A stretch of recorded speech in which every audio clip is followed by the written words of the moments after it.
The morning mist clung to the ruins of Hogwarts like grief that refused to lift, swirling around broken stones and shattered windows that would never again frame the laughter of children.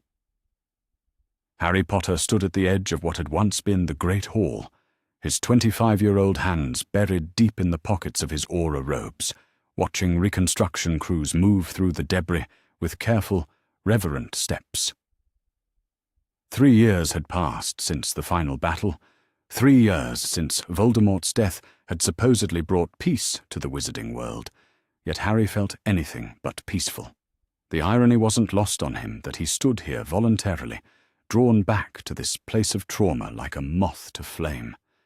He could have been anywhere else, could have been enjoying the quiet life he'd once dreamed of, but instead he found himself returning to Hogwarts whenever the weight of memory became too much to bear alone. The castle had become his confessor, the only witness that truly understood the price of their victory. "Where are you watching this from?" he wondered, thinking of all the places this story might reach.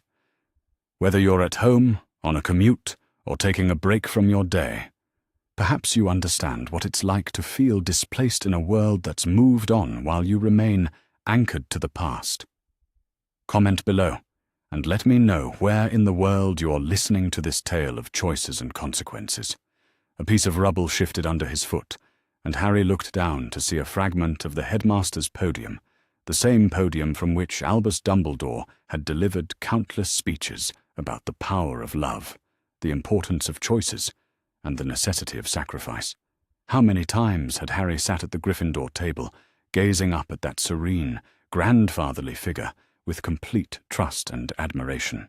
How many times had he hung on every word, believing without question that Dumbledore's guidance came from pure wisdom and benevolent concern for his welfare?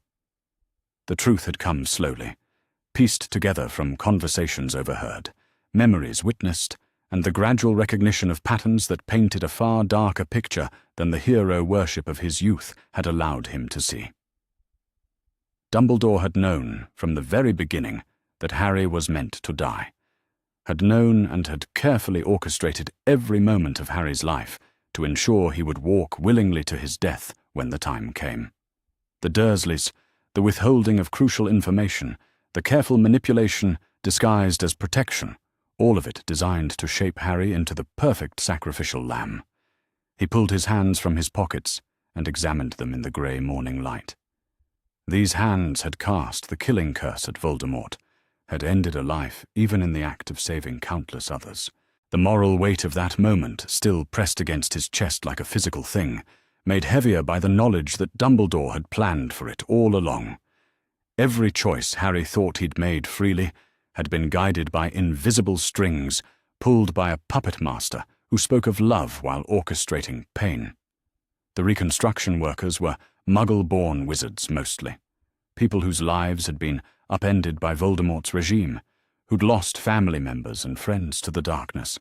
They worked with a quiet dignity that reminded Harry of the many faces he'd seen during the war, ordinary people thrust into extraordinary circumstances, forced to make impossible choices. How many of them knew that their suffering could have been lessened if certain information had been shared sooner, if certain plans had been revealed, rather than hidden behind the veil of the greater good? Harry's jaw tightened as he remembered the moment in the Pensieve when he'd finally understood the full scope of Dumbledore's manipulation. Snape's memories had revealed not just the truth about the potions master's loyalty, but the calculated nature of every interaction Harry had ever had with the headmaster. The man who'd spoken of love as the greatest magic had used love itself as a weapon, exploiting Snape's obsession with Lily, exploiting Harry's desperate need for a father figure, exploiting the trust and affection of everyone around him in service of his grand design. The greater good, that phrase haunted Harry more than any of Voldemort's threats ever had. At least with the Dark Lord, the evil had been obvious, announced with fanfares of cruelty and malice. Dumbledore's evil, if it could even be called that, came wrapped in kindness and necessity, justified by noble intentions and impossible choices. It was the sort of evil that made you complicit in your own destruction, that made you grateful for the privilege of being sacrificed for something larger than yourself. A cool breeze swept across the grounds, carrying with it the scent of autumn leaves and the faint trace of magic that still permeated the air around Hogwarts.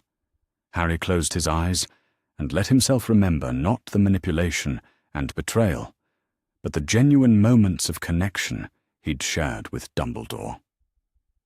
The warmth in those blue eyes when he'd spoken of Harry's mother, the gentle humour that had made even the darkest situations seem manageable. The way the old man had seemed to truly see him in a world that often treated him as either a celebrity or a saviour rather than a person. That was perhaps the cruelest part of all, the knowledge that Dumbledore's affection had been real, even as his actions had been calculated. Harry could hate a villain who felt nothing, but how do you process the betrayal of someone who genuinely loved you while orchestrating your destruction? It was the sort of moral complexity that kept him awake at night, turning over questions that had no clean answers. The sound of footsteps on gravel made him turn, expecting to see one of the construction workers, or perhaps a fellow Auror, come to check on his whereabouts. Instead, he found himself face to face with Kingsley Shacklebolt, the Minister for Magic, looking as composed and authoritative as ever, despite the early hour and informal setting. "Good morning, Harry," Kingsley said, his deep voice carrying easily across the space between them. "I thought I might find you here." The older wizard approached slowly, his dark eyes taking in the ruins around them with the same careful assessment Harry had been making moments before. There was something in Kingsley's expression that suggested this wasn't a casual visit, something that made Harry's instincts as an Auror sharpen to attention. "Minister," Harry replied, inclining his head in acknowledgement. Though he'd worked closely with Kingsley since the war's end, their relationship remained formal, tinged with the mutual respect of professionals who'd served together under impossible circumstances, but had never quite crossed the line into friendship. "I've been meaning to speak with you about something," Kingsley continued, reaching into his robes and withdrawing a small, leather-bound journal that looked ancient, even by wizarding standards. "Something that came to our attention in the Department of Mysteries archives during the recent reorganization efforts." Harry accepted the journal with careful hands, noting immediately the way it seemed to hum with magical energy, a vibration that resonated in his bones like a tuning fork struck against stone. The leather was worn smooth by countless hands, the binding cracked with age but still sturdy. Strange symbols were etched into the cover, runes that hurt to look at directly, as if they existed in more dimensions than his eyes could properly process. "What is it?" he asked, though some part of him already knew the answer would change everything. "Temporal magic," Kingsley replied simply. "Not the sort we're familiar with. Not time-turners or the simple hour reversals the Ministry has studied. This is something far older and far more dangerous. The ability to send consciousness across decades rather than hours, to inhabit one's past self, or even project one's awareness into another time entirely." Harry felt his heart begin to race, though he kept his expression carefully neutral. The implications were staggering, the possibilities both thrilling and terrifying in equal measure. To go back, to change things, to confront the architects of pain before they could build their careful structures of manipulation and control. "Why are you showing me this?" he asked, though he suspected he already knew. Kingsley was quiet for a long moment, his gaze fixed on the ruins around them. "Because you of all people understand the weight of choices and their consequences. Because you've lived with the results of decisions made by others, decisions that shaped your entire existence without your knowledge or consent. And because, if anyone deserves the chance to confront the past, it's you." The journal seemed to grow warmer in Harry's hands, as if responding to his racing thoughts. He could feel the magic within it, calling to something deep in his chest, a resonance that spoke of power beyond anything he'd ever encountered. The temptation was overwhelming, the chance to go back and prevent so much suffering, to confront Dumbledore before the old man could weave his web of noble intentions and calculated sacrifices. "The risks," Harry began, but Kingsley cut him off with a raised hand. "Are considerable," the minister agreed. "Temporal magic of this magnitude is unpredictable at best, catastrophic at worst. The consciousness transfer alone could kill you, and even if successful, any changes you made to the timeline could have consequences we can't begin to imagine. The Department of Mysteries has run every test they can think of, and their conclusion is that attempting to use this magic would be tantamount to suicide." Harry looked down at the journal, feeling the weight of possibility in his hands. 3 years of sleepless nights. 3 years of wondering what if. 3 years of carrying the knowledge that so much pain could have been avoided if only someone had been willing to challenge the greatest wizard of their age before his plans came to fruition. "And yet you're still offering it to me," he said. "I'm giving you information," Kingsley corrected gently. "What you do with that information is entirely your choice, as it should have been from the beginning." The words hit Harry like a physical blow, the reminder of all the choices that had been taken from him, all the decisions made on his behalf by people who claimed to know better. Here was a chance, perhaps the only chance he would ever have, to seize control of his own destiny and confront the past that had shaped him. He opened the journal to the first page and found himself looking at diagrams and incantations written in a script that seemed to shift and change as he watched. The magic was ancient, primal, the sort of power that existed before wizards had learned to fear their own abilities. This was the magic of necessity, of desperate measures taken in desperate times. "How long do I have to decide?" he asked. "As long as you need," Kingsley replied. "But understand, Harry, that once this knowledge exists, it cannot be forgotten. Whether you use it or not, you'll carry the weight of knowing it was possible, of knowing you had a choice." Harry nodded slowly, closing the journal but not releasing his grip on it. The minister was right, of course.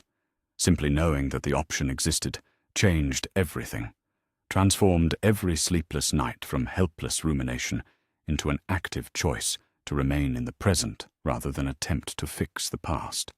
They stood together in comfortable silence, 2 men who'd seen too much and carried burdens too heavy for easy conversation. Around them, the reconstruction work continued, the patient labor of rebuilding what had been destroyed, of trying to create something better from the ashes of what had been lost.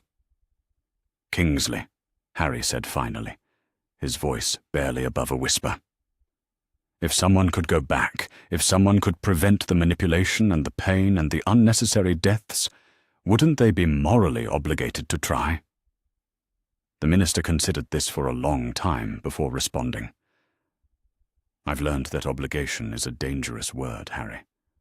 Too many terrible things have been done in its name. Sometimes the greatest act of courage is accepting that some pain cannot be prevented, some lessons cannot be learned without the living of them." "But what if they could be?" Harry pressed. "What if all of it, every bit of suffering and loss, was unnecessary? What if one conversation, one moment of truth, could have changed everything?" "Then perhaps that conversation needs to happen," Kingsley said quietly. "But remember, Harry, that wisdom earned through pain has its own value. The question isn't whether suffering can be prevented, but whether the alternative would truly be better." With that, the minister turned and walked away, leaving Harry alone with the journal and the weight of an impossible decision. The morning mist was beginning to lift, revealing more clearly the extent of damage that still needed repair, the work that would take years to complete. But for the first time since the war's end, Harry felt something other than helpless regret stirring in his chest. He thought of 17-year-old Albus Dumbledore, brilliant and idealistic, standing on the cusp of choices that would define not just his own life, but the lives of countless others. He thought of Gellert Grindelwald, charming and persuasive, weaving dreams of revolution and the greater good. He thought of all the people who would suffer, because no one had been there to show young Dumbledore what his noble intentions would ultimately cost. The journal pulsed with warmth against his palm, and Harry made his decision. That evening, in the privacy of Grimmauld Place, Harry Potter began to study the most dangerous magic he'd ever encountered. The ancient texts spoke of consciousness untethered from time, of awareness that could slip through the centuries like water through cupped hands. The risks were enormous, the chances of survival minimal, but Harry had lived his entire life according to other people's plans and calculations. For once, for perhaps the first time ever, he would make a choice that was entirely his own. The ritual would require precise timing, exact conditions, and a willingness to sacrifice everything for the chance to confront the past. As Harry read through the incantations and prepared the necessary materials, he found himself thinking not of his own survival, but of a 17-year-old boy in Godric's Hollow who was about to make choices that would echo through the decades. By the time the moon reached its peak, Harry Potter had made peace with the possibility of his own death. The greater good, that phrase that had haunted him for 3 years, would finally meet its reckoning. Not through violence or revenge, but through the simple act of telling the truth to someone who needed to hear it. As he began the incantation that would send his consciousness hurtling backward through time, Harry's last thought was a prayer that somehow, some way, one honest conversation could undo decades of noble manipulation and well-intentioned betrayal. The magic took hold, and Harry Potter vanished from his own time, carrying with him the knowledge that would either save the future or destroy it entirely. The Dumbledore house settled into an uneasy calm after Grindelwald's dramatic departure, but Harry could feel the tension in the magical atmosphere around them, like the pressure before a thunderstorm. The dark wizard's parting words had carried the weight of a promise rather than a mere threat, and Harry's experience with dangerous people told him that someone of Grindelwald's intelligence and ruthlessness wouldn't simply accept defeat and disappear quietly into the night. The collaborative approach to managing Ariana's magical instabilities was working better than any of them had dared to hope. With gentle guidance from her brothers and practical suggestions from Harry, she was learning to redirect the chaotic energies rather than trying to contain them through sheer force of will. The technique required patience and constant attention, but it was far less taxing on her personal magical reserves than the desperate containment efforts that had been slowly killing her. Albus knelt beside his sister, his voice calm and encouraging, as he helped her work through the complex mental exercises that would allow her to channel the unstable magical energies into patterns that could dissipate safely, rather than building toward dangerous discharge. The young man's natural teaching ability was evident in the way he could break down complex theoretical concepts into practical steps that Ariana could follow, despite her damaged magical abilities. "You're doing brilliantly," Albus said softly, his tone carrying the sort of genuine pride that comes from watching someone overcome significant obstacles through their own efforts. "The redirection patterns are becoming more stable, and you're using far less personal energy to maintain them. I think we've found an approach that will allow you to manage these sorts of magical disturbances without exhausting yourself in the process." Harry watched the scene with deep satisfaction, recognizing it as the sort of collaborative problem-solving that his future self had never learned to trust or value. Instead of making decisions for Ariana or imposing solutions that she hadn't chosen, Albus was working with her to develop approaches that honored both her autonomy and her safety. It was exactly the sort of leadership philosophy that could prevent decades of well-intentioned manipulation. But even as Harry celebrated this victory over the authoritarian impulses that would have defined Dumbledore's approach to power in his original timeline, he remained acutely aware that the immediate crisis was far from resolved. Grindelwald was still out there somewhere, his revolutionary agenda only temporarily frustrated by the evening's setbacks. A man with his intelligence and ambition wouldn't simply abandon plans that had been years in the making just because his initial seduction had failed. The warning came from Aberforth, who had positioned himself near one of the parlor windows where he could maintain watch over the grounds around the house. The younger Dumbledore brothers' practical instincts had served the family well throughout the crisis, providing the sort of grounded wisdom that complemented his brother's intellectual brilliance without being overshadowed by it. "There's someone moving around outside," Aberforth said quietly, his voice carrying the sort of controlled tension that suggested someone who had spotted potential trouble and was trying not to alarm the others unnecessarily. "Whoever it is, they're not making any effort to approach the house directly, but they're definitely watching us from the tree line near the garden." Harry felt his blood chill at the news, recognizing the tactical behavior of someone conducting reconnaissance before launching an attack. Grindelwald had returned, but not to continue philosophical debates or attempt further seduction. The Dark Wizard's fury at having his carefully laid plans exposed and rejected had clearly driven him toward more direct methods of achieving his objectives. "How many?" Harry asked urgently, struggling to sit up straighter, despite the way the movement sent fresh waves of pain through his temporarily unstable form. "Can you tell if he's alone or if he's brought others with him?" "Just one figure that I can see," Aberforth replied, his eyes never leaving the window as he tracked movement in the darkness beyond. "But he's moving with the sort of purpose that suggests he's planning something more aggressive than simple observation. We should assume that whatever he's preparing to do, it won't involve asking politely for another chance to present his arguments." Albus looked up from his work with Ariana, his face reflecting the sudden shift from collaborative problem-solving to crisis management that the evening had demanded repeatedly. The young man's expression was grim but determined, showing none of the uncertainty that had characterized his earlier responses to Grindelwald's manipulation. "He's not going to simply accept defeat and walk away, is he?"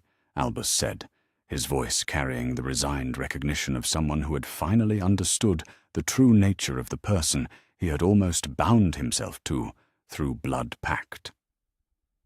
His reaction when we rejected his offer revealed exactly what Mr. Potter warned me about: the way people who claim to know what's best for others become dangerous when those others assert their right to make different choices.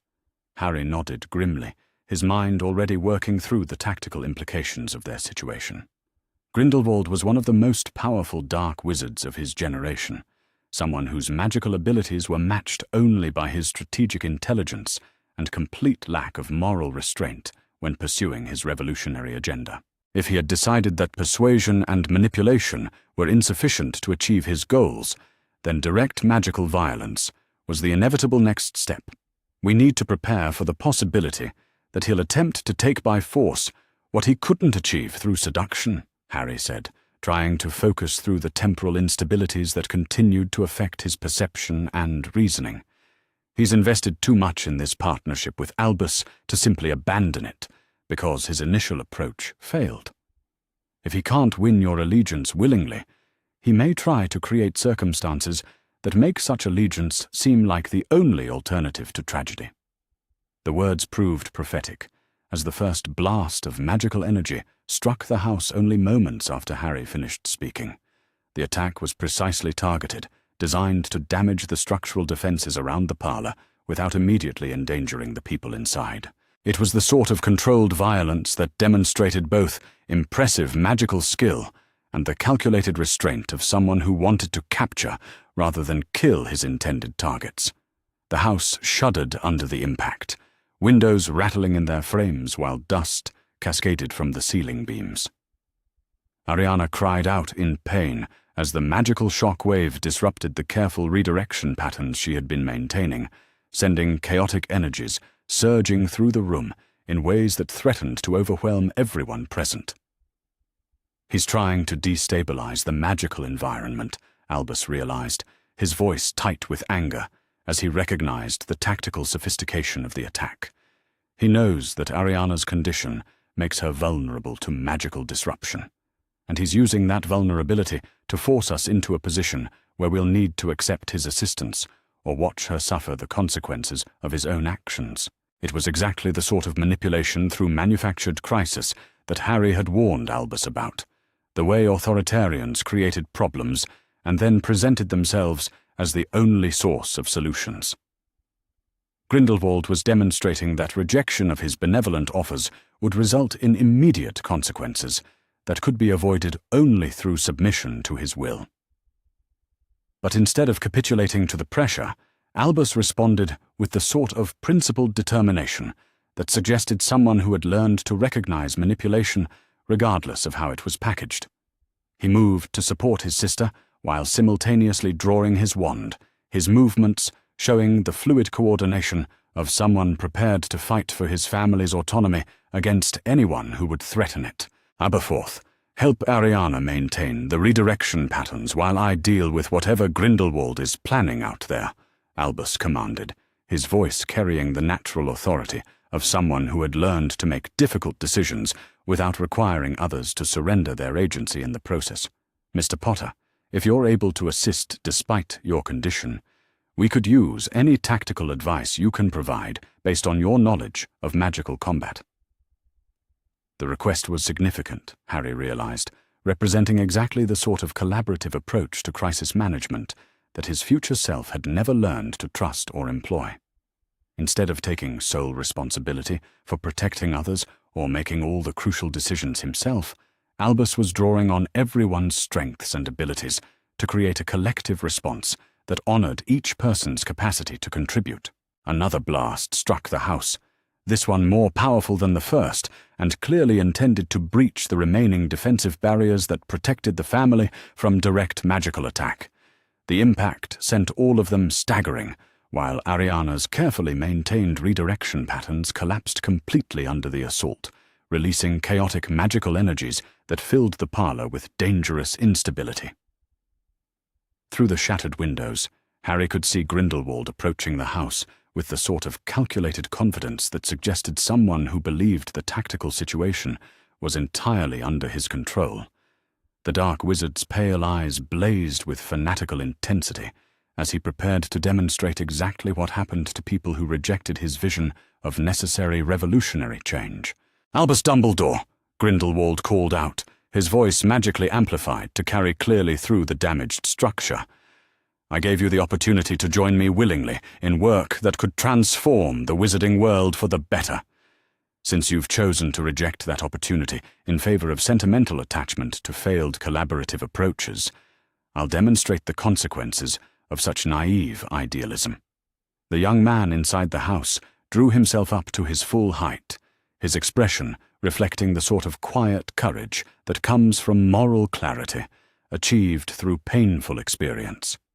His response carried across the night air with equal clarity, each word chosen to make his position absolutely unmistakable. "I reject your methods and your objectives, Grindelwald," Albus replied, his voice steady, despite the obvious danger they all faced. "I reject the idea that superior ability grants superior authority over others' lives, and I reject the claim that noble intentions justify ignoring what people actually want in favor of what you believe they need. If you want to harm my family, because we've refused to surrender our autonomy to your revolutionary agenda, then you'll have to go through me to do it." The declaration hung in the air like a battle cry, and Harry felt tears streaming down his face as he witnessed the moment when young Albus Dumbledore finally embraced the principles that his future self had never learned to truly value. This was someone who had chosen collaboration over control, transparency over manipulation, and respect for others' dignity over utilitarian calculation of the greater good. Grindelwald's response was immediate and devastating, a blast of magical energy that tore through what remained of the house's defenses and sent debris flying in all directions. The dark wizard had abandoned all pretense of restraint, his fury at being rejected, driving him toward the sort of direct violence that revealed the authoritarian core beneath his revolutionary rhetoric. "Very well," Grindelwald snarled, his musical voice replaced by something harsh and deadly as he stepped through the breach he had created in the parlor wall. "If you insist on learning through painful experience rather than accepting wisdom offered freely, then painful experience is what you'll receive. But don't blame me for the consequences of your stubborn refusal to acknowledge what anyone with genuine intelligence can see clearly." Harry struggled to his feet, despite the way his temporal instabilities made coordinated movement increasingly difficult, drawing his own wand as he prepared to help defend the family that had been endangered by his intervention in their timeline. The magical energies crackling around Grindelwald were unlike anything he had encountered. Ancient powers channeled through revolutionary fanaticism that made them far more dangerous than normal combat magic. The duel that followed was unlike anything Harry had experienced in either timeline, a three-way magical conflict that combined raw power with strategic intelligence and moral fury in ways that threatened to destroy everything within miles of the Dumbledore house. Grindelwald fought with the calculated precision of someone who had spent years preparing for exactly this sort of confrontation, his spells designed not just to overcome his opponents, but to demonstrate the futility of resistance to his superior vision. Albus responded with magic that reflected his academic brilliance, transformed into practical application, complex theoretical knowledge, translated into defensive and offensive spells that showed genuine innovation rather than simple reliance on traditional approaches. But more importantly, his magical signature carried the sort of principled determination that comes from fighting for something larger than personal survival or victory.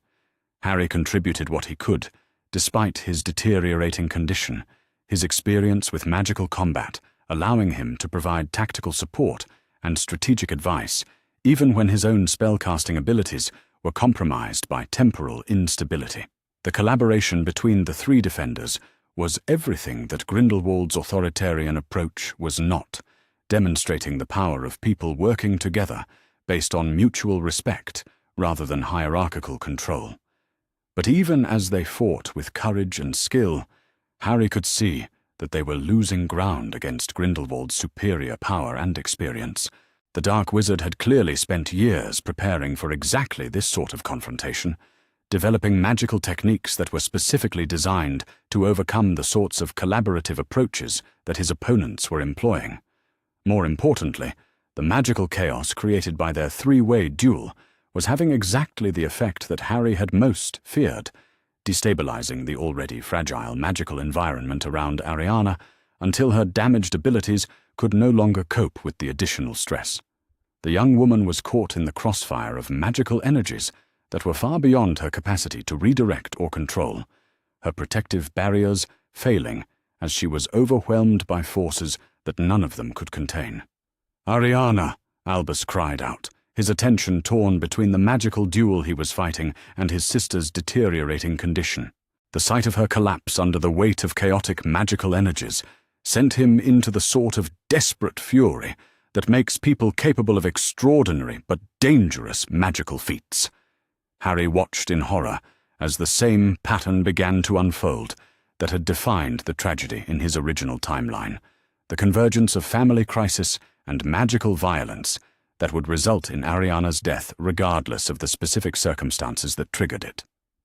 But this time, he was present and conscious rather than learning about it decades later, able to witness firsthand the moment when noble intentions and desperate love combined to create the sort of catastrophic magical discharge that could kill everyone in the immediate vicinity.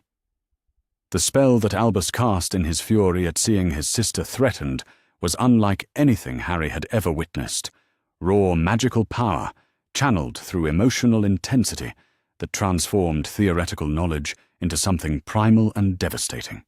It was exactly the sort of uncontrolled magical violence that Grindelwald's attack had been designed to provoke, the emotional breakdown that would make his opponents vulnerable to the sort of calculated response he had prepared. But Grindelwald had underestimated the chaotic nature of the magical environment he had created, the way that multiple powerful wizards fighting in close proximity could create resonance effects that exceeded anyone's ability to predict or control. When Aberforth joined the conflict, adding his own desperate fury to the magical chaos, the resulting interaction of competing energies created exactly the sort of unstable magical discharge that had killed Ariana in Harry's original timeline. The explosion of uncontrolled magic that followed was visible from miles away, a pillar of chaotic energy that rose into the night sky while devastating everything within a significant radius of the Dumbledore house. When the magical storm finally subsided, Harry found himself lying in the ruins of what had once been a warm family home, his temporal magic finally failing completely as the shock of witnessing familiar tragedy overloaded his already stressed connection to this timeline. Through the smoke and debris, he could see the three young men who had been fighting so desperately moments before, all of them injured and stunned by the magnitude of the magical forces they had unleashed. But it was the still form lying at the center of the destruction that drew Harry's attention, the tragic confirmation that some patterns of fate were too deeply embedded in the structure of reality to be easily changed. Ariana Dumbledore was dead, killed by the same sort of chaotic magical discharge that had claimed her life in his original timeline. The specific circumstances had been different. The people involved had made different choices, but the fundamental tragedy had unfolded according to the same inexorable logic that seemed to govern the deepest currents of destiny and loss. As Harry felt his consciousness beginning to fragment across multiple timelines, pulled back toward his original temporal position by magic that could no longer maintain his presence in this altered past, he was haunted by the recognition that his intervention had succeeded in preventing decades of manipulation and authoritarian control, but at the cost of failing to save the one person whose death had motivated all of Dumbledore's future choices. The young men would learn different lessons from this tragedy than their counterparts had learned in the original timeline, but they would still be shaped by loss and guilt in ways that would define their approaches to power and responsibility for the rest of their lives. The future was fundamentally different, but it was still built on a foundation of grief that no amount of wisdom or good intentions could completely overcome. As the temporal magic finally released its hold and began pulling Harry back toward his own era, he caught a final glimpse of Albus Dumbledore kneeling beside his sister's body, the 17-year-old's face reflecting the sort of devastating loss that would forever change his understanding of what it meant to fight for principles in a world where good intentions could still produce tragic consequences. The battle had been won and lost simultaneously, victory and defeat intertwined in ways that defied simple categorization. The future would be better in some ways and different in others, but it would still be built on the bedrock of human suffering that seemed to be an inescapable part of the human condition. Harry's last thought before the temporal displacement claimed him completely was a prayer that the lessons learned through this tragedy would prove more valuable than the lessons learned through the manipulation and control that his intervention had prevented. Sometimes wisdom came through loss rather than through victory, and perhaps that was a truth that no amount of time travel could ever completely change. The dawn that broke over the ruins of the Dumbledore house carried with it the sort of pale, hesitant light that seemed reluctant to illuminate the devastation that had been wrought during the night's magical violence. Where once had stood a warm family home filled with books and memories, now only scattered stones and charred timber remained, the physical destruction serving as a stark monument to the terrible cost of ideological conflict played out through magical warfare. Harry Potter found himself conscious, but fundamentally changed by his journey to the edge of temporal displacement, his connection to this timeline now tenuous and flickering like a candle flame in a strong wind. The magic that had brought him back through the decades was failing, unraveling under the stress of the magical chaos he had both witnessed and participated in.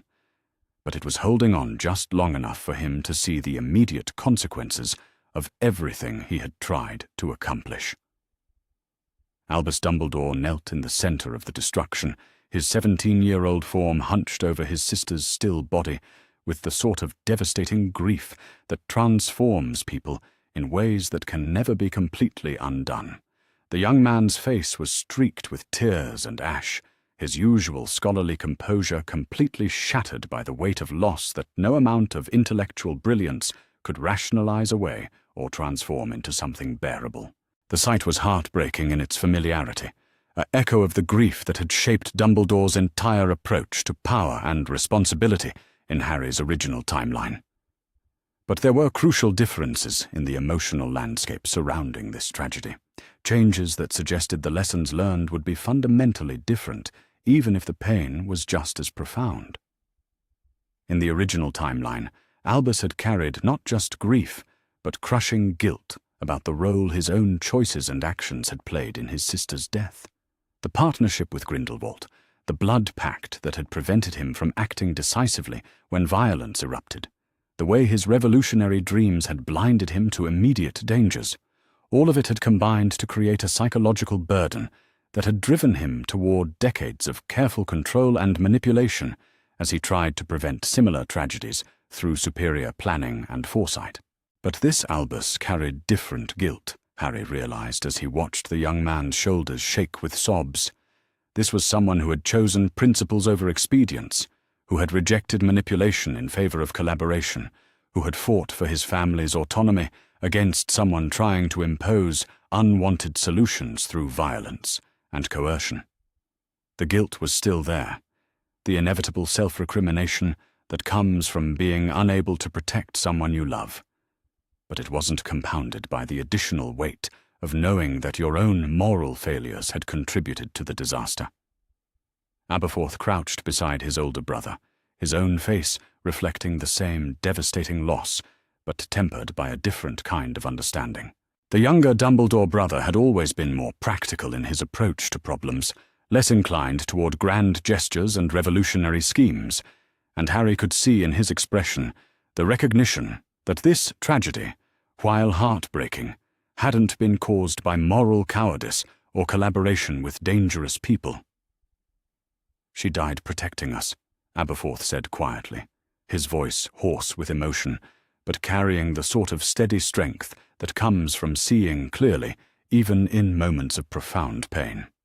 "She died because someone who claimed to care about making the world better decided that our refusal to accept his vision justified attacking our family. That's not on us, Albus. That's on him." The words were simple but profound, cutting through the complex web of guilt and self-recrimination that might otherwise have trapped Albus in exactly the sort of psychological spiral that had defined his future self's approach to leadership and responsibility.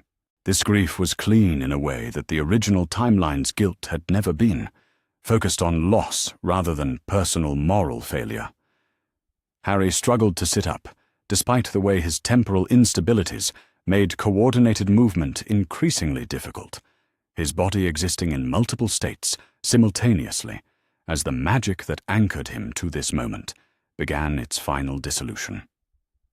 But he needed to witness these crucial moments to understand how the changed circumstances of Ariana's death would shape the lessons that her brothers learned from the tragedy. Gellert Grindelwald sat against the ruins of what had once been the parlor wall, his own injuries severe enough to prevent immediate departure, but not severe enough to eliminate the dangerous intelligence that continued to burn behind his pale eyes. The dark wizard was watching the Dumbledore brothers' grief with the sort of clinical assessment that suggested someone calculating how their emotional vulnerability might be exploited for future advantage. But when Grindelwald finally spoke, his words carried none of the manipulative sympathy that Harry had expected. Instead, there was something that might have been genuine regret, tinged with the sort of bitter recognition that comes from watching carefully laid plans collapse into disaster. "This wasn't supposed to happen," Grindelwald said quietly, his musical voice subdued by physical pain and what seemed like authentic remorse. "I wanted to win your partnership, Albus, not destroy your family. The magical chaos, the resonance effects. I underestimated how dangerous the combination of our abilities would become when channeled through emotional extremes."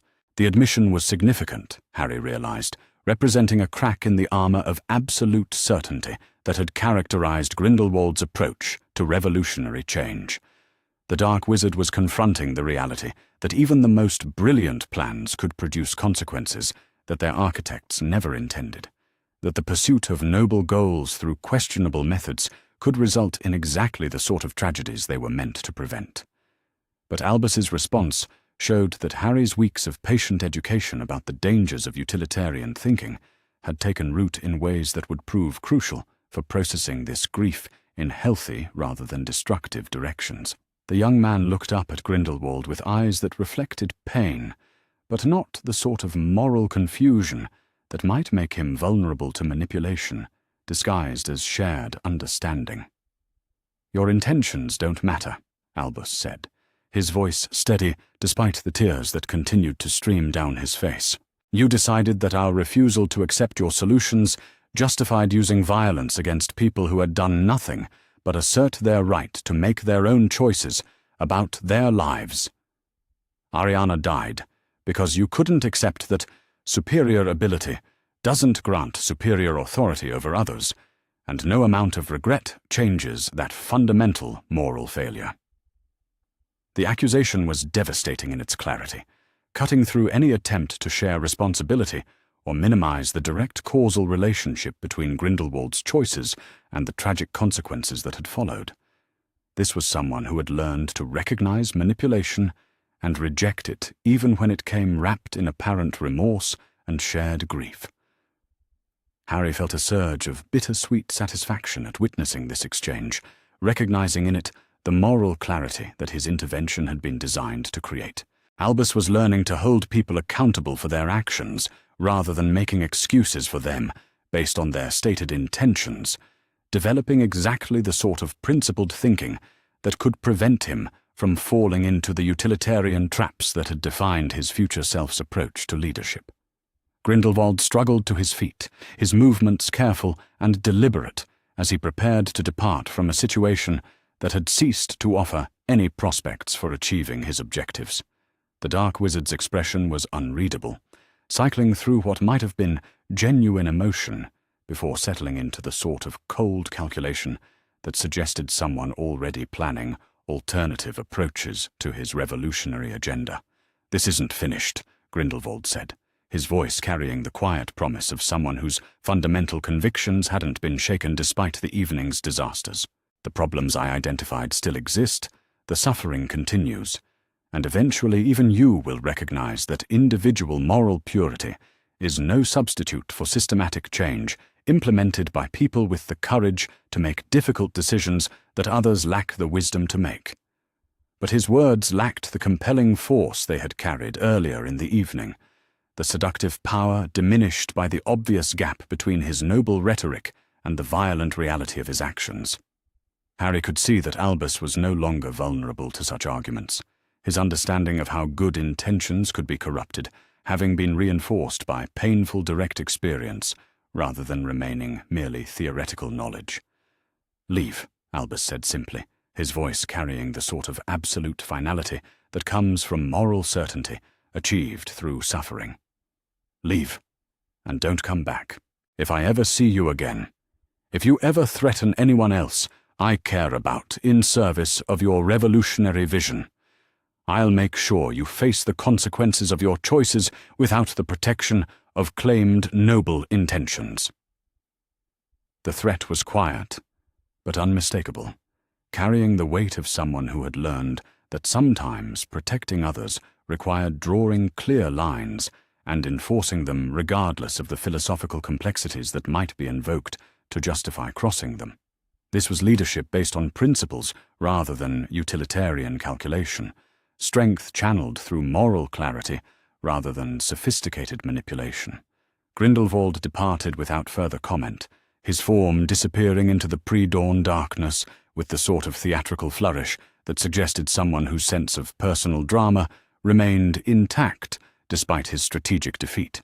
But Harry could feel that something fundamental had changed in the dynamic between the two young men. The partnership that had seemed inevitable now revealed as the temporary delusion of someone who had mistaken intellectual compatibility for shared values.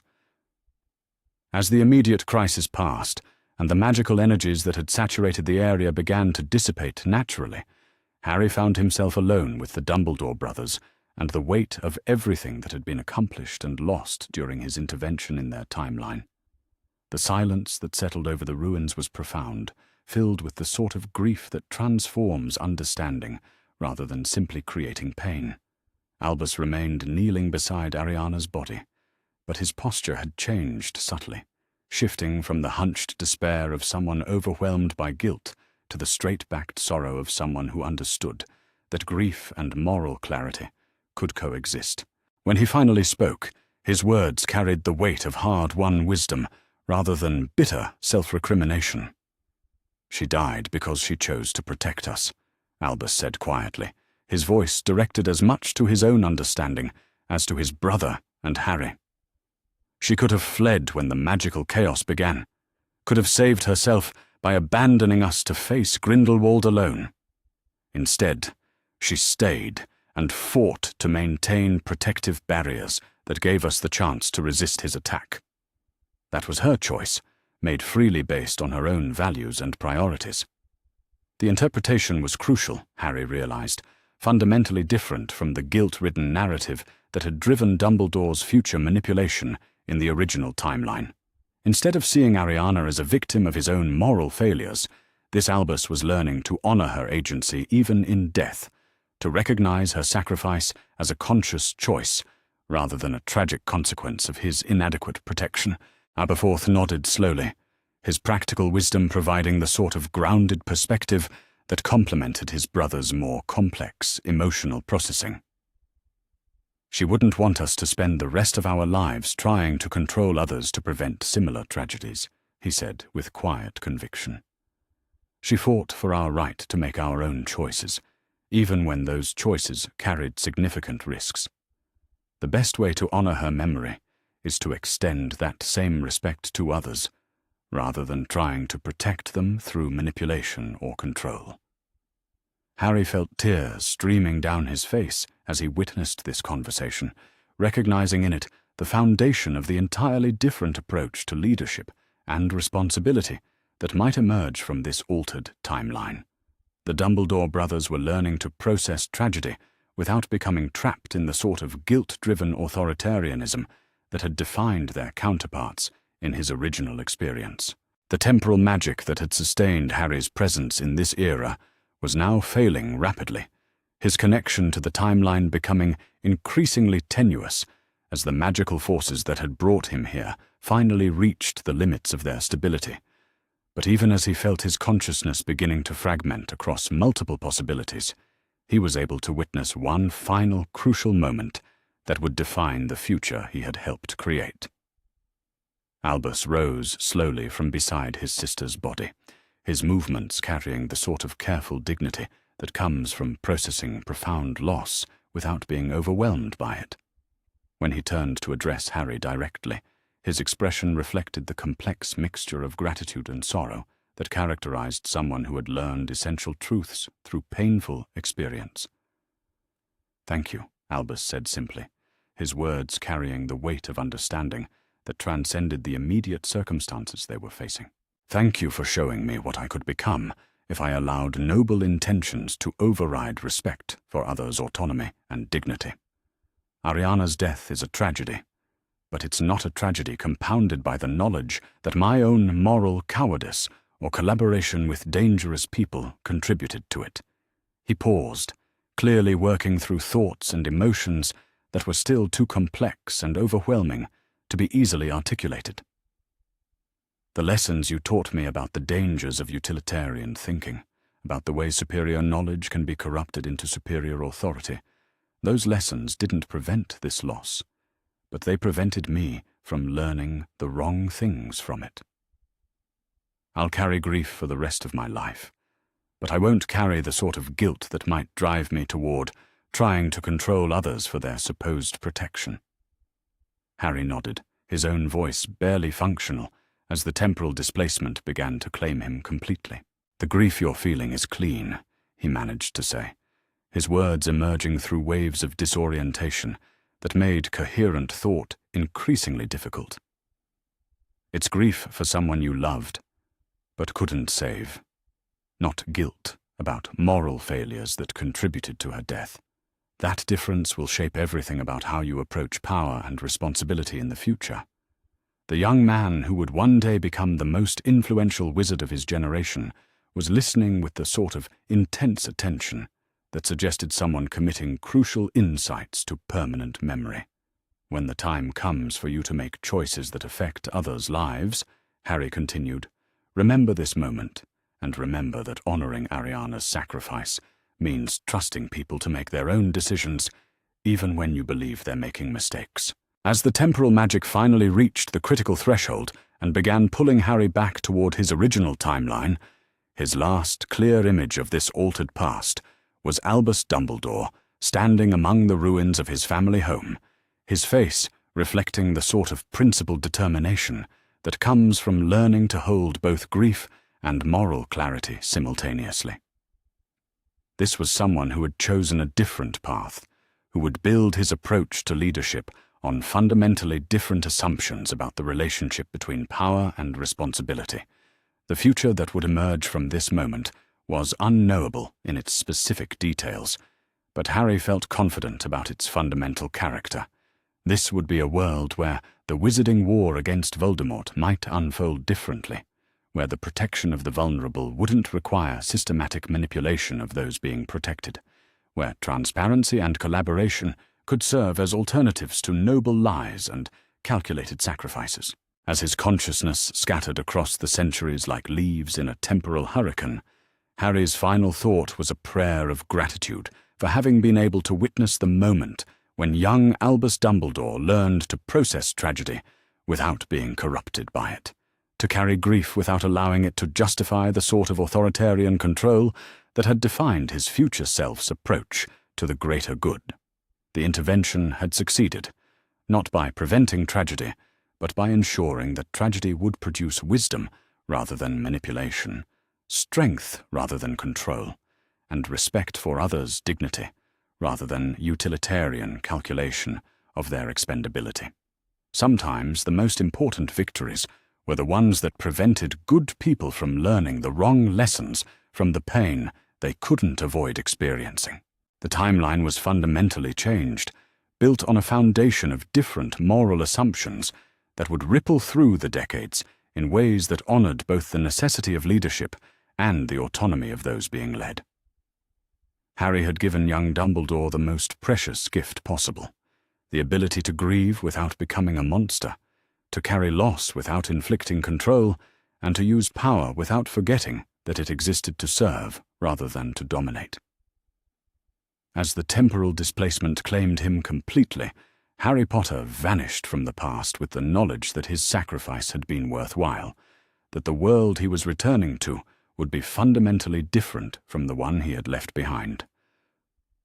The battle for young Dumbledore's soul had been won, not through preventing all suffering, but through ensuring that suffering would produce wisdom rather than the sort of noble corruption that had defined the original timeline. The future was unwritten, but it would be built on better foundations than the ones Harry had known. Sometimes that was the most that anyone could ask for, and more than most people ever had the chance to achieve. The world reformed around Harry Potter, with the sort of violent disorientation that comes from being torn away from one timeline and hurled back into another, his consciousness reassembling itself across decades of accumulated change, like a puzzle whose pieces had been fundamentally altered while he was away. The ancient magic that had sustained his journey through time released its hold with a final surge of energy that left him gasping on the floor of what had once been his study in Grimmauld Place, but which now bore subtle differences that spoke of a history that had unfolded along entirely different paths. Harry lay still for several long moments, his body trembling with the aftershocks of temporal displacement, while his mind struggled to process the flood of new memories that came with returning to a timeline he had fundamentally altered through his intervention in the past. The changes weren't immediately obvious, requiring careful examination to distinguish between what had remained constant and what had been transformed by the ripple effects of his actions nearly a century earlier. The room around him was recognizably his own, but details that had once been familiar now carried different significance. Books that had never existed in his original timeline sat on shelves beside volumes he remembered, their titles suggesting approaches to magical theory and ethical philosophy that had emerged from different assumptions about the relationship between power and responsibility. Photographs showed faces he recognized, but in contexts that spoke of altered relationships and changed circumstances. As Harry struggled to his feet, the most immediate difference became apparent in his own physical condition. The temporal journey had taken its toll, leaving him weakened and disoriented. But he was alive in ways that the original timeline had never quite allowed. The weight of manipulation and betrayal that had pressed against his chest for years was gone, replaced by something lighter but no less complex, the recognition that grief and loss could coexist with respect and dignity. His first coherent thought was to wonder what had become of the wizarding world in this altered timeline, what changes his intervention had produced in the century that had elapsed since his confrontation with young Albus Dumbledore and Gellert Grindelwald. The theoretical knowledge that changing the past would create unpredictable consequences was one thing, but experiencing the reality of returning to a fundamentally different present was another entirely. The sound of footsteps on the stairs below drew Harry's attention, familiar voices that carried undertones he didn't remember from his original timeline. When the study door opened, he found himself face to face with people he recognized, but who had been shaped by different experiences, their lives altered by the cascade of changes that had flowed from his intervention in 1899. Hermione Granger stood in the doorway, but this version of his friend carried herself with a confidence that spoke of someone who had never been systematically excluded from crucial information or manipulated through carefully managed revelations of partial truths. Her eyes held the same brilliant intelligence he remembered, but tempered by what appeared to be a deeper trust in collaborative approaches to problem-solving, rather than the defensive skepticism that had characterized her responses to authority in his original timeline. "Harry," she said, her voice carrying relief, mixed with concern, as she took in his obviously weakened condition. The temporal magic worked, then.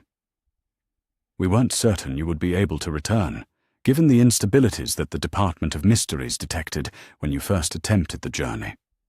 How do you feel, and more importantly, what did you find when you reached 1899?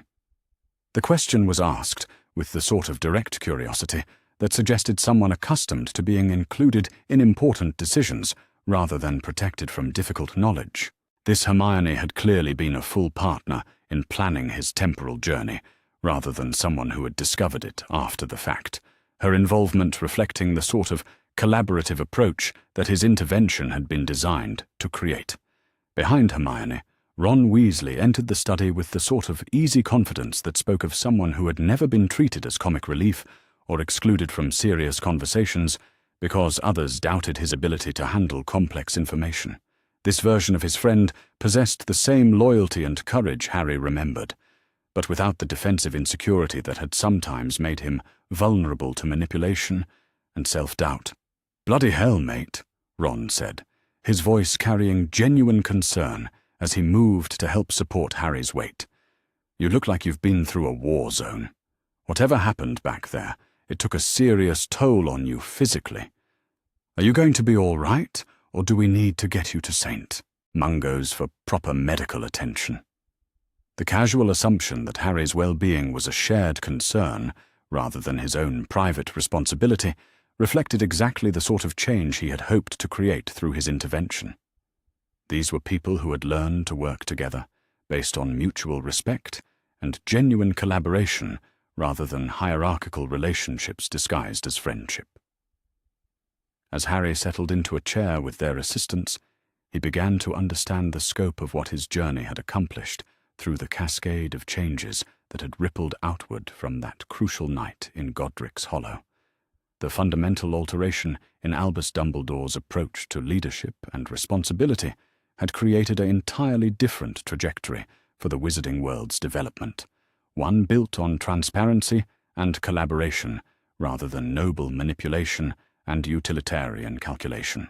"I succeeded," Harry said finally, his voice hoarse with exhaustion, but carrying the satisfaction of someone who had accomplished something genuinely meaningful, despite enormous personal cost. "I prevented the blood pact between Dumbledore and Grindelwald, showed young Albus what his approach to leadership would become if he allowed noble intentions to override respect for others' autonomy and dignity. The partnership that defined so much of our original timeline's problems never formed in the way it was supposed to.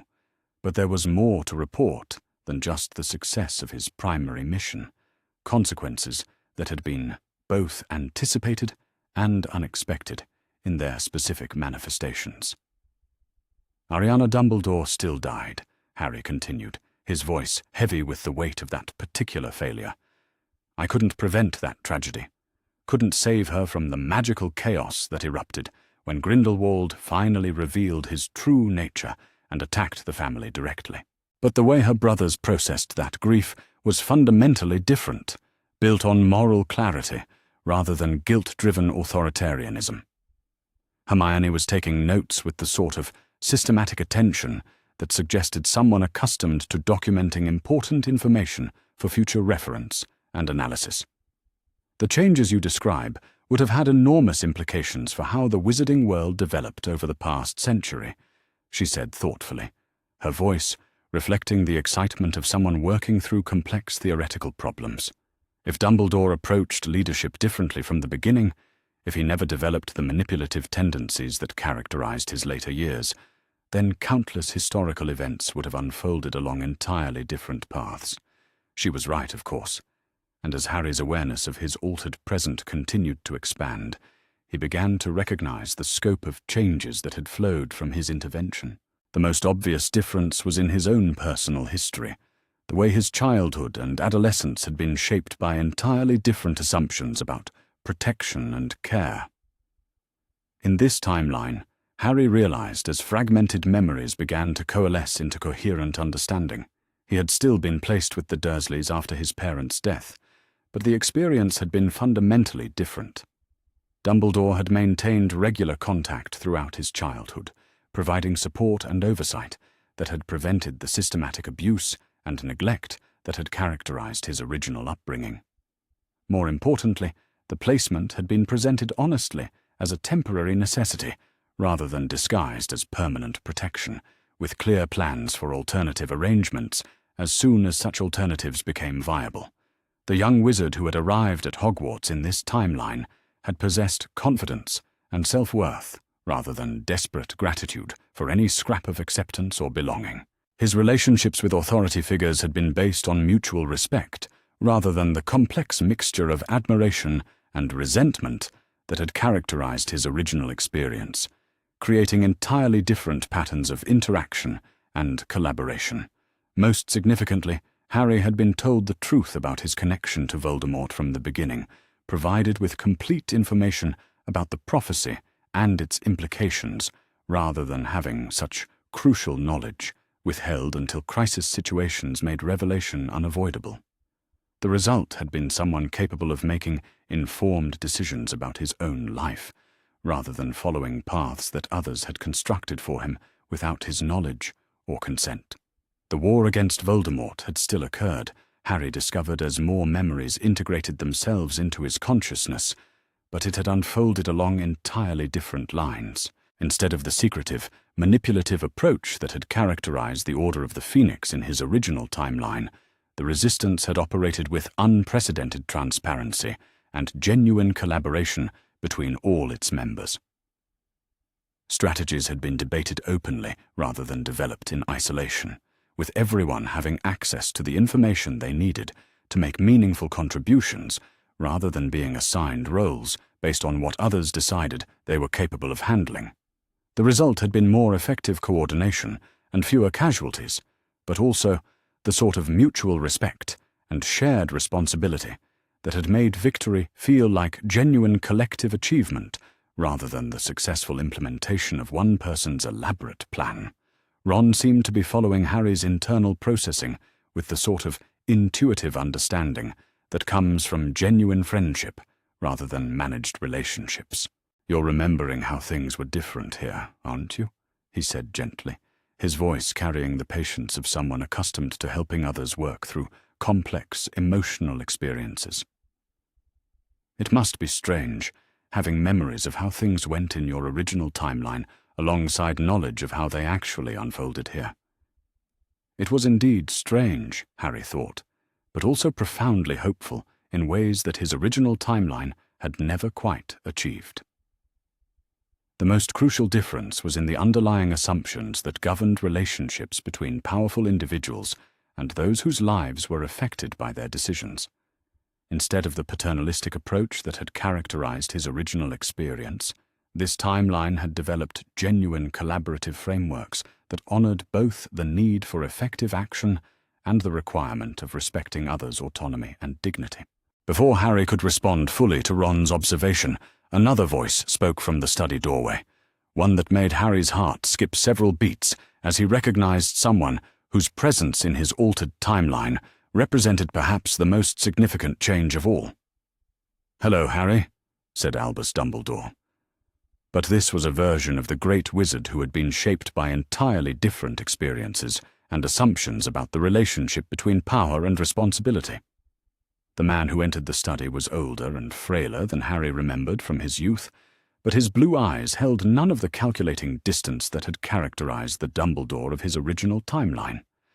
Instead, there was warmth mixed with genuine respect, the expression of someone who viewed Harry as a trusted colleague rather than a carefully managed asset. This Dumbledore moved with the careful dignity of someone whose advanced age was treated as wisdom earned rather than authority assumed, his presence filling the room not with the overwhelming charisma that had once made questioning him seem presumptuous, but with the sort of quiet confidence that came from a lifetime of collaborative leadership rather than manipulative control. "Welcome back," the older wizard continued, his voice carrying genuine warmth as he approached Harry with obvious concern for his condition.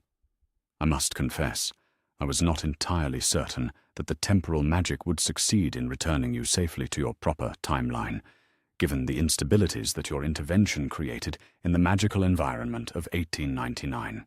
The ripple effects of changing such fundamental historical patterns are notoriously unpredictable."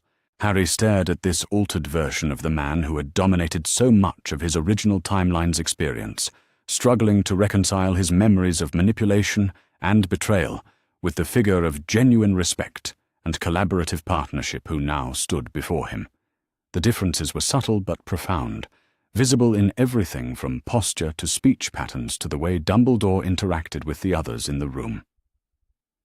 "Professor," Harry said finally, his voice carrying a mixture of wonder and residual caution as he processed this encounter. "You remember our original timeline. Remember the way things unfolded before I made the journey back to 1899.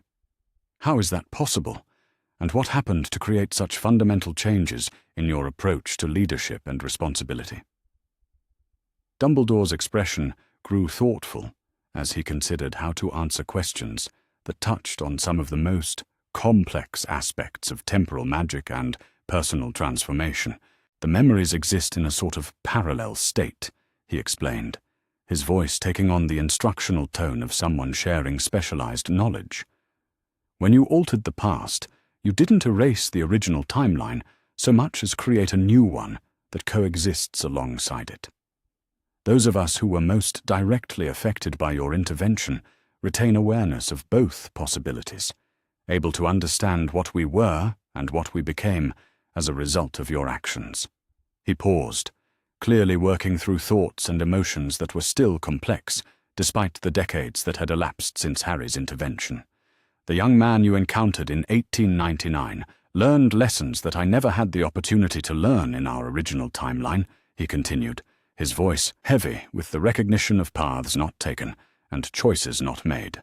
"The warnings you provided about the dangers of utilitarian thinking, the demonstrations of how noble intentions could be corrupted into systematic manipulation, those teachings prevented me from developing the sort of authoritarian approach that characterized my original self's response to power and responsibility." Harry felt tears beginning to form in his eyes as he witnessed this extraordinary conversation, the recognition that his desperate journey through time had succeeded not just in preventing specific tragedies, but in creating the possibility for genuine redemption and growth. This was what he had hoped for, but never quite believed was possible. The chance for good people to learn better approaches to complex problems before those problems corrupted them beyond repair. "But perhaps most importantly," Dumbledore continued, "your intervention taught me to value transparency over protection, collaboration over control, and trust in others' capabilities over fear of their potential mistakes." The result has been an entirely different approach to leadership, one built on empowering others rather than managing them, on sharing knowledge rather than controlling its distribution. The practical implications of this philosophical shift had been enormous, Harry realized as he listened to Dumbledore's explanation and processed his own returning memories. Instead of the secretive Order of the Phoenix that had operated through compartmentalized information and hierarchical decision-making, this timeline's resistance to Voldemort had functioned as a genuine collaborative network where strategy and tactics were developed through collective deliberation rather than individual planning. The result had been more effective coordination and fewer unnecessary casualties, but also the sort of mutual respect and shared ownership that made victory feel like collective achievement rather than successful manipulation. People had fought not because they were guided toward predetermined roles, but because they understood the stakes and chose to contribute their abilities toward outcomes they had helped design. Hermione was still taking notes, her brilliant mind clearly working through the implications of what they were learning about the relationship between individual choices and historical consequences. The changes you describe represent a fundamental shift in how magical society approaches questions of authority and responsibility, she observed, her voice reflecting the excitement of someone encountering genuinely revolutionary ideas. If the most influential wizard of the past century learned to base his leadership on collaboration rather than control, then the ripple effects would have influenced everyone who worked with him, and everyone they subsequently influenced in turn. The result would be an entirely different set of assumptions about how power should be exercised and how people should relate to each other across hierarchical structures. She was absolutely right, Harry realized, and the evidence of these changes was visible not just in the major historical events that had unfolded differently, but in the small details of daily life that reflected altered assumptions about human relationships and social organization.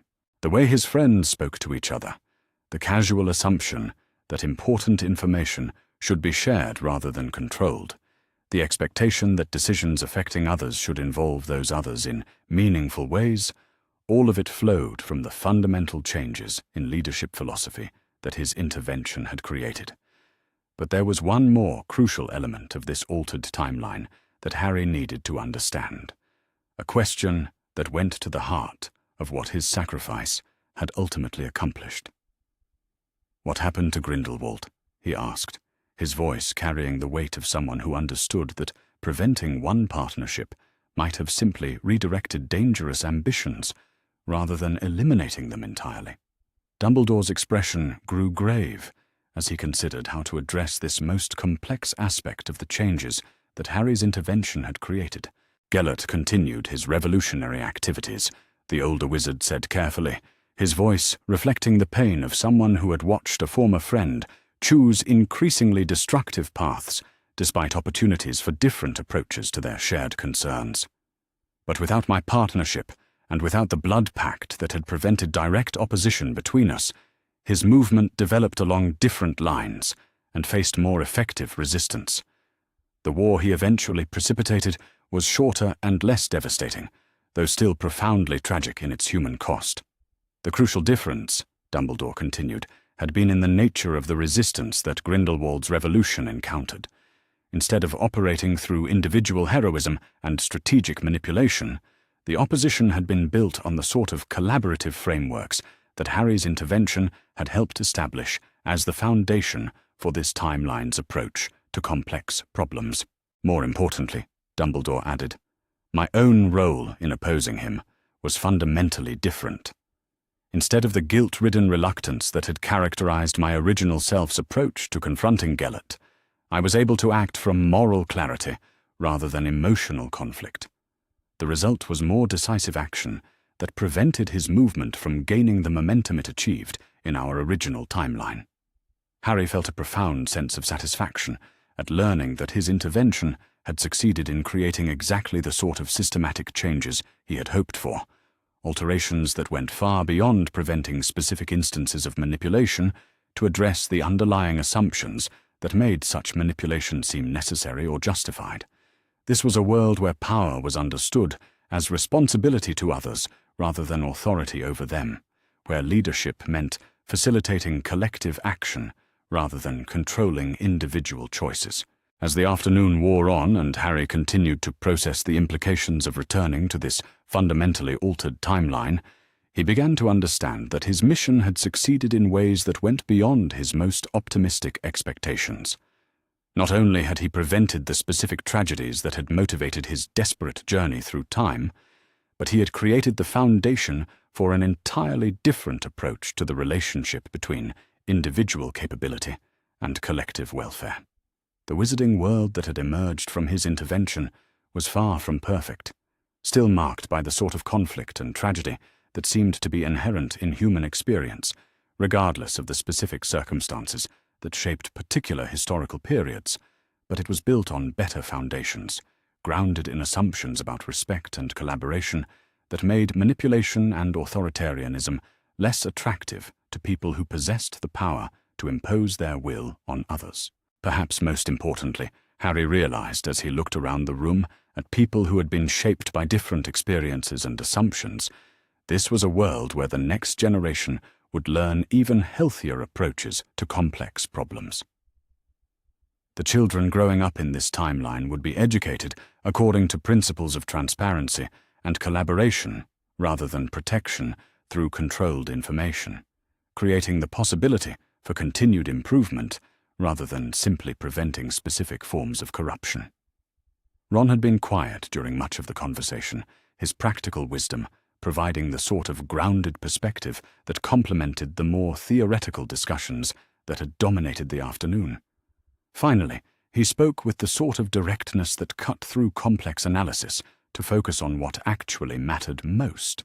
"The important thing is that you succeeded, mate," he said simply, his voice carrying the warmth of genuine friendship, unburdened by the sort of complicated history that had characterized their relationship in the original timeline. "You went back and changed things for the better, prevented suffering that didn't need to happen, and created possibilities for approaches that honor people's dignity instead of treating them like objects to be managed for their own supposed good." He paused, clearly working through thoughts that were still developing as he spoke.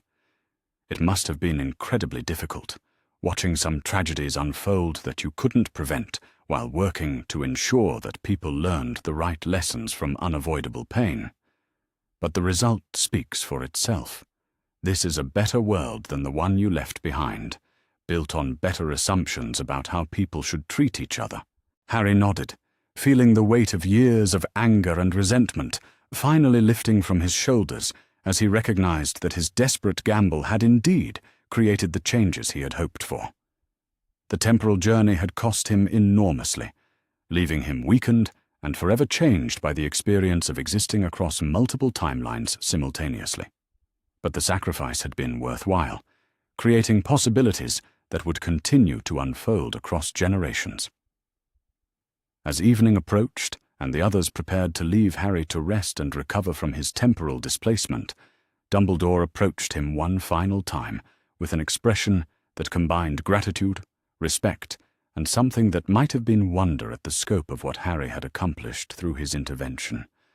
"Thank you," the older wizard said simply, his words carrying the weight of understanding that transcended the immediate circumstances they were discussing. "Thank you for showing a 17-year-old boy that there were alternatives to the authoritarian impulses that seemed so reasonable when justified by noble intentions. The lessons you taught prevented not just my own corruption, but created the foundation for approaches to leadership and responsibility that honor both the need for effective action and the requirement of respecting others' autonomy and dignity." He paused, clearly working through emotions that were still profound despite the decades that had elapsed since Harry's intervention. "The world you returned to is not perfect, but it is built on better foundations than the one you left behind. Sometimes that is the most that anyone can accomplish, and it is far more than most people ever have the opportunity to achieve." As the study emptied and Harry was finally left alone with his thoughts and memories, he reflected on everything that his impossible journey had accomplished and cost. The temporal magic had succeeded beyond his most optimistic expectations, creating changes that rippled through the decades to touch every aspect of how magical society understood the relationship between power and responsibility. The personal cost had been enormous, leaving him forever changed by the experience of existing across multiple timelines and witnessing firsthand how individual choices could cascade into historical consequences. But as he looked around his study, taking in the subtle differences that spoke of a world built on better assumptions about human relationships and social organization, Harry felt a profound sense of satisfaction that transcended any merely personal considerations. His intervention had succeeded, not by preventing all tragedy or eliminating all conflict, but by ensuring that good people learned to respond to complex challenges with wisdom rather than manipulation, with collaboration rather than control, and with respect for others' dignity rather than utilitarian calculation of their expendability. Sometimes the most important victories were the ones that prevented corruption rather than achieving conquest, that created possibilities rather than guaranteeing outcomes. As Harry prepared for sleep in this fundamentally altered timeline, his last conscious thought was a prayer of gratitude for having been given the opportunity to make a difference that would continue to unfold across generations. The future remained unwritten, but it would be built on foundations that honored both the necessity of effective action and the autonomy of those whose lives were affected by such action.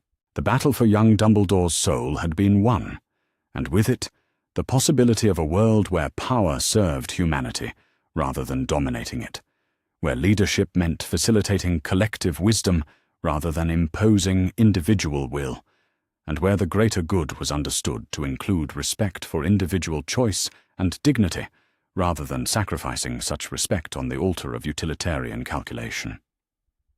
It was, Harry realized, as consciousness faded into peaceful sleep, exactly what he had hoped to achieve when he first opened that ancient journal and began the most dangerous magical working of his life.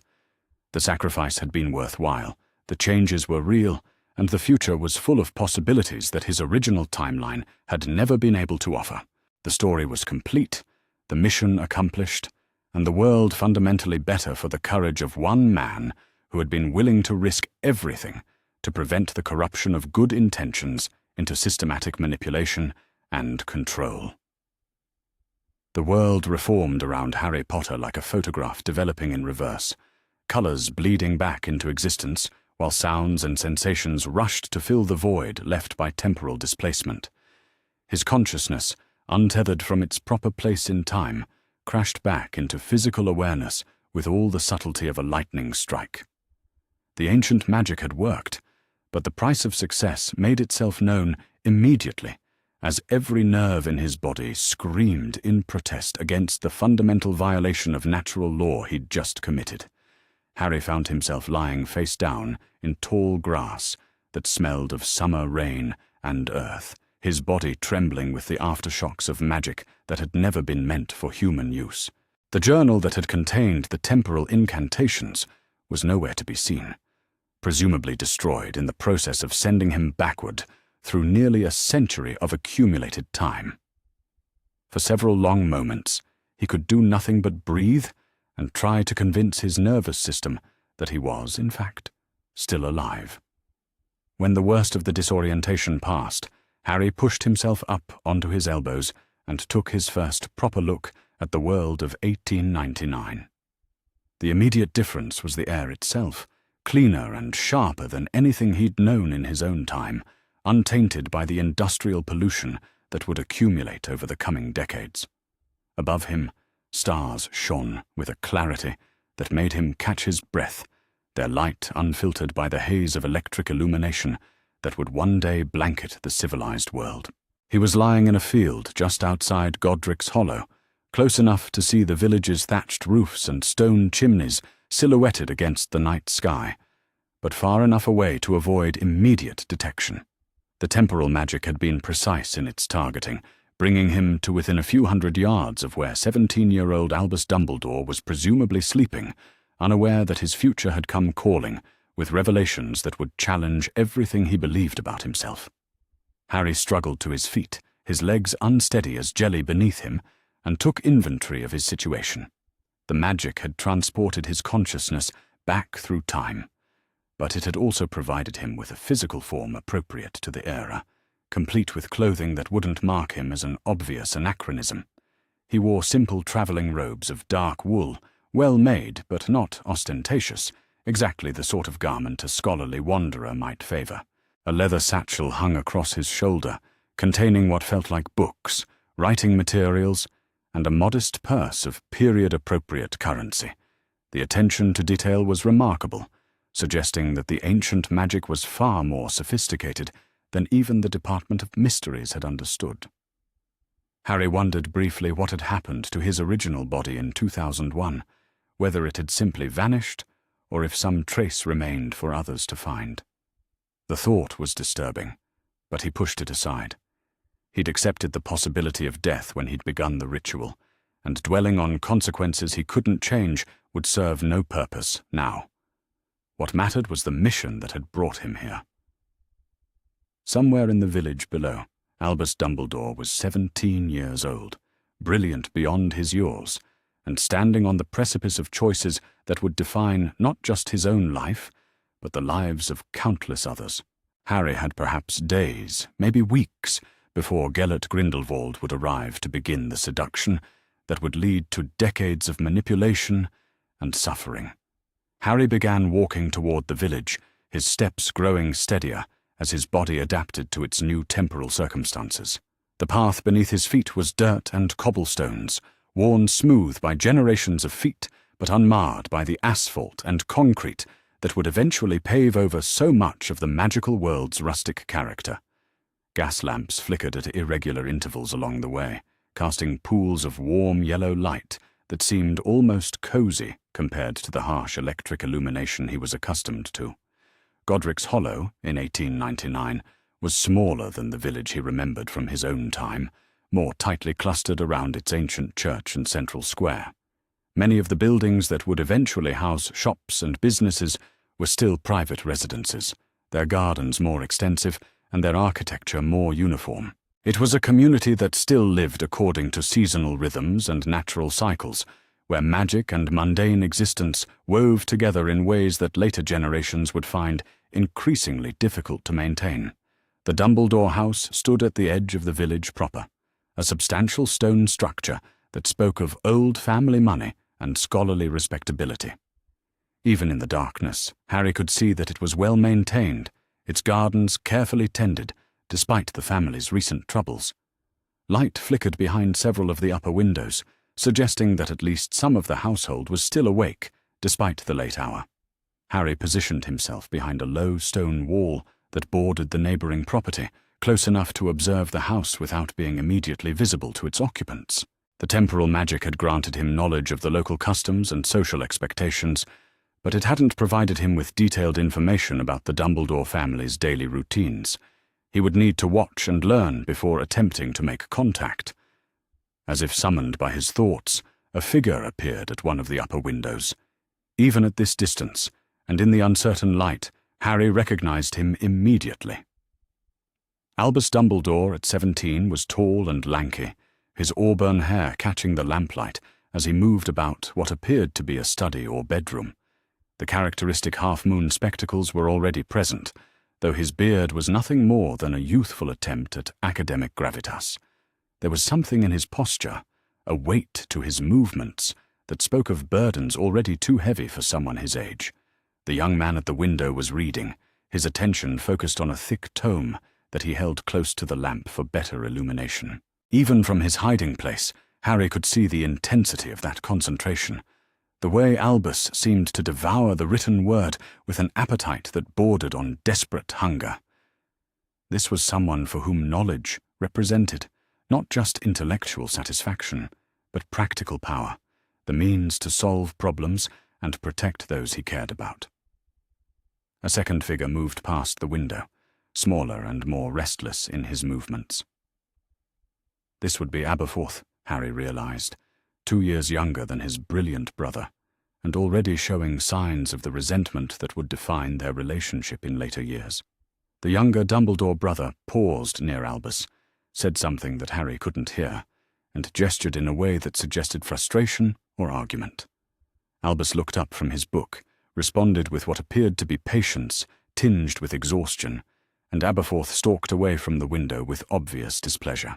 Even at 17, Harry thought, Albus was already carrying the weight of family responsibility, already making the sorts of difficult decisions that would shape his approach to leadership and authority. The death of their father had left him as the de facto head of the household, responsible not just for his own education and future, but for the care of his unstable sister and increasingly bitter brother. It was the sort of pressure that could forge greatness or create monsters, depending on the choices made along the way. A third shadow passed by the window, so briefly that Harry almost missed it. This one was different, smaller and more fragile in its movements. Ariana Dumbledore, the damaged girl whose condition had already torn the family apart and would continue to haunt Albus for the rest of his life. She appeared and vanished like a ghost, there and gone before Harry could get more than an impression of someone lost in her own private darkness. The weight of what he was witnessing settled on Harry's shoulders like a physical thing. These weren't the legendary figures of his own time, the mythic characters whose actions had shaped the wizarding world. These were children, really, thrust into circumstances that would have challenged adults and forced to make decisions with consequences they couldn't possibly understand. Albus at 17 was brilliant and idealistic, but he was also lonely, burdened and desperate for someone who could match his intellectual gifts and understand his dreams. In other words, he was the perfect target for someone like Gellert Grindelwald. Harry settled in for a long night of observation, pulling his travelling cloak more tightly around himself against the evening chill. He needed to understand the dynamics of this household before he could hope to approach Albus effectively. The young man in the window above was the key to preventing decades of manipulation and suffering, but he was also a complex individual with his own motivations and blind spots that would need to be navigated carefully. As the hours passed, Harry watched the lights in the Dumbledore house gradually dim as the family retired for the evening. Albus was the last to extinguish his lamp, finally setting aside his books well past midnight and moving away from the window with the sort of careful quiet that suggested consideration for his sleeping family members. Even in this small gesture, Harry could see the seeds of the man who would one day orchestrate elaborate plans while keeping crucial information from those most affected by his decisions. The thought brought with it a surge of the anger that had motivated his journey through time in the first place. How many lives had been damaged or destroyed by Dumbledore's conviction that he alone possessed the wisdom to make impossible choices for others? How much suffering could have been avoided if the brilliant young man in the window above had learned early that transparency and collaboration were greater goods than the protection offered by noble lies and careful manipulations. But anger alone wouldn't accomplish Harry's mission here. He needed to find a way to approach Albus that wouldn't immediately mark him as either a threat or a lunatic. Claiming to be a time traveler with knowledge of the future would likely result in nothing more than a quick trip to St. Mungo's, assuming such an institution existed in this era. He would need to be subtler, more strategic in his approach. The solution came to him as he watched the last light fade from the Dumbledore house and considered what he knew of Albus's character and interests. The young man was a scholar above all else, someone who valued knowledge and intellectual discourse above almost everything. If Harry could present himself as a fellow academic, someone with insights into magic and philosophy that might appeal to Albus's curiosity, he might be able to establish the sort of relationship that would allow for deeper conversations about choice and consequence. Harry spent the remaining hours before dawn walking through the village, familiarizing himself with its layout and considering his approach. The temporal magic had provided him with appropriate knowledge of the era's customs and expectations, but translating that information into effective action would require careful thought. He couldn't simply knock on the Dumbledore door and announce his presence. Social conventions of the time demanded more subtle forms of introduction, particularly for someone hoping to engage with a family of the Dumbledores standing in the community. As the first light of morning began to touch the eastern horizon, Harry made his way to the village inn, a sturdy building of local stone that bore the weathered sign of the Leaky Cauldron's country cousin. The establishment was already stirring to life, despite the early hour, with smoke beginning to rise from its chimneys and the sound of voices carrying from its kitchen. This would be his base of operations, the place from which he could observe the Dumbledore family's routines and plan his approach. The innkeeper was a round-faced woman with greying hair and the sort of brisk efficiency that suggested long experience in dealing with travellers of all sorts. She looked up from her account books as Harry entered the common room, taking in his travelling robes and scholarly appearance with the practised eye of someone accustomed to evaluating potential guests. "Good morning to you, young master," she said, her voice carrying the warm burr of local accent. "You're about early for a traveller, aren't you?" "Research waits for no one's convenience," Harry replied, hoping his attempt at period-appropriate speech wouldn't mark him as an imposter. "I'm hoping to spend some time in your village, pursuing studies that might benefit from the quiet and scholarly atmosphere I've heard Godric's Hollow provides." The woman's expression warmed noticeably at his words. "Scholarly atmosphere, is it?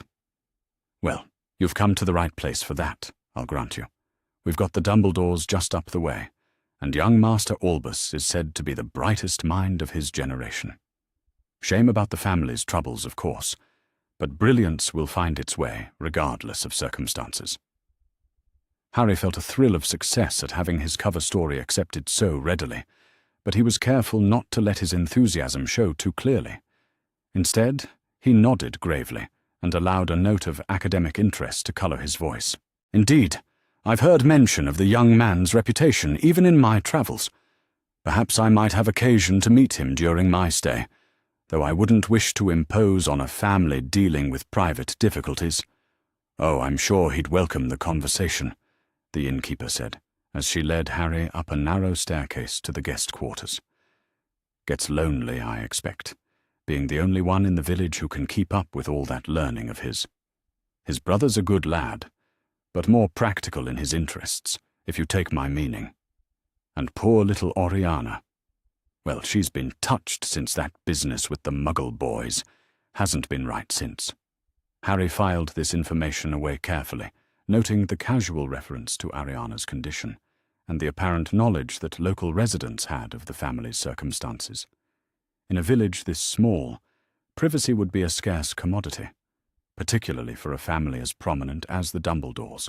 The room Harry was shown to was small but clean, with a narrow bed, a writing desk positioned near the window, and a washstand that had seen better days but remained functional.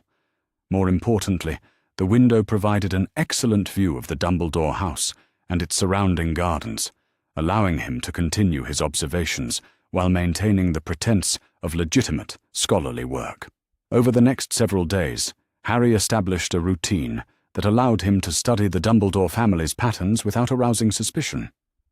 He rose early and spent his mornings at the desk by his window, ostensibly working on academic papers while actually observing the comings and goings across the way. The afternoons he devoted to walks through the village and its surrounding countryside, gathering information about local customs and establishing his credentials as a legitimate scholar interested in the area's history and magical traditions. What he learned painted a picture of a family under considerable strain.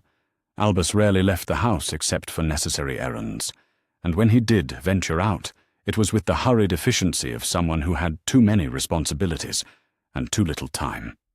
Aberforth was more frequently visible, often tending to the family's small flock of goats with a determination that bordered on obsession. He spoke little to his neighbours and seemed to carry himself with the defensive posture of someone expecting criticism or pity.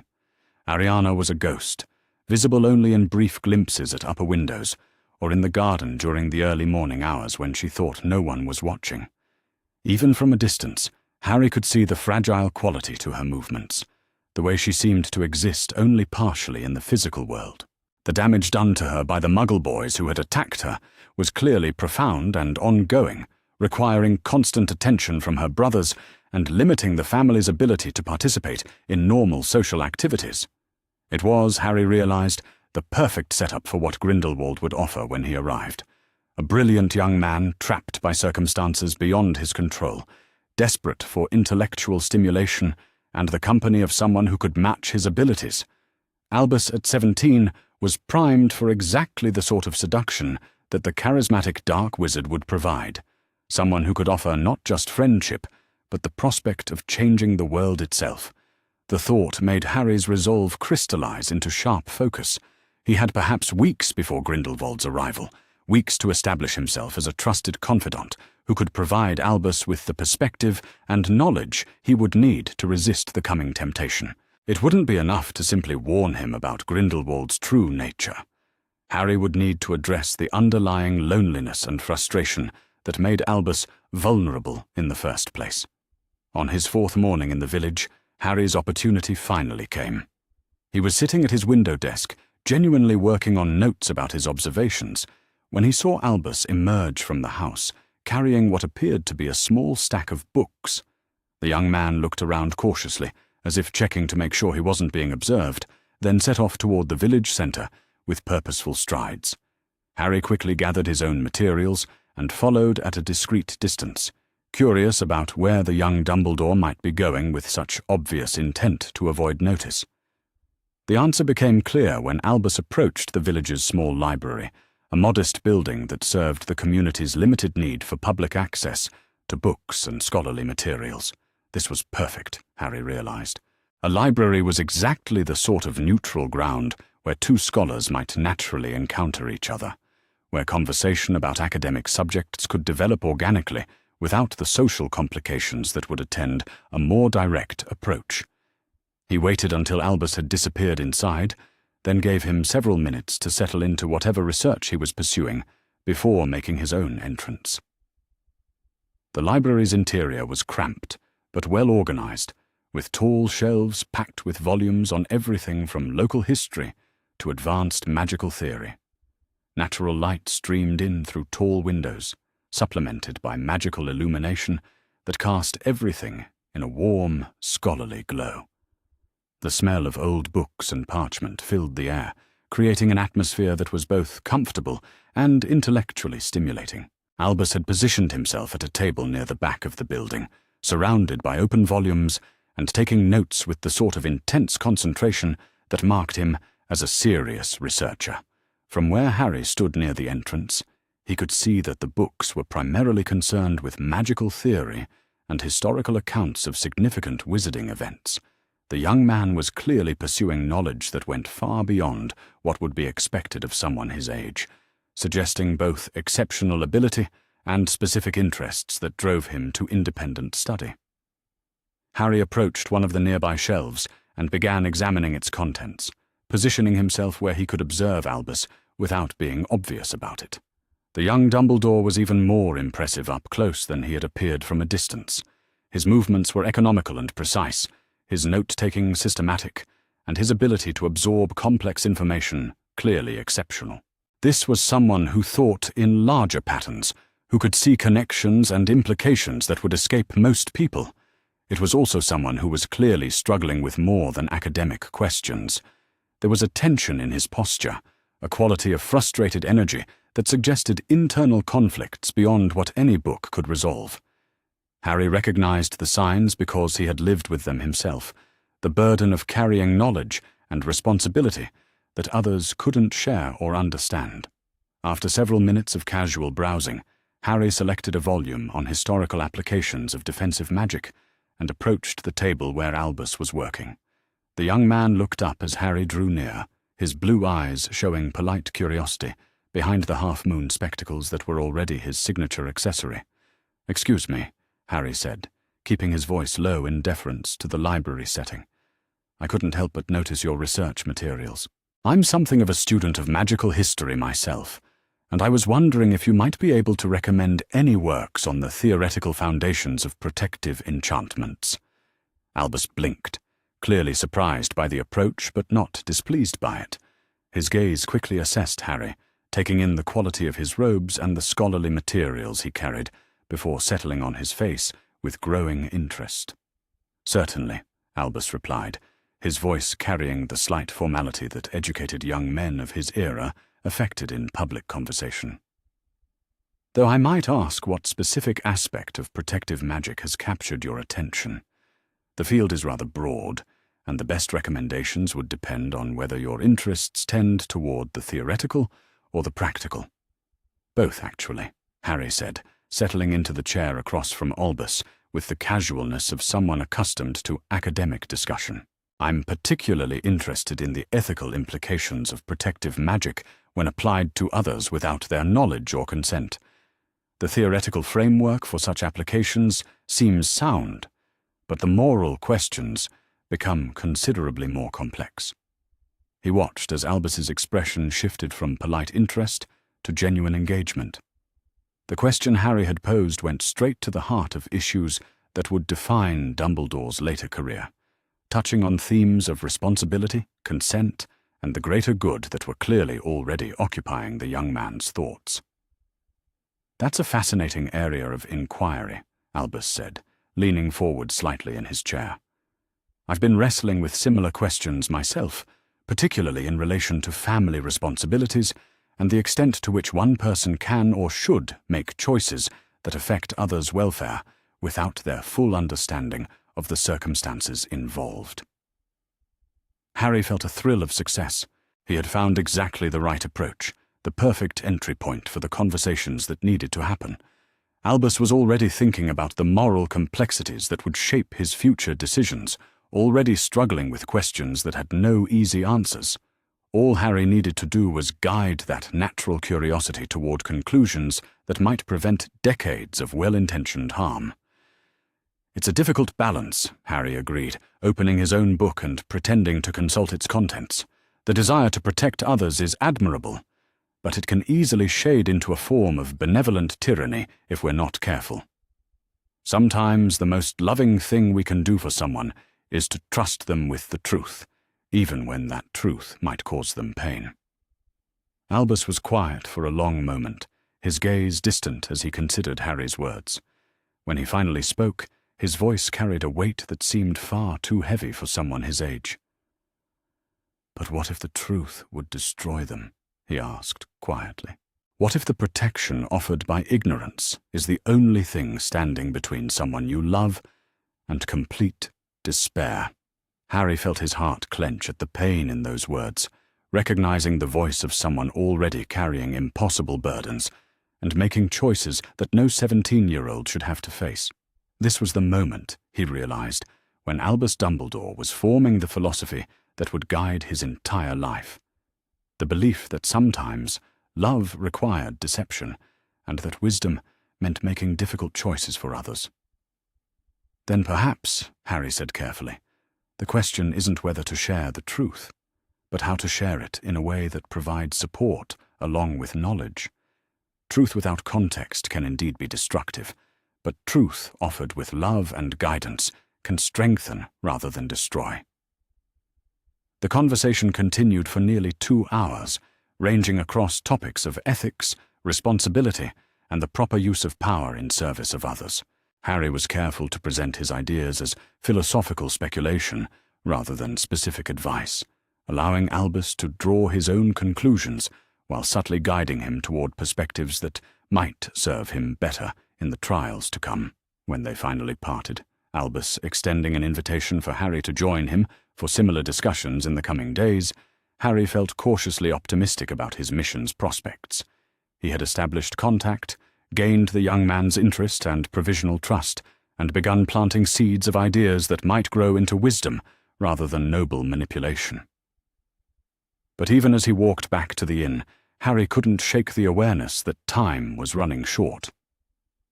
Somewhere in Europe, Gellert Grindelwald was preparing for his own journey to Godric's Hollow, carrying with him the charisma and vision that would shortly challenge everything Harry was trying to accomplish. The real test was yet to come.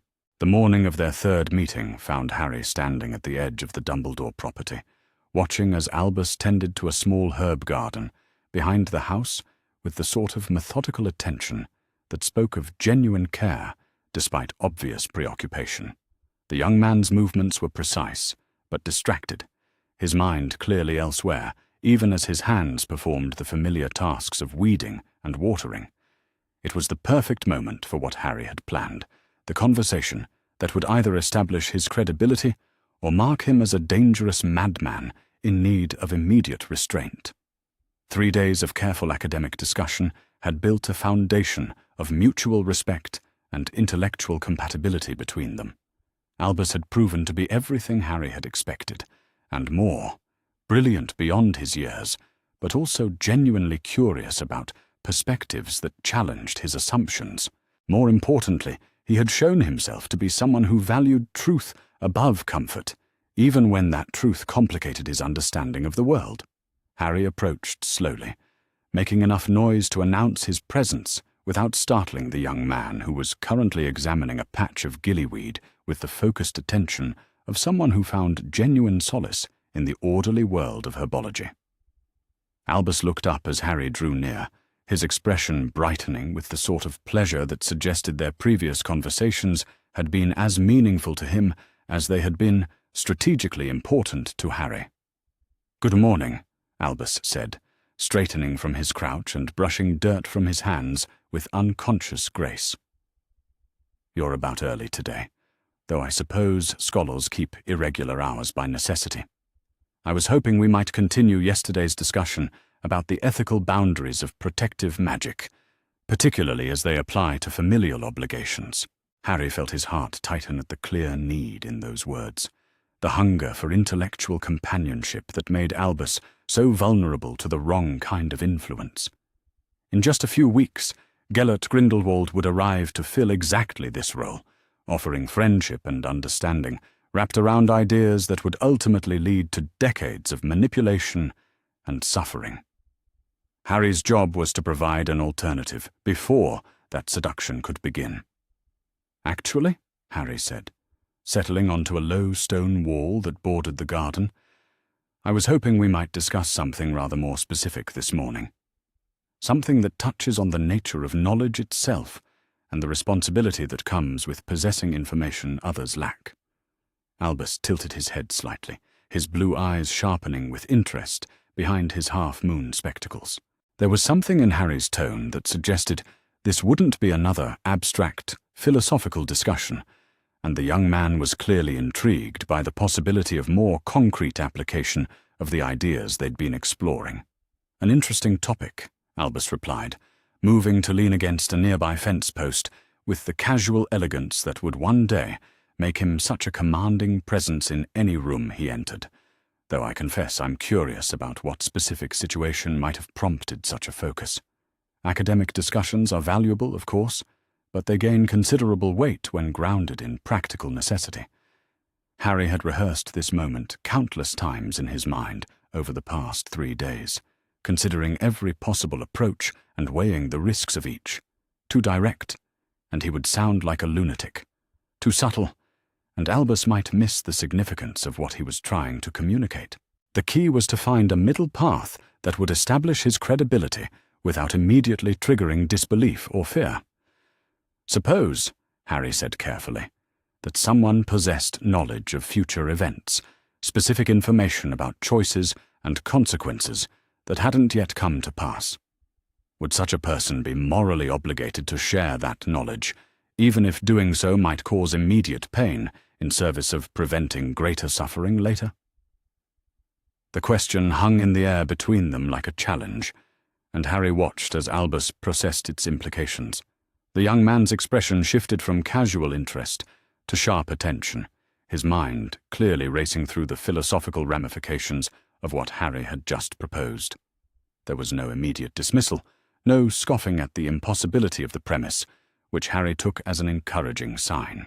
"A fascinating hypothetical," Albus said slowly, his voice carrying the careful neutrality of someone who suspected this might not be hypothetical at all.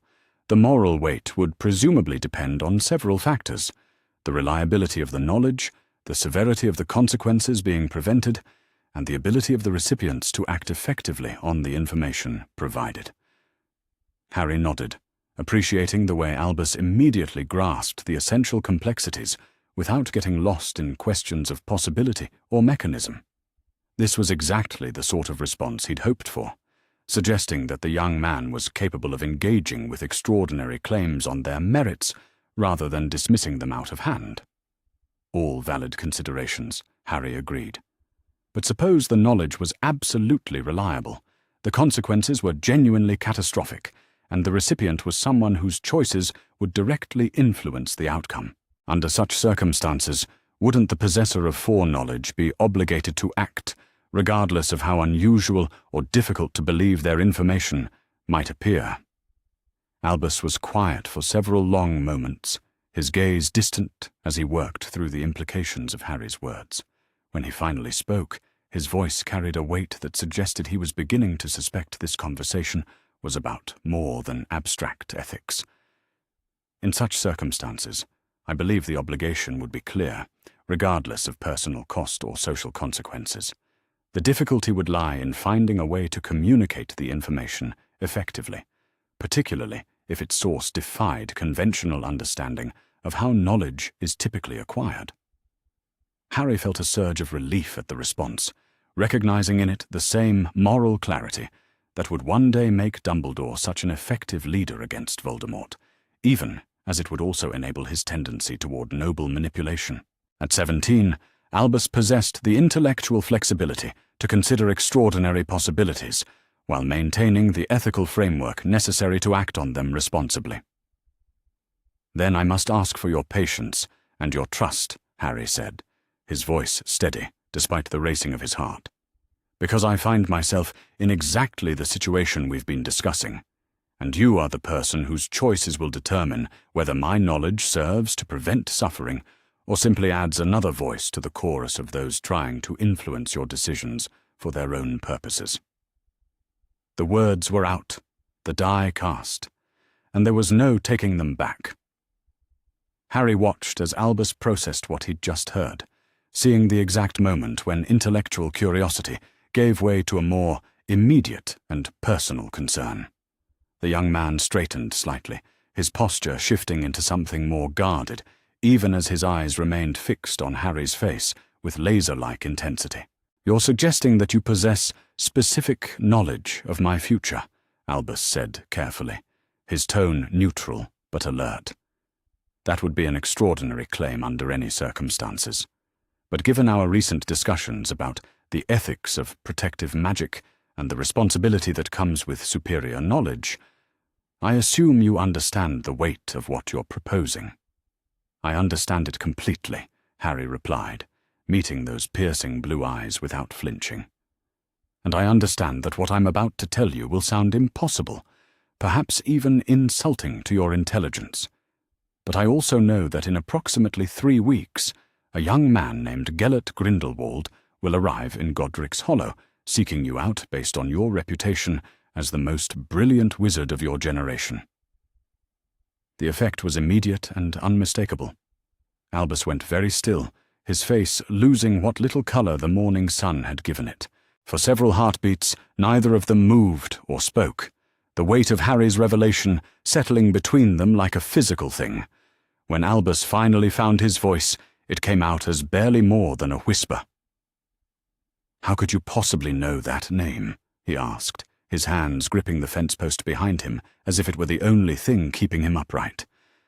"Gellert and I have corresponded, but privately, and I've mentioned his planned visit to no one, not even my family. There's no way anyone else could know of his intentions unless I had access to information that transcends normal methods of acquisition," Harry finished gently. "Which brings us back to our original question about the moral obligations that come with extraordinary knowledge." He could see the war playing out behind Albus's eyes, rational skepticism battling against the evidence of his own experience. The name Grindelwald wasn't something Harry could have guessed or overheard in casual conversation. Its accuracy, combined with the specific detail about timing, suggested access to information that should have been impossible for a stranger to obtain. "Prove it," Albus said finally, his voice stronger now, but still edged with uncertainty. If you truly know what's to come, if this isn't some elaborate deception or lucky guess, then prove it with details that only genuine foreknowledge could provide. Harry had expected this challenge and had prepared for it carefully, selecting pieces of information that would establish his credibility without immediately revealing the full scope of what was to come. The key was to provide enough proof to be believed while leaving room for the more devastating revelations that would need to come later. "Very well," Harry said, his voice taking on the cadence of someone reciting facts rather than making predictions. "Grindelwald will arrive on a Tuesday afternoon in the 3rd week of July, carrying with him a leather satchel containing research notes about the Deathly Hallows and their potential location. He will approach you initially through intellectual flattery, praising your published work on magical theory and suggesting collaboration on projects that he claims will revolutionize wizarding society." Albus's grip on the fence post tightened, his knuckles going white as Harry continued with relentless accuracy. He will be charming, brilliant, and utterly convinced of his own righteousness in proposing what he will call a revolution for the greater good of all magical beings. Within days of his arrival, you will find yourself drawn into plans that seem noble in their intentions, but contain the seeds of tyranny in their methods. And before the summer ends, your sister Ariana will be dead, killed in a 3-way duel between yourself, Grindelwald, and your brother Aberforth. The words hit Albus like physical blows, each revelation driving him further back against the fence until he seemed in danger of collapse. The color had drained completely from his face, leaving him pale as parchment and trembling with the effort of processing what he'd just heard. When he finally spoke, his voice was raw with emotion he was struggling to control. "Ariana will die," he repeated, the words coming out broken and hollow. "You're saying that my sister, who has already suffered so much, who depends on me for protection and care, will die because of choices I make in the coming weeks." Harry felt the full weight of the pain he was causing, the cruelty of revealing such devastating information to someone who was still essentially a child himself. But he also knew that this shock was necessary, that only by understanding the full scope of what was at stake could Albus hope to make different choices when the crucial moments arrived. "She will die," Harry confirmed gently. "But not because you are evil, or because you intend harm. She'll die because you'll be seduced by noble ideals presented by someone who understands exactly how to appeal to your intelligence and your desire to make the world better. Grindelwald will offer you friendship, intellectual stimulation, and the promise of power used in service of justice, and you'll be too lonely and too desperate for understanding to see the trap until it's too late."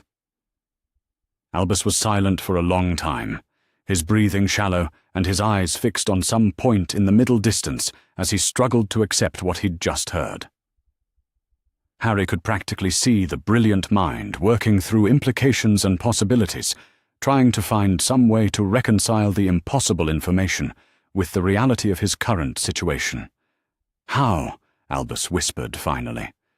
"How could you possibly know such specific details about events that haven't happened yet? And more importantly, why are you telling me this? What do you gain from warning me about choices I haven't yet made?" The questions Harry had been dreading, because they required him to reveal at least part of his true nature and mission. He'd hoped to establish trust gradually, to let credibility build through demonstrated accuracy, rather than incredible revelations about time travel and consciousness projection. But Albus was too intelligent to accept prophecy without understanding its source, and too ethical to act on warnings without knowing the motives behind them. "My name is Harry Potter," Harry said, the words feeling strange in his mouth after days of careful deception. "I was born in 1980, and in my original timeline, I lived through the consequences of the choices you're about to make. I watched as your noble intentions created decades of manipulation and suffering, as your conviction that you alone could make impossible decisions led to countless deaths and the corruption of everything you claimed to value. If Albus had looked shocked before, now he appeared genuinely stunned, his mouth opening and closing soundlessly as he tried to process this new impossibility layered on top of the previous revelations. The idea of time travel was difficult enough to accept, but the notion that this apparent peer was actually someone from nearly a century in the future defied every assumption about how the world worked. "Time travel," Albus managed finally, his voice barely audible. "You're claiming to have traveled back through time to warn me about mistakes I haven't yet made, based on knowledge of a future that presumably no longer exists if your warnings are successful." Harry nodded, recognizing the intellectual struggle playing out behind those piercing blue eyes.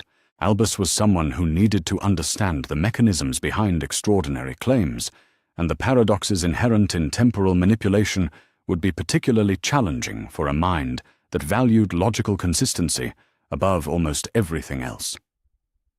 "The magic required was ancient and dangerous," Harry explained. "It cost me everything I had built in my own time, and it may very well kill me before this conversation ends. But the suffering I witnessed, the lives destroyed by well-intentioned manipulation, the deaths that could have been prevented if someone had simply told the truth instead of trying to protect others from difficult knowledge, all of it convinced me that the risk was worthwhile." He paused, studying Albus's face for signs of disbelief or rejection, but found instead a growing acceptance that spoke to the young man's fundamental honesty and moral courage.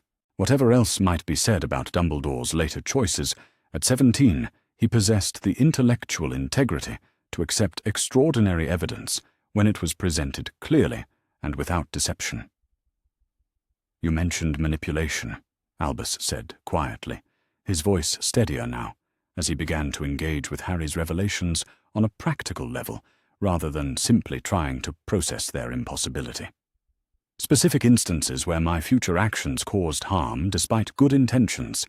If you're here to prevent such outcomes, I need to understand exactly what I'm capable of becoming." The request was painful to hear, carrying as it did the weight of someone asking to be shown his own potential for evil. But it was also exactly what Harry had hoped for, evidence that Albus possessed the moral courage necessary to confront uncomfortable truths about himself and his capacity for both good and harm. "You will spend the next several decades of your life making choices for other people without their knowledge or consent," Harry said, his words careful but relentless. "You will place children in situations of abuse and neglect because you believe the suffering will serve a greater purpose. You will withhold information that could save lives because you convince yourself that ignorance provides better protection than knowledge." Each revelation hit Albus like a physical blow, but the young man didn't flinch away from what he was hearing. Instead, he seemed to draw himself up straighter, meeting Harry's gaze with a directness that spoke to his determination to face whatever truths were being offered, no matter how painful they might prove to be. "Most damningly," Harry continued, "you will identify a child who is prophesied to defeat a great evil, and you will spend that child's entire life molding him into the perfect weapon, allowing him to believe he's making free choices while actually following a path you've carefully constructed to ensure his willingness to sacrifice himself when the time comes. That child," Albus said, his voice barely above a whisper. "Was that child you?" Harry nodded, feeling the weight of his own history settling between them like a stone, dropped into still water. "Yes, I was that child. I was the weapon you spent 17 years shaping, the sacrifice you deemed necessary for the greater good. And when the time came, I walked willingly to what I believed would be my death, because I trusted that you knew better than I did what needed to be done." The silence that followed stretched between them like a chasm, filled with the weight of revelations that changed everything while explaining nothing about how different choices might have led to better outcomes. Albus stood frozen against his fence post, his mind clearly racing through implications and possibilities as he tried to reconcile the person he believed himself to be with the monster Harry had just described. "But you survived," Albus said finally, seizing on the one piece of hope in Harry's narrative. "Whatever plan I constructed, whatever manipulation I employed, it didn't actually result in your death.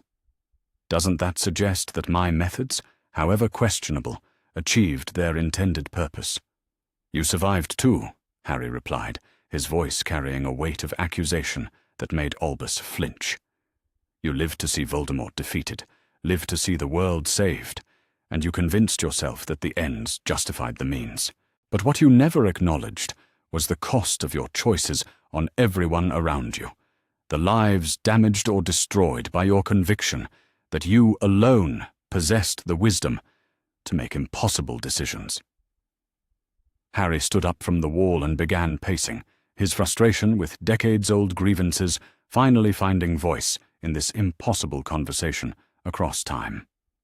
"You placed me with relatives who hated magic and everything associated with it, who spent 11 years making sure I knew I was unwanted and abnormal.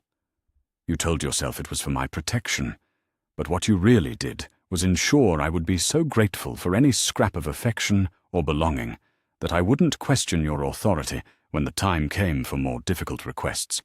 Albus seemed to shrink in on himself as Harry continued, each accusation hitting home with the weight of specificity that only lived experience could provide.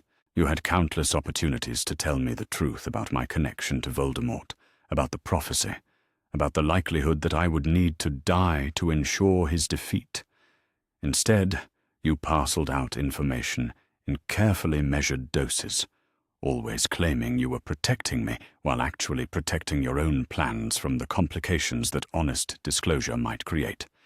The young man who would one day become the most manipulative wizard of his generation was now pressed back against his garden fence, his face pale and his eyes wide with the horror of understanding exactly what Harry was describing.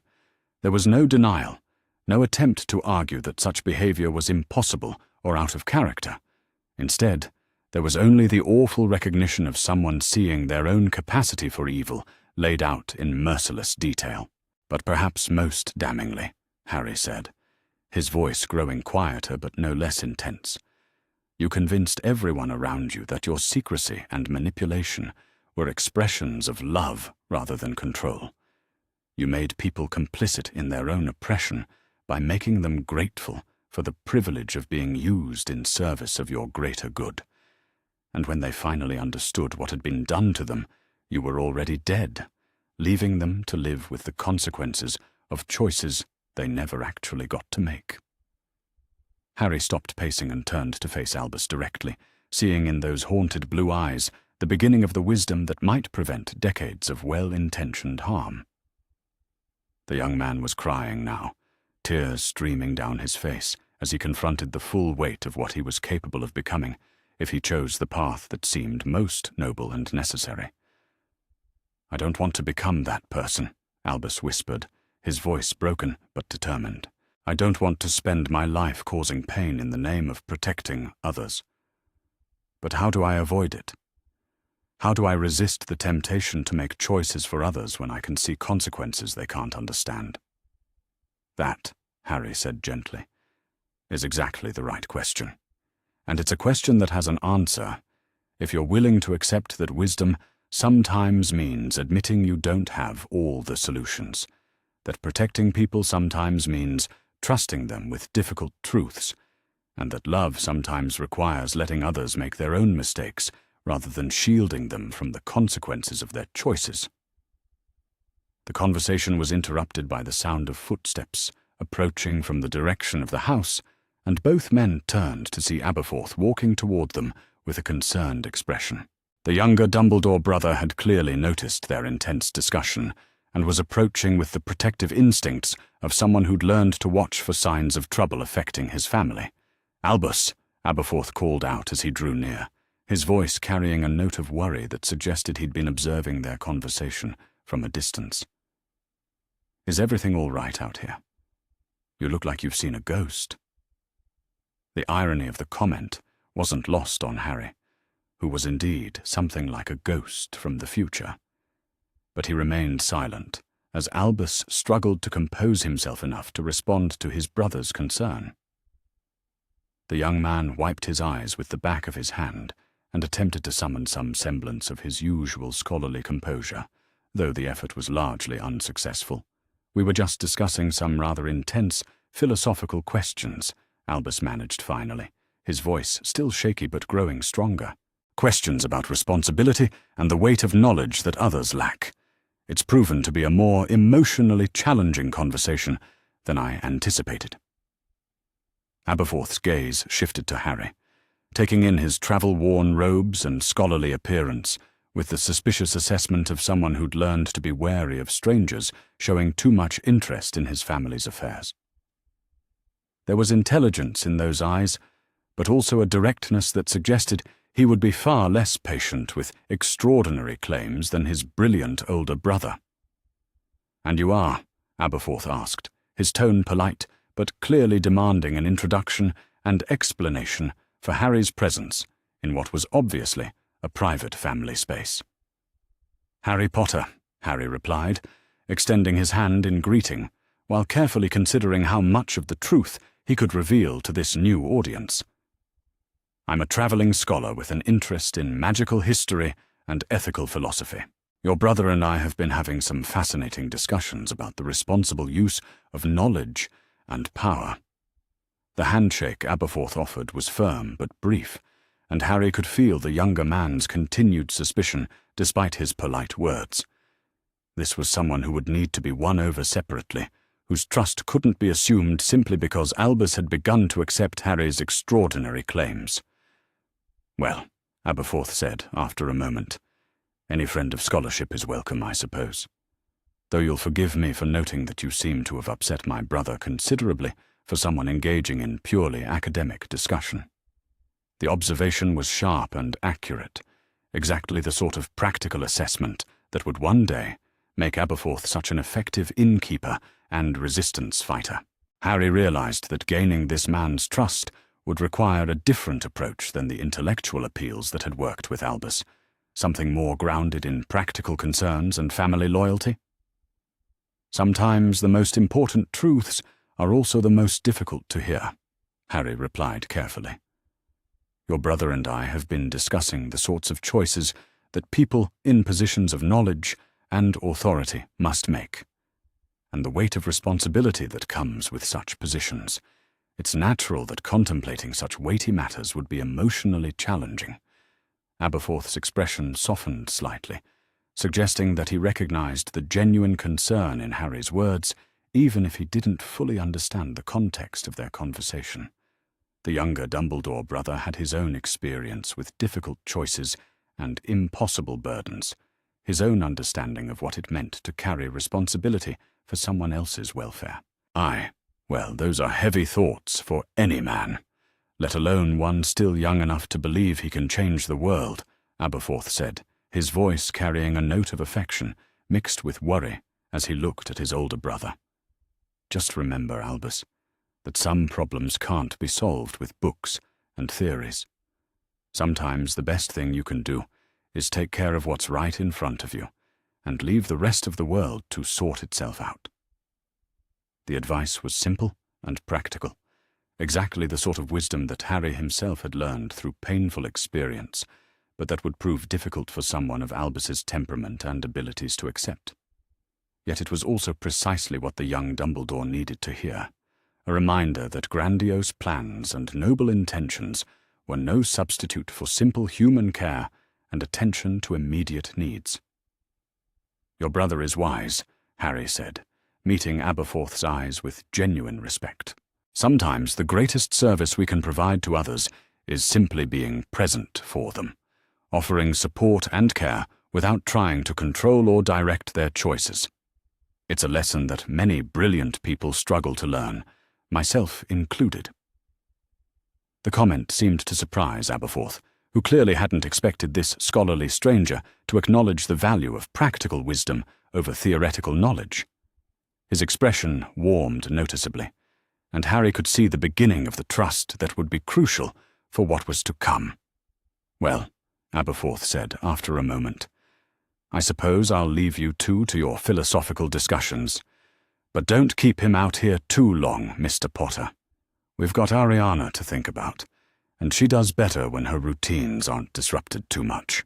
The mention of their sister brought a fresh wave of pain to Albus's face, the reminder of his additional responsibilities and the fragile person whose welfare depended on the choices he would make in the coming weeks. Harry felt the weight of the knowledge he carried, the terrible understanding that this girl they both loved was doomed regardless of what warnings he could provide. Or was she?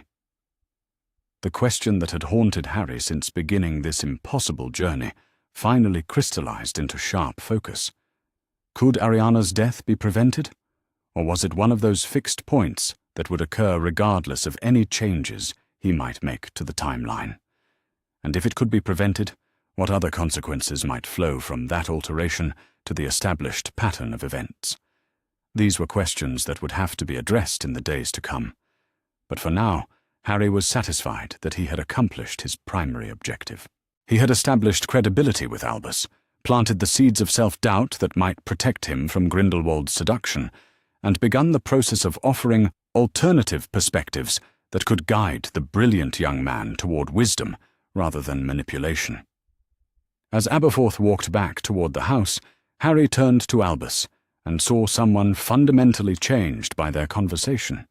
The casual confidence of youth had been replaced by something deeper and more cautious, an awareness of his own capacity for both good and evil that would serve him well in the trials to come. "I need time to think about what you've told me," Albus said quietly, his voice still shaky, but more composed than it had been moments before. "Time to consider what it means, and how I should respond when this Grindelwald arrives with his promises and his noble intentions." "Take all the time you need," Harry replied. "But remember that awareness is only the first step. When the moment comes, when you're faced with choices between easy manipulation and difficult honesty, between protecting others from truth and trusting them with knowledge, the real test will be whether you can act on what you now understand about the consequences of such decisions." They parted with a handshake that carried the weight of shared knowledge and mutual respect, two men separated by decades, but united in their understanding of the burdens that came with power and the responsibility to use it wisely. As Harry walked back toward the village inn, he felt cautiously optimistic about what had been accomplished, but also deeply aware that the hardest tests were yet to come.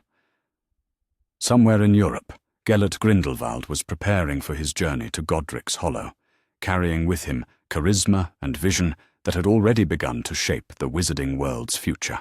The question was whether Harry's warnings would prove sufficient to immunize Albus against that seduction, or whether the loneliness and intellectual hunger that made him vulnerable would ultimately prove stronger than the wisdom that painful knowledge could provide. The answer would determine not just the fate of the Dumbledore family, but the course of the next century of wizarding history. The ancient magic that had brought Harry back through time carried with it more than just consciousness and memory. As he discovered 3 days after his devastating revelation to young Albus Dumbledore, the temporal displacement had also granted him access to abilities that transcended normal magical limitations. The realization came to him as he sat in his room at the village inn, wrestling with how to make the abstract concept of future manipulation concrete enough for a 17-year-old to truly understand. The solution presented itself when Harry found himself able to project his memories with crystalline clarity, not merely as recollections, but as vivid reconstructions that could be shared with others as if they were experiencing the events themselves. It was a gift born of desperate necessity, the magic recognizing that words alone would never be sufficient to convey the full weight of what Dumbledore would become without proper intervention. Harry had arranged to meet Albus at the abandoned cottage that stood at the edge of the Dumbledore property, a structure that had once housed a groundskeeper, but now served as a quiet refuge where their increasingly intense conversations could continue without risk of interruption or oversight. The young man had been subdued since their last meeting, clearly struggling to process the revelations about his future while maintaining the daily responsibilities that kept his fractured family functioning. When Albus arrived that morning, he looked older than his 17 years, the weight of terrible knowledge etched in the lines around his eyes, and the careful way he carried himself. The casual confidence that had characterized their earlier meetings had been replaced by something more cautious and self-aware, the beginnings of the wisdom that might prevent decades of well-intentioned harm. "You said you had more to show me," Albus said, without preamble, as he settled onto one of the cottage's dusty chairs. "More specific examples of the manipulation and control you claim I'll employ in service of the greater good. I've spent the last 3 days trying to convince myself that what you described was impossible, that I could never become the sort of person who would orchestrate such elaborate deceptions. But you haven't been able to convince yourself, have you?" Harry observed gently, recognizing the signs of someone who had confronted their own capacity for evil and found it disturbingly plausible. "Because deep down, you already understand the temptation of making choices for others when you believe you know better than they do what's best for their welfare." Albus nodded reluctantly, his gaze fixed on his hands as he struggled with the implications of Harry's words. "I've already made such choices," he admitted quietly. "Small ones, perhaps, but the pattern is there. Deciding what Aberforth should know about Ariana's condition, determining how much responsibility he can handle, choosing which household burdens to shoulder myself rather than trust him to share them appropriately." The honesty in that admission gave Harry hope that his mission might succeed, where mere warnings would have failed. This was someone capable of genuine self-reflection, willing to examine his own motivations and actions with the sort of brutal honesty that was prerequisites for meaningful change. Then you're ready to see what those patterns become when applied to larger stakes and more complex situations, Harry said, rising from his own chair and moving to the center of the cottage's main room. "What I'm about to show you isn't imagination or possibility. These are memories of actual events, things that happened in the timeline I came from, choices you made and their consequences for the people who trusted you." He extended his hand toward Albus, who took it after a moment's hesitation. The contact was necessary for what Harry intended, the sharing of memory requiring physical connection to bridge the gap between one consciousness and another. As soon as their hands touched, Harry felt the ancient magic respond, reaching deep into his stored experiences and selecting those that would most effectively communicate the weight of what was at stake. The cottage around them faded like mist, replaced by the unmistakable interior of number 4 Privet Drive. Harry felt Albus tense beside him as the memory took hold, surrounding them both with the oppressive atmosphere of the Dursley household on a sweltering summer day. They stood invisible in the hallway, witnessing events that had occurred more than a century in the future, but felt as immediate and real as anything happening in their present moment. A younger Harry Potter, perhaps 10 years old, was attempting to clean the kitchen while his massive cousin Dudley threw a tantrum about the inadequacy of his breakfast. Vernon Dursley loomed over the child, his face purple with rage as he berated him for imaginary failures and threatened him with punishments that would have been considered abuse in any reasonable household. "This is where you placed me," Harry said quietly, his voice carrying across the memory like narration. "With people who despised everything I represented, who spent 11 years making sure I understood that I was unwanted, abnormal, and fundamentally worthless. You told yourself it was for my protection, that the blood magic would keep me safe from Voldemort's followers. But what you really accomplished was ensuring that I would be so grateful for any scrap of affection that I would never question your authority when more difficult requests came later." Albus watched in horrified fascination as the scene played out, seeing how the child Harry learned to make himself invisible, to anticipate violence and cruelty, to survive in an environment where his very existence was treated as an unwelcome burden. The young Dumbledore's hands were shaking as he witnessed the systematic destruction of a child's self-worth, the careful cultivation of desperation that would make that child easy to manipulate years later. "But surely," Albus whispered. Surely there were other options, other families who could have provided protection without such cruelty. The wizarding world must have had people who would have welcomed the boy who defeated Voldemort, who would have raised him with love and understanding. The memory shifted, now showing them the interior of Hogwarts during Harry's first year. They watched as 11-year-old Harry encountered the wizarding world for the first time, his face lighting up with wonder and gratitude that was painful to observe. This was a child who had been so starved for acceptance that the mere act of being welcomed into a magical community felt like the greatest gift imaginable. There were options, Harry confirmed, his voice heavy with the weight of years-old resentment. But those options would have meant raising a child who understood his own worth, who possessed the confidence and knowledge to ask difficult questions and demand honest answers. You needed someone who would be grateful enough to follow orders without question, and the Dursleys provided exactly the sort of childhood that would produce such compliance. The scene around them changed again, this time showing the climactic moments of Harry's first year at Hogwarts. They watched as Dumbledore arrived just after Harry had faced Quirrell and Voldemort, too late to provide assistance, but perfectly positioned to control the narrative of what had occurred.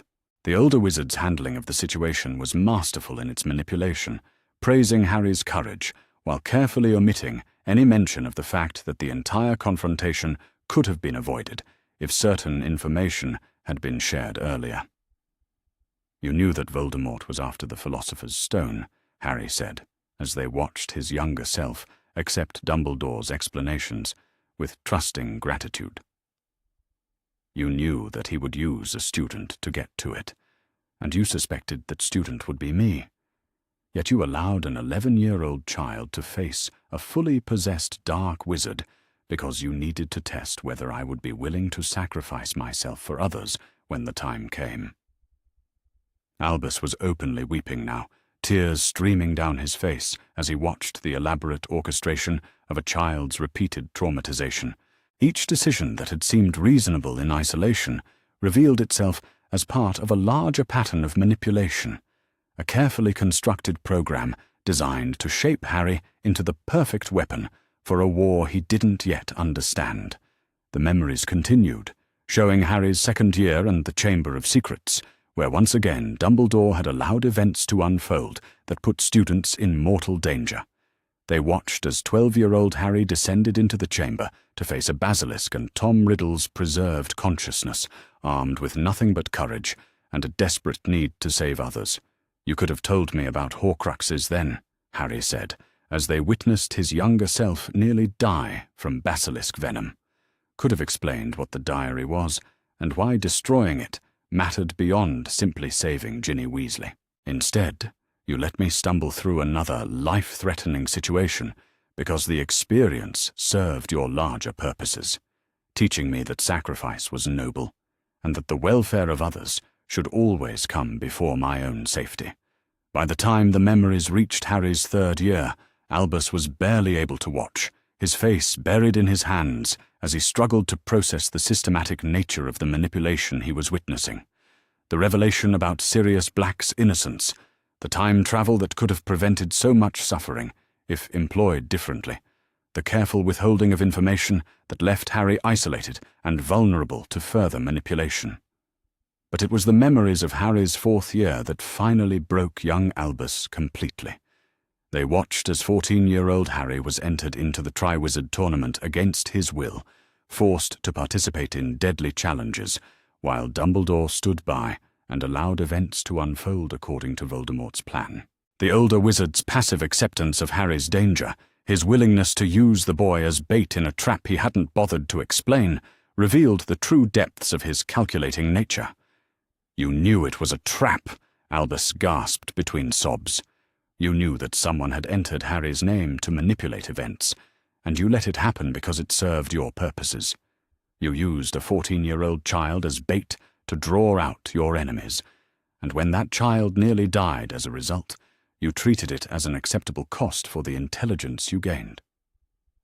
The memory of the graveyard scene was almost unbearable to witness, showing Harry's capture and torture, his forced participation in Voldemort's resurrection ritual, the murder of Cedric Diggory that could have been prevented if Dumbledore had chosen to act on his suspicions earlier.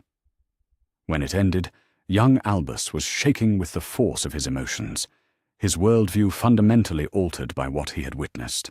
But even that wasn't the worst of it, Harry said gently, his voice carrying the weight of someone who had lived through these experiences and carried their scars for years afterward. The most damning manipulation was still to come, the revelation that would show exactly how far you were willing to go in service of your greater good. The memories shifted to show Harry's 5th year, the systematic campaign to isolate him from support and information while Voldemort worked to corrupt his mind through their shared connection. They watched as Dumbledore avoided Harry completely, refusing to meet his eyes or provide explanations that might have prevented months of suffering and confusion. "You knew that Voldemort was trying to use our connection against me," Harry said, as they witnessed his younger self's growing desperation and anger. "You knew that isolation would make me more vulnerable to his influence, but you maintained that isolation anyway, because you believed the risks of emotional manipulation were preferable to the risks of me learning too much about my true purpose too early." The memory of Sirius's death played out before them with devastating clarity, showing how Dumbledore's refusal to share crucial information had led directly to the loss of the only father figure Harry had ever known. Young Albus watched in horror as his future self finally revealed the prophecy that had shaped every decision he'd made regarding Harry's life, admitting that he had orchestrated years of manipulation to ensure the boy would be willing to face his destiny when the time came. "This is what I became," Albus whispered, his voice broken and hollow. "This is the man I turned into when I convinced myself that love meant making choices for others without their consent. Every decision guided by arrogance disguised as wisdom, every manipulation justified by noble intentions that made the cruelty easier to bear." "But we're not finished yet," Harry said, though his own voice was thick with emotion at having to relive these memories. "There's still the final manipulation to witness, the one that reveals the true scope of what you were willing to sacrifice for your vision of the greater good." The memories jumped forward to Harry's 6th year, showing the careful preparation for the final confrontation with Voldemort.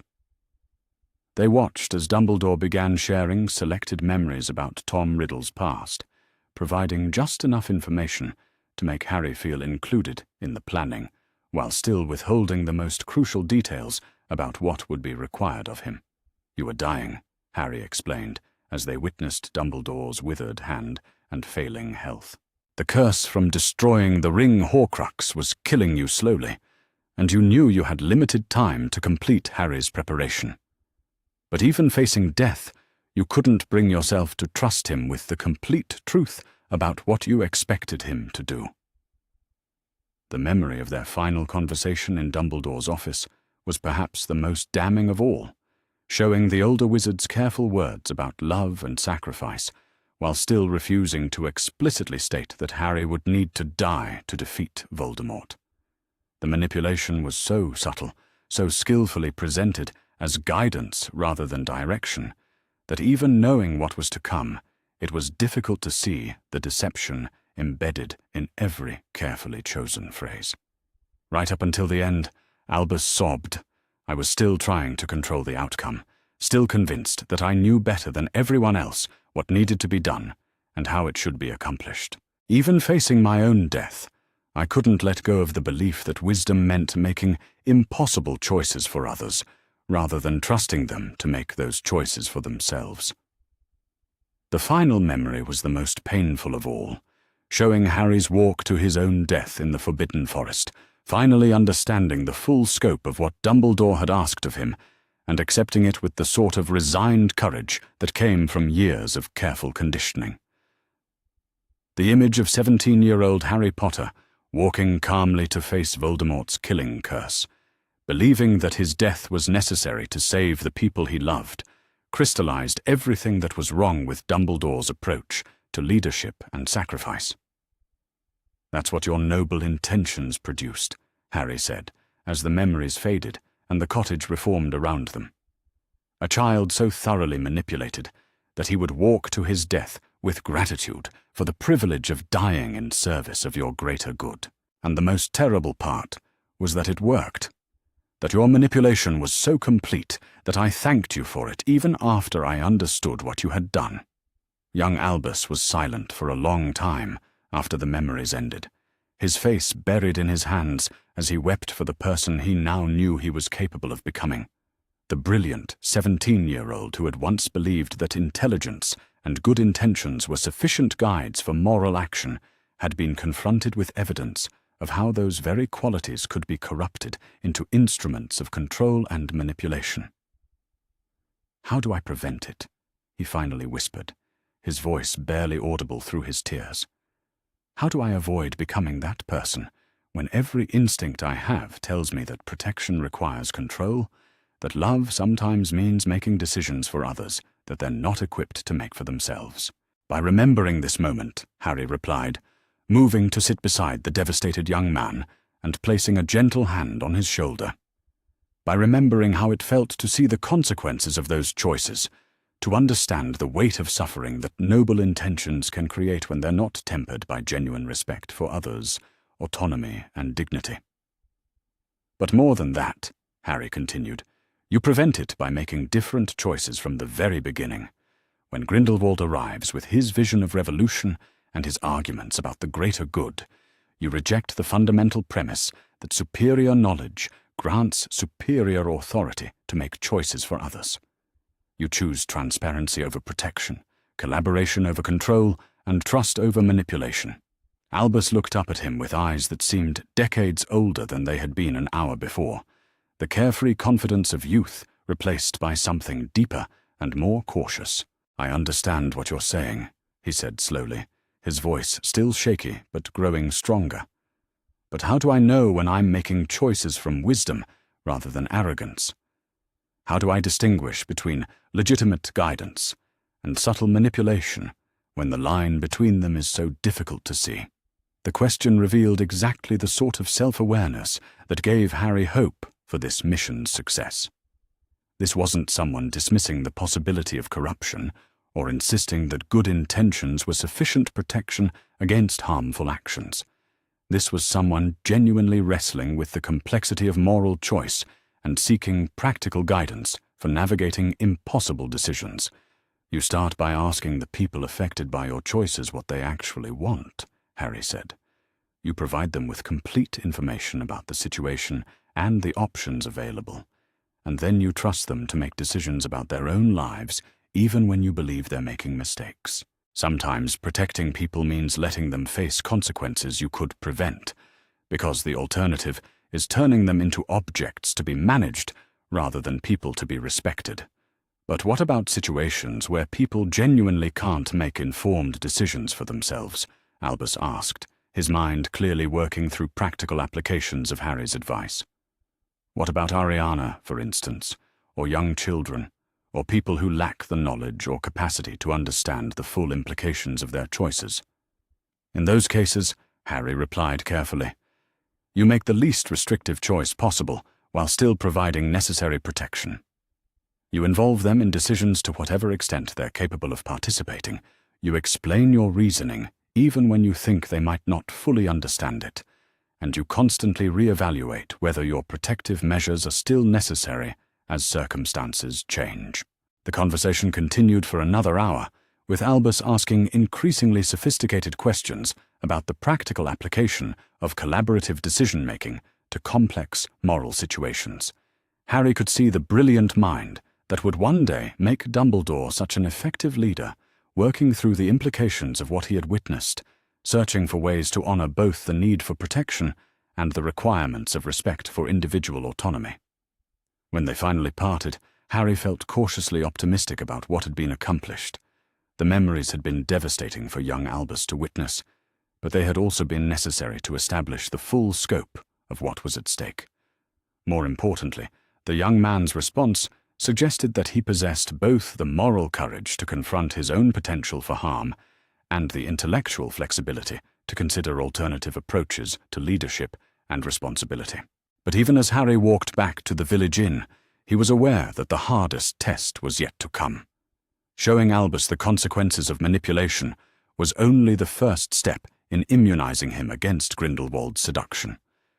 The real challenge would come when the charismatic revolutionary arrived with his own vision of the greater good, offering friendship and intellectual stimulation to someone who was desperately lonely and hungry for understanding.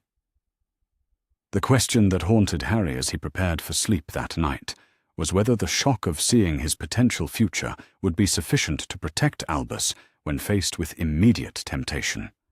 Grindelwald's appeal wasn't based solely on his ideas about magical superiority and revolution.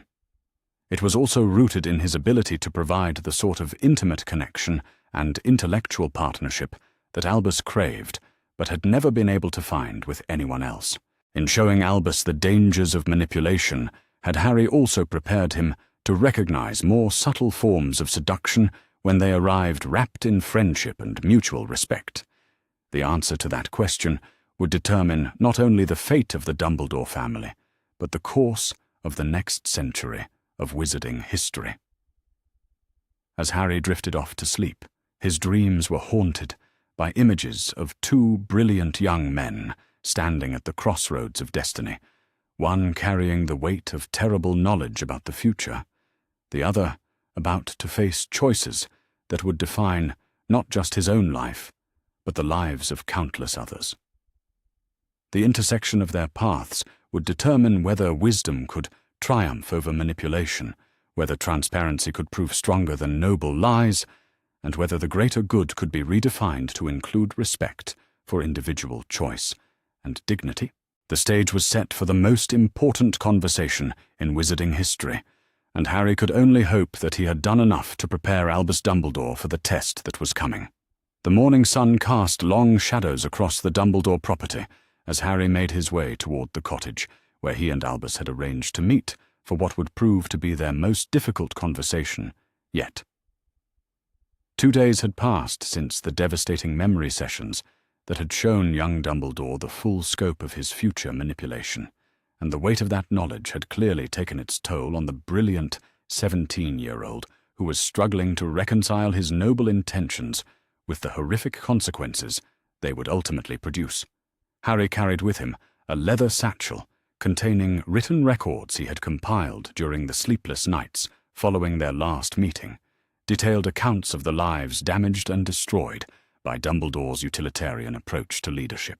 The memories he had shared before had focused primarily on Harry's own experiences, but the true scope of Dumbledore's harm extended far beyond a single manipulated child to encompass an entire generation of people whose autonomy had been sacrificed on the altar of the greater good. Albus was already waiting when Harry arrived at the cottage, standing at one of the grimy windows and staring out at the countryside with the sort of distant expression that suggested his mind was wrestling with questions that had no comfortable answers. The young man had aged visibly in the past few days, the carefree confidence of youth replaced by something more cautious and self-aware, but also more fragile, as if the foundations of his worldview had been shaken beyond easy repair. "You mentioned that my manipulation extended beyond your own experiences," Albus said, without turning from the window, his voice carrying a weight that seemed too heavy for someone his age. "That the philosophy I would develop about the greater good would damage other lives in ways that I never intended but should have anticipated if I'd been more honest about my own motivations." Harry set his satchel on the cottage's dusty table and began removing the documents he had prepared, each one representing a life that would be fundamentally altered by Dumbledore's choices in the decades to come. The weight of what he was about to reveal pressed against his chest like a physical thing, the knowledge that he was about to destroy whatever remained of this young man's faith in his own capacity for good. "What I showed you before was just the beginning," Harry said gently, his voice carrying the compassion of someone who understood the pain that knowledge could bring. "My own suffering was significant, but I was far from the only person whose life was shaped by your conviction that love sometimes requires deception, and that protection justifies control. The pattern you established with me was repeated with dozens of others, each time with the same noble intentions and the same devastating results. Albus finally turned from the window, and Harry was struck by the haunted quality in those blue eyes that would one day twinkle with grandfatherly warmth while concealing the calculations of a master manipulator. This was someone who had spent 2 days confronting his own capacity for evil and finding it disturbingly plausible. Someone who was beginning to understand that good intentions were not sufficient protection against causing enormous harm. "Show me," Albus said simply, his voice steady despite the obvious effort it cost him to remain composed. "If I'm to have any hope of avoiding that future, I need to understand the full scope of what I'm capable of becoming. I need to see not just my own actions, but their consequences for everyone around me." Harry opened the first document in his collection, a detailed account of Severus Snape's recruitment and the decades of manipulation that followed. The story was one that exemplified everything wrong with Dumbledore's approach to leadership, showing how grief and guilt could be weaponized in service of noble causes while destroying the person being used. "Severus Snape," Harry began, his voice taking on the cadence of someone reciting a tragic history. "A young man who made terrible choices in his youth, choices that led directly to the death of the woman he loved.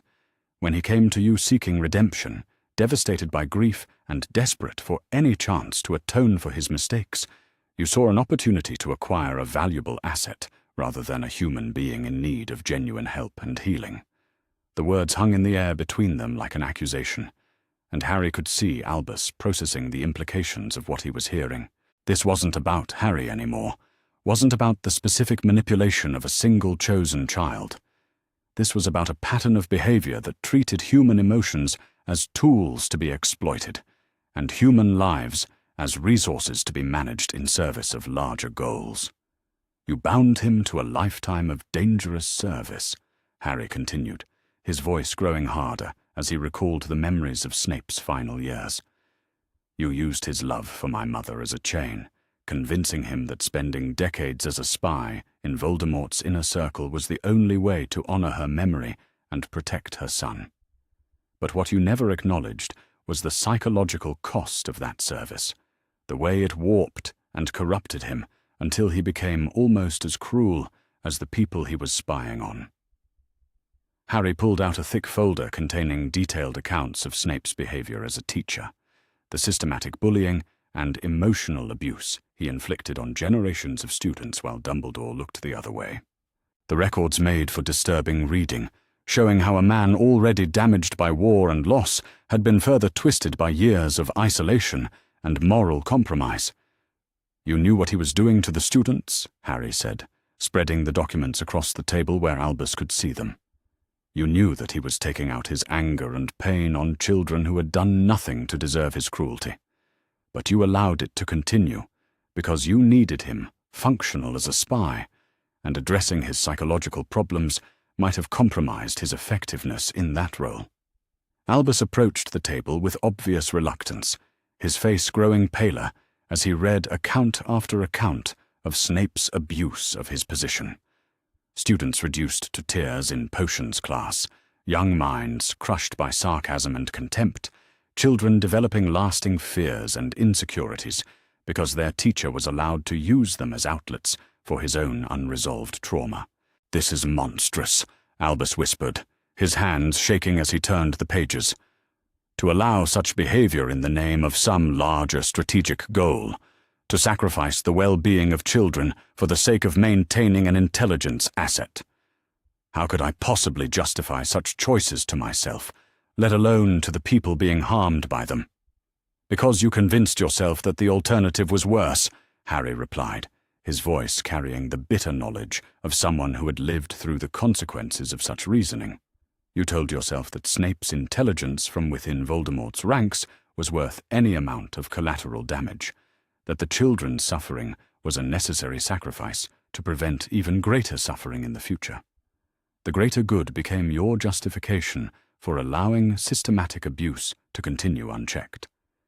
But the manipulation of Snape was just the beginning of the pattern that would define Dumbledore's approach to leadership. Harry pulled out another folder, this one containing information about the Order of the Phoenix and the way Dumbledore had orchestrated the lives of its members without their knowledge or consent. "Consider Sirius Black," Harry said, opening the file to reveal photographs and documents from the man who should have been his godfather. When he escaped from Azkaban, innocent of the crimes he'd been imprisoned for, you had an opportunity to clear his name and restore him to society. Instead, you chose to keep him hidden and isolated because his presence as a fugitive served your strategic purposes better than his freedom would have. The documentation Harry had compiled painted a devastating picture of a man slowly driven mad by isolation and forced inactivity, trapped in the house of his childhood while his godson faced danger after danger without his protection. Sirius's deteriorating mental state was chronicled in painful detail, showing how 12 years in Azkaban, followed by years of effective house arrest, had damaged him beyond easy repair. "You kept him prisoner in all but name," Harry continued, his voice heavy with the weight of personal loss.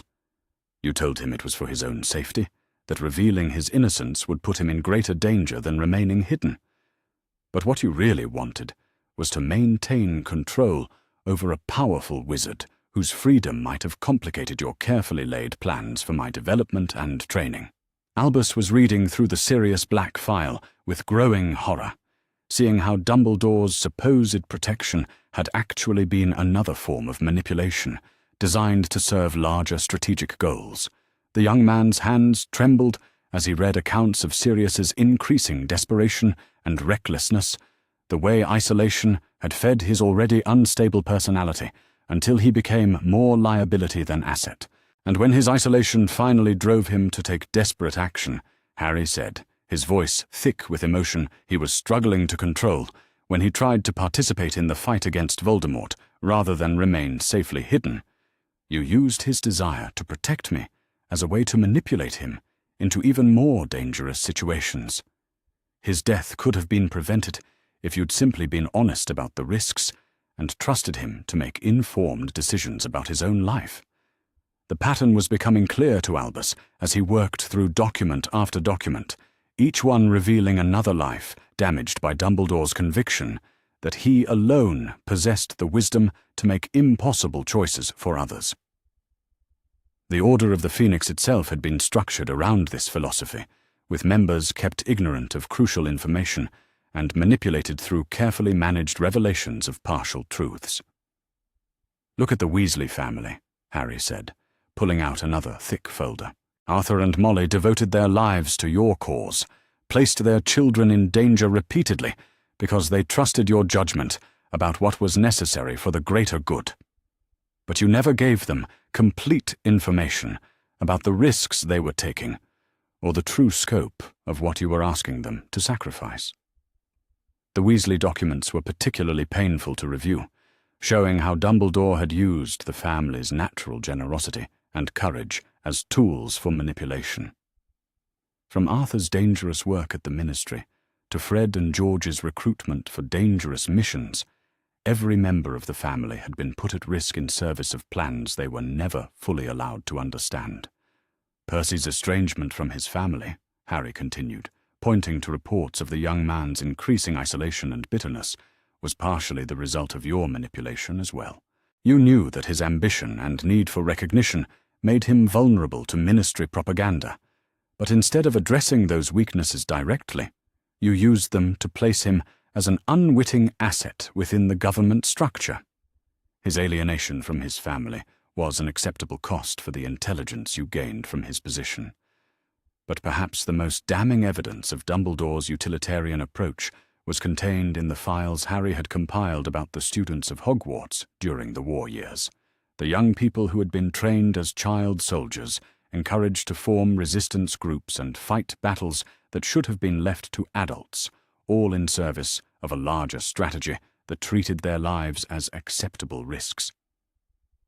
"Neville Longbottom," Harry said, opening a file that contained heartbreaking accounts of a boy forced to endure torture and abuse at Hogwarts under the Carrows regime. You could have evacuated the school, could have closed it down, rather than allowing children to suffer under Death Eater control. But you chose to leave it open because you needed the students to maintain resistance activities that served your strategic goals. The photographs in Neville's file showed the physical and emotional toll of the abuse he had endured, the way a gentle boy had been transformed into a hardened fighter through systematic trauma that could have been prevented. Luna Lovegood, Ginny Weasley, and dozens of others had similar files, each one documenting how Dumbledore's choices had shaped young lives in ways that would leave permanent scars. These children suffered torture and abuse, Harry said, his voice growing louder as years of suppressed anger finally found expression. They were traumatized and scarred because you decided that their pain was an acceptable cost for maintaining resistance activities at Hogwarts. You could have found other ways to oppose Voldemort's control of the school, but those ways would have required more risk on your part and less on the part of people you claimed to be protecting. Albus was crying openly now, overwhelmed by the scope of suffering that his future choices would create. The brilliant 17-year-old who had once believed that intelligence and good intentions were sufficient guides for moral action was confronting the reality of how those very qualities could be corrupted into instruments of systematic oppression. But even this wasn't the full scope of Dumbledore's utilitarian calculus. Harry pulled out his final folder, the one that contained the most damning evidence of all. The careful orchestration of Voldemort's rise to power and the way Dumbledore had allowed preventable tragedies to occur because they served his larger strategic purposes. Tom Riddle could have been stopped, Harry said, opening the folder to reveal documents about the young man who would become Voldemort. You knew from his time at Hogwarts that he was dangerous, knew about his interest in dark magic and his capacity for manipulation and violence. But instead of taking decisive action to prevent his transformation into a Dark Lord, you chose to monitor him from a distance because you believed you could use his eventual rise to power for your own purposes. The Tom Riddle files contained chilling evidence of Dumbledore's passive complicity in the creation of his greatest enemy. Multiple opportunities to intervene, to provide guidance, or impose restrictions had been ignored because the older wizard believed he could better serve the greater good by allowing evil to flourish until it reached a level where his intervention would be seen as necessary and heroic. You allowed him to become Voldemort, Harry said, his voice heavy with accusation. You watched him gather followers, commit murders, begin his campaign of terror, because you believed that the fear and suffering he created would make people more willing to accept your leadership when you finally chose to oppose him. Thousands of people died during his rise to power, deaths that could have been prevented if you'd acted decisively when he was still just a troubled young man. The implications were staggering, suggesting that Dumbledore's greatest victory had also been his greatest manipulation, a decades-long strategy that had deliberately allowed evil to flourish in order to create circumstances where his own heroism would be seen as indispensable. The moral weight of such a calculation was crushing to contemplate. The idea that so much suffering had been not just permitted, but actively orchestrated in service of some larger plan. This is what the greater good philosophy ultimately produces, Harry said, as Albus collapsed into one of the cottage's dusty chairs, his face buried in his hands, as he wept for the person he now understood he was capable of becoming. It starts with noble intentions and the desire to protect others, but it inevitably becomes a justification for treating people as objects to be managed rather than individuals to be respected. Every choice becomes acceptable if it serves the larger goal. Every sacrifice becomes noble if it prevents some imagined greater suffering. The silence that followed was broken only by Albus's quiet sobbing, the sound of someone confronting the full weight of their own capacity for evil. Harry felt no satisfaction in having delivered this devastating revelation, only the grim necessity of ensuring that the young man understood exactly what was at stake when Grindelwald arrived with his own version of the greater good philosophy. "How many people?" Albus whispered finally, his voice muffled by his hands. "How many lives were damaged or destroyed by my choices? How many people suffered because I convinced myself that their pain was necessary for some larger purpose?" "Hundreds directly," Harry replied gently, his voice carrying the weight of someone who had spent years cataloguing the casualties of well-intentioned manipulation. "Thousands indirectly, through the consequences of decisions they were never allowed to participate in making. And that's just counting the people whose suffering can be directly traced to your specific choices, not the broader societal damage caused by normalizing the idea that superior knowledge justifies superior authority over others' lives. But the most insidious damage," Harry continued, "was the way your approach to leadership infected the entire wizarding world with the idea that love sometimes requires deception and that protection justifies control. Generations of people learned from your example that it was acceptable to make choices for others without their consent, that wisdom meant withholding information rather than sharing it, that the ends always justified the means as long as the intentions were sufficiently noble." The conversation was interrupted by the sound of footsteps approaching the cottage, and both men looked up to see a figure in the doorway that made Harry's blood run cold.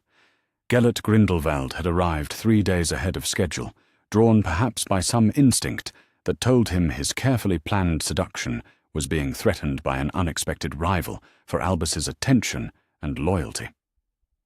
The young man in the doorway was everything Harry had expected, and more, handsome in the sharp-featured way that suggested intelligence and danger in equal measure. His clothes were well-tailored but not ostentatious, his posture confident without being arrogant, and his eyes held the sort of penetrating intensity that made it difficult to look away. This was someone who understood the power of first impressions and had cultivated every aspect of his appearance to maximize his impact on others. "Albus," Grindelwald said, his voice carrying a musical quality that suggested carefully trained speech patterns designed to be pleasing to the ear. "I hope I'm not interrupting something important, but I found myself in the area earlier than expected and thought I might call on you sooner than we had originally planned." His gaze moved to Harry with obvious curiosity, taking in the older man's travel-worn robes and scholarly appearance with the sort of quick assessment that suggested someone accustomed to evaluating potential threats and opportunities. There was something predatory in that evaluation, a sense of someone calculating how this unexpected presence might complicate his carefully laid plans. "And you are," Grindelwald continued, addressing Harry directly while maintaining the sort of polite smile that didn't quite reach his eyes. "I don't believe Albus mentioned expecting other company during our correspondence." "Harry Potter," Harry replied, rising from his chair and extending his hand in what he hoped would appear to be casual greeting. "A traveling scholar with interests in magical history and ethical philosophy. Albus and I have been having some fascinating discussions about the responsible use of knowledge and power." The handshake Grindelwald offered was firm and confident, but Harry could feel the younger man's magical aura probing at his defenses, testing the strength and nature of his abilities with the sort of casual intrusion that suggested someone accustomed to taking liberties with others' privacy. The contact also revealed something else, a resonance that spoke of shared magical heritage and similar levels of raw power. "Ethical philosophy," Grindelwald mused, his smile becoming more genuine as he processed what he had learned from their brief contact. How fascinating, and how relevant to the sorts of questions I had hoped to discuss with Albus during my visit. Perhaps you would be willing to share some of your insights on the moral obligations that come with superior magical ability. The challenge was subtle, but unmistakable, an opening gambit in what would clearly become a battle for Albus's intellectual loyalty and emotional allegiance. Harry could see the brilliant mind behind Grindelwald's pleasant exterior already working through strategies for neutralizing this unexpected threat to his carefully planned seduction.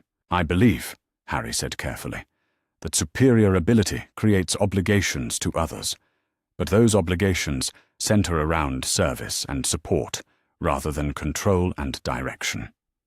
The most ethical use of power is to empower others, to provide them with information and resources that enhance their own ability to make informed decisions about their lives. An interesting perspective, Grindelwald replied, his tone suggesting polite disagreement rather than outright contradiction. Though I wonder if such an approach is practical when dealing with people who lack the knowledge or wisdom to understand the full implications of their choices. Surely those of us blessed with greater insight have a responsibility to guide others toward decisions that serve not just their immediate desires, but their long-term welfare. The conversation that followed would prove to be one of the most important in wizarding history, a three-way philosophical debate that would determine whether young Albus Dumbledore embraced the path of manipulation and control that had defined his future, or found the wisdom to choose a different approach to leadership and responsibility. The stakes could not have been higher, and Harry knew that everything he had worked toward since arriving in this time depended on his ability to provide compelling alternatives to the seductive vision that Grindelwald was about to unfold. As the three most powerful wizards of their respective generations settled in for what would become an epic battle of ideas and ideologies, Harry felt the weight of history pressing down upon him like a physical thing. The choices made in the next few hours would echo through the decades, determining not just the fate of the Dumbledore family, but the course of the entire wizarding world. The real test of his mission was about to begin. The air inside the cottage seemed to thicken with tension as Gellert Grindelwald settled into the remaining chair, his movements graceful and deliberate as he arranged himself with the sort of studied casualness that suggested someone very much aware of the impression he was creating. Harry could feel the younger man's magnetic presence filling the space, that dangerous charisma that would one day terrorize Europe, radiating from him like heat from a forge. Albus remained huddled in his chair, still reeling from the devastating revelations Harry had shared about the scope of suffering his future choices would create. The young Dumbledore's face was pale and tear-stained, his usual scholarly composure completely shattered by the weight of knowledge about his own capacity for systematic manipulation and control. It was exactly the sort of vulnerable state that someone like Grindelwald would recognize as an opportunity to be exploited. "I must say," Grindelwald began, his voice carrying that musical quality that made even casual conversation sound like a carefully rehearsed performance, "I seem to have arrived at a rather intense moment in your philosophical discussions. Albus appears quite distressed by whatever insights you've been sharing, Mr. Potter." His pale eyes moved between Harry and Albus with calculating precision, clearly assessing the situation and determining how best to turn it to his advantage. This was someone who understood human psychology with disturbing accuracy, who could read emotional states like others read books, and knew exactly which strings to pull to produce desired responses.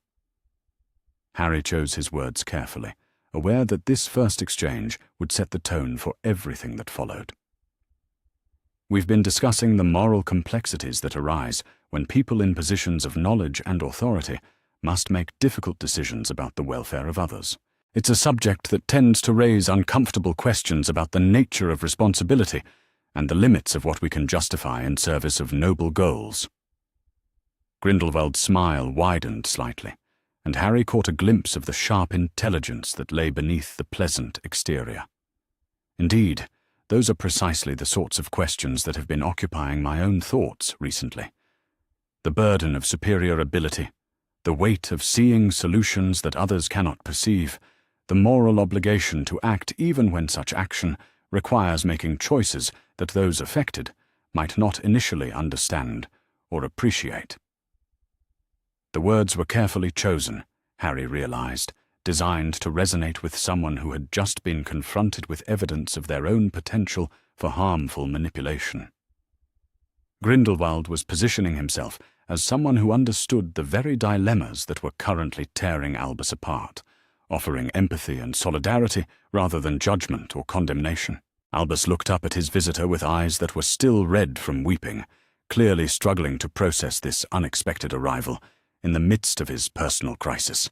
The young man's usual quick wit seemed to have deserted him, leaving him vulnerable to whatever influence Grindelwald might choose to exert during this crucial conversation.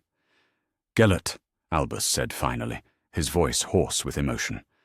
"I wasn't expecting you until next week, but perhaps your timing is better than either of us could have planned. Mr. Potter has been showing me some rather disturbing possibilities about the person I might become, if I allow noble intentions to override respect for others' autonomy and dignity."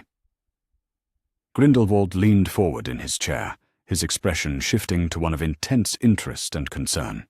The movement was subtle but effective, creating an impression of intimate attention that suggested Albus's emotional state was the most important thing in the world to him at that moment. "What sort of possibilities?" he asked gently, his tone carrying exactly the right mixture of curiosity and supportive concern. "I can see that whatever you've learned has caused you considerable distress, and I confess I'm curious about what could shake someone of your moral clarity so profoundly." Harry felt a chill of recognition at the skillful way Grindelwald was positioning himself as the sympathetic confidant, ready to provide comfort and understanding in the face of disturbing revelations. This was exactly how the seduction would begin, with Grindelwald presenting himself as someone who truly understood Albus's burden, while subtly validating the very impulses that would lead to decades of manipulation. "Mr. Potter has shown me a future where my desire to protect others becomes a justification for controlling them," Albus replied, his voice growing stronger as he found the words to articulate his distress. "A timeline where my conviction that I know what's best for people leads me to make choice after choice that robs them of their agency and dignity, all while convincing myself that such actions are expressions of love, rather than forms of tyranny." Grindelwald nodded thoughtfully, his expression grave as he processed this information. But Harry could see something else flickering behind those pale eyes, a calculating gleam that suggested he was already working out how to use this revelation to his own advantage. "How terrible that must have been to witness," Grindelwald said, with what appeared to be genuine sympathy. "To see yourself transformed into the very sort of person you would never wish to become, to understand how good intentions can be corrupted into instruments of oppression. No wonder you're so distressed by the experience." He paused, letting his words sink in before continuing with the sort of careful timing that marked him as a master of emotional manipulation. "But perhaps," he added softly, "the real lesson here isn't that we should abandon our responsibilities to others, but that we need to be more strategic about how we fulfill them. After all, if you've seen what happens when noble intentions are pursued through individual action alone, doesn't that suggest the need for a different approach entirely?" Harry felt his heart sink as he recognized the trap that Grindelwald was laying with such subtle skill. The dark wizard wasn't going to argue against Harry's revelations or dismiss them as impossible visions. Instead, he was going to use them as evidence for his own revolutionary agenda, turning Albus's horror at his future manipulation into support for even more systematic and far-reaching control. "What sort of different approach?" Albus asked, clearly drawn in, despite his emotional turmoil, by the suggestion that there might be alternatives to the grim future Harry had shown him. Grindelwald's smile was gentle and encouraging, the expression of someone offering hope to a person in despair. "Well, consider the fundamental problem that Mr. Potter has identified. In his timeline, you attempted to guide and protect people through individual manipulation, making choice after choice in isolation, while trying to manage the consequences of each decision as it arose. It's a strategy doomed to corruption because it places the entire burden of moral calculation on a single person, no matter how well-intentioned that person might be." Harry could see where this was heading and felt a surge of desperate urgency to intervene before Grindelwald could complete his seductive reasoning. But he also knew that speaking too quickly or forcefully might backfire, marking him as someone trying to prevent Albus from hearing important perspectives rather than someone genuinely interested in collaborative truth-seeking. The problem with such individual approaches, Grindelwald continued, warming to his theme as he saw Albus beginning to engage with his reasoning, is that they're inherently reactive rather than proactive. You spend your time managing crises and trying to minimize harm after problems have already developed, rather than addressing the underlying conditions that create such problems in the first place. He stood and began pacing the small cottage, his movements fluid and purposeful as he built toward what Harry realized would be the core of his revolutionary pitch.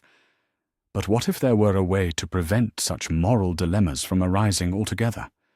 What if we could create conditions where the sort of manipulation you've seen becomes unnecessary because the fundamental structures of society have been reorganized to eliminate the sources of conflict and suffering that make such terrible choices seem necessary? Albus was sitting up straighter now, his natural intellectual curiosity beginning to overcome his emotional distress as he followed Grindelwald's line of reasoning. This was exactly what Harry had feared, the way that abstract, philosophical discussion could make even the most dangerous ideas seem reasonable and worthy of consideration. "You're talking about social revolution," Albus said slowly, his voice carrying a mixture of fascination and uncertainty. "About changing the fundamental structures that govern magical society, rather than trying to work within existing systems that may be inherently corrupted." Grindelwald stopped pacing and turned to face both men, his expression intense but controlled as he prepared to reveal the vision that had already begun to reshape European magical society. "Precisely," he said, his voice carrying the sort of quiet conviction that made his words seem like statements of obvious fact rather than controversial propositions. "Consider the root of the problem that Mr. Potter has identified," Grindelwald continued, his pale eyes fixed on Albus with laser-like intensity. "Why do good people like yourself end up making terrible choices in service of noble goals? It's because the current system forces you to operate in isolation, to make impossible decisions without adequate support or resources, to try to protect people within structures that are fundamentally designed to create the very problems you're trying to solve." The logic was seductive, Harry had to admit, offering a systemic explanation for individual moral failures that made personal responsibility seem less significant than structural reform. It was exactly the sort of reasoning that would appeal to someone like Albus, who possessed both the intellectual capacity to understand complex social problems and the idealistic desire to solve them at their source. "The Statute of Secrecy, for instance," Grindelwald said, his voice taking on the passionate intensity of someone describing a personal crusade. "It forces magical people to live in constant deception, to hide their true nature from the majority of humanity, while watching that majority stumble through problems that magic could easily solve. The psychological cost of such enforced dishonesty is enormous, creating exactly the sort of moral confusion that leads to the manipulation and control you've seen in your visions of the future." Harry could feel Albus being drawn deeper into Grindelwald's web of reasoning, the young man's brilliant mind engaging with ideas that offered simple explanations for complex problems while promising comprehensive solutions that would eliminate the need for individual moral struggle. It was a beautiful trap, using Albus's own horror at his potential for manipulation as the foundation for supporting even more systematic manipulation on a societal scale. "But what you're describing," Harry interjected carefully, "sounds like it would require imposing your vision of proper social organization on people who might not share your assessment of what needs to be changed or how to change it. How is that fundamentally different from the individual manipulation we've been discussing, except in terms of scale and ambition?" Grindelwald turned to Harry with an expression of polite interest that didn't quite conceal his irritation at having his carefully constructed argument interrupted. "The difference, Mr. Potter, is one of transparency and participation. Individual manipulation operates through deception and secrecy, making choices for people without their knowledge or consent. What I'm proposing would be accomplished through open revolution, with clear goals and honest communication about what we intend to accomplish and why such changes are necessary. The response was clever, Harry realized, acknowledging the validity of his objection while reframing it in ways that made Grindelwald's approach seem more ethical rather than simply more ambitious. By promising transparency about goals and methods, the Dark Wizard was positioning himself as someone who respected others' autonomy, even while planning to reshape their entire world according to his own vision. People would know what we were doing and why, Grindelwald continued, his voice gaining strength as he warmed to his defense. They would have the opportunity to participate in creating the new world rather than simply being managed within the old one. That's a fundamental difference from the secretive manipulation that Mr. Potter has shown you leads to such devastating consequences.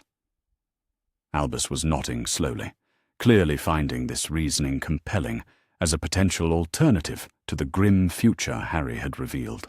The young man's natural idealism was responding to Grindelwald's promise of comprehensive solutions implemented through honest methods, making the revolutionary agenda seem like a more ethical approach to the same problems that individual manipulation had failed to solve.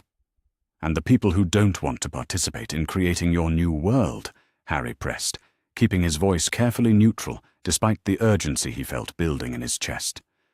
The ones who are satisfied with current arrangements, or who disagree with your assessment of what needs to be changed. What happens to their autonomy and dignity when they find themselves living in structures they never consented to inhabit? It was the crucial question, the one that would reveal whether Grindelwald's revolutionary vision was genuinely more ethical than individual manipulation, or simply a more sophisticated form of the same fundamental arrogance that assumed superior knowledge justified superior authority over others' lives. Grindelwald's smile was patient and understanding, the expression of someone dealing with an intelligent but misguided objection. That's a fair question, Mr. Potter, and one that goes to the heart of the moral complexity we're grappling with. But consider this. Every society already operates through structures that individuals never explicitly consented to inhabit. The difference is that current arrangements were created by historical accident and political convenience, rather than by thoughtful design aimed at maximizing human flourishing. The response was sophisticated, Harry had to acknowledge, addressing his objection while redirecting attention away from questions of consent toward questions of effectiveness and benevolent intention. By framing existing social arrangements as already coercive, Grindelwald was making his own coercive vision seem like a more rational and humane alternative, rather than simply a different form of the same underlying authoritarianism.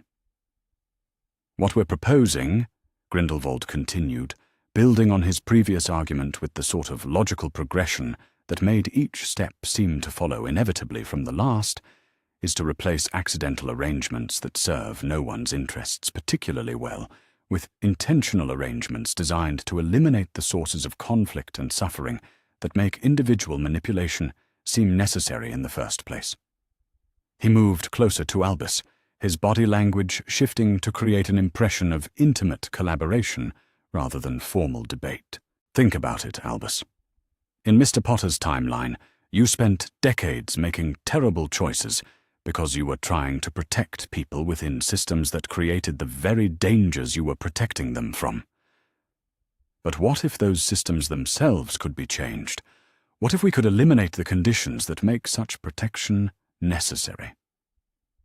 Harry could see Albus being drawn deeper into the vision Grindelwald was weaving, the young man's idealistic desire to prevent suffering combining with his horror at his own potential for manipulation to make systematic revolution seem like the only moral alternative to individual corruption.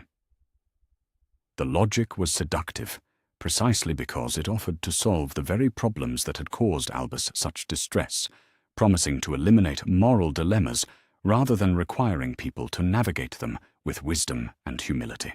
Consider the magical Muggle divide, Grindelwald said, his voice taking on the passionate intensity of someone describing a deeply personal mission. Millions of people suffer from problems that magic could easily address, while magical people are forced to watch that suffering in enforced silence, because revelation of our abilities would supposedly create even greater problems.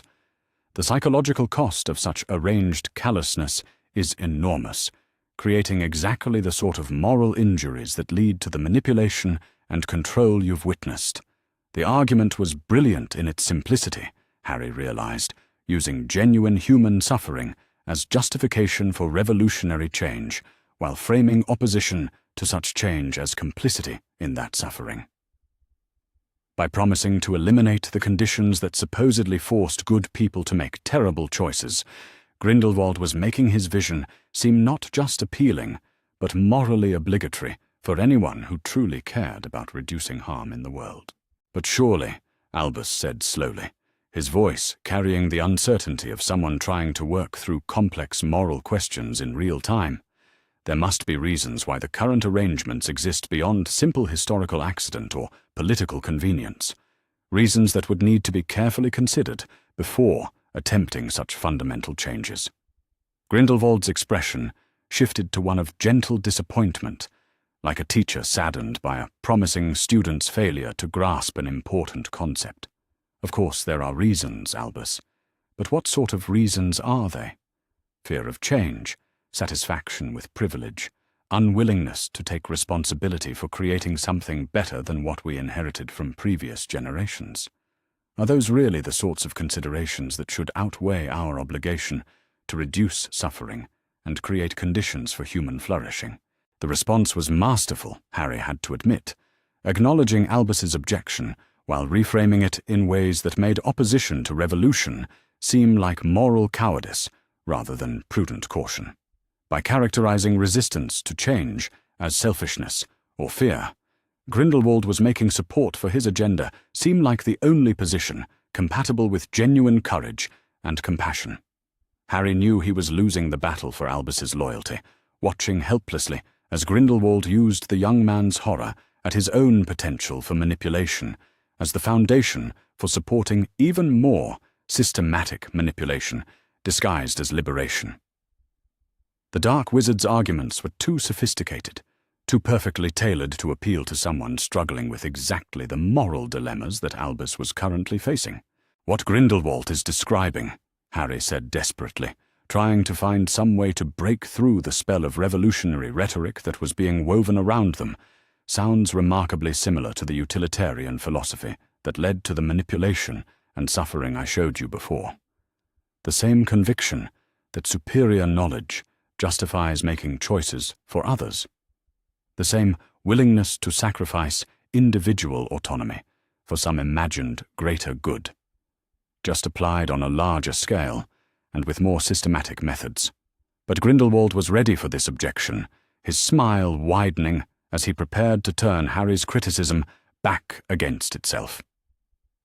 "The difference, Mr. Potter, is that individual manipulation operates through secrecy and deception, while revolution operates through transparency and collective action.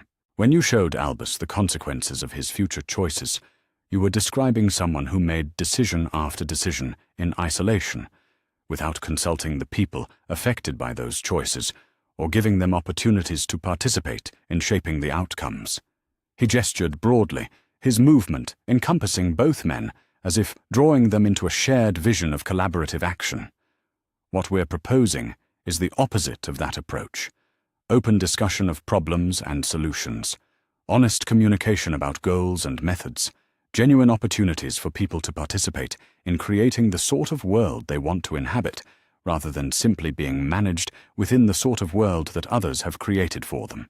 The rhetoric was seductive, Harry realized, promising everything that individual manipulation had failed to provide, while carefully avoiding questions about what would happen to people who participated in the discussion but reached different conclusions about what sort of world they wanted to inhabit. By framing revolution as collaborative rather than coercive, Grindelwald was making it seem like a more democratic alternative to individual authoritarianism, rather than simply a more efficient form of the same underlying arrogance. Albus was clearly struggling with the competing visions being presented to him, his natural idealism drawn to Grindelwald's promise of systematic solutions, while his recent education in the dangers of utilitarian reasoning made him wary of grand schemes that claimed to eliminate moral complexity through political action. The young man's brilliant mind was wrestling with questions that had no easy answers, searching for some way to honor both his desire to prevent suffering and his growing understanding of the dangers inherent in assuming authority over others' lives. "I can see the appeal of what you're describing," Albus said finally, his voice carrying the careful neutrality of someone trying to think through complex problems without being pushed toward premature conclusions. "The idea of addressing root causes rather than managing symptoms, of creating conditions that eliminate moral dilemmas rather than requiring individuals to navigate them through personal wisdom and restraint." He paused, clearly working through the implications of what he was considering. "But I'm also troubled by questions about consent and participation that Mr. Potter has raised. Even if your methods are more transparent than individual manipulation, what happens to people who participate in the discussion but reach different conclusions about what needs to be changed or how to change it? How do you maintain respect for individual autonomy when implementing systematic changes that affect everyone, regardless of their personal preferences?" The question hung in the air between them like a challenge, and Harry could see Grindelwald calculating how best to respond without revealing the authoritarian implications of his revolutionary vision. This was the crucial moment, Harry realized, when the dark wizard would either have to acknowledge the coercive nature of his agenda or find some way to make such coercion seem like liberation. Grindelwald's response was smooth and confident, the words of someone who had anticipated exactly this sort of objection and prepared compelling answers. "That's an excellent question, Albus, and it goes to the heart of what distinguishes genuine revolution from mere tyranny disguised as reform. The key is ensuring that the changes we implement are based on objective assessment of human needs, rather than subjective preferences that might be shaped by ignorance, prejudice, or self-interest." Harry felt his heart sink as he recognized the trap that was being laid with such careful precision.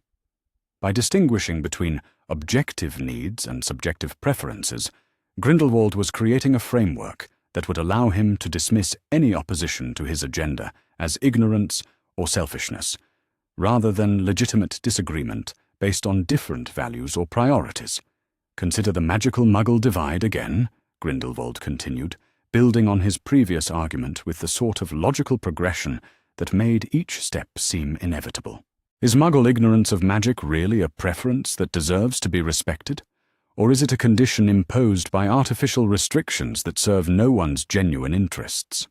When people suffer from problems that magic could easily solve, is their continued suffering really something we should preserve in the name of respecting their autonomy?" The logic was insidious, Harry realized, using genuine human suffering as justification for overriding consent, while making such overriding seem like respect for people's true interests rather than violation of their expressed preferences. By claiming to know what people really needed better than they knew themselves, Grindelwald was recreating the very paternalistic assumptions that had led to Dumbledore's manipulative behavior, just on a larger and more systematic scale. But who decides what constitutes subjective human needs rather than subjective preferences? Harry asked, trying to expose the authoritarian implications hidden within Grindelwald's reasonable-sounding rhetoric. And what happens when people who are supposedly benefiting from your revolutionary changes disagree with your assessment of what they need or want different arrangements than the ones you've determined are objectively best for them? The question was direct and pointed, cutting through Grindelwald's careful rhetoric to expose the fundamental issue that no amount of sophisticated reasoning could resolve. Either people had the right to make their own choices about how to live their lives, or they didn't. Everything else was just elaborate justification for overriding that basic principle of human dignity and autonomy.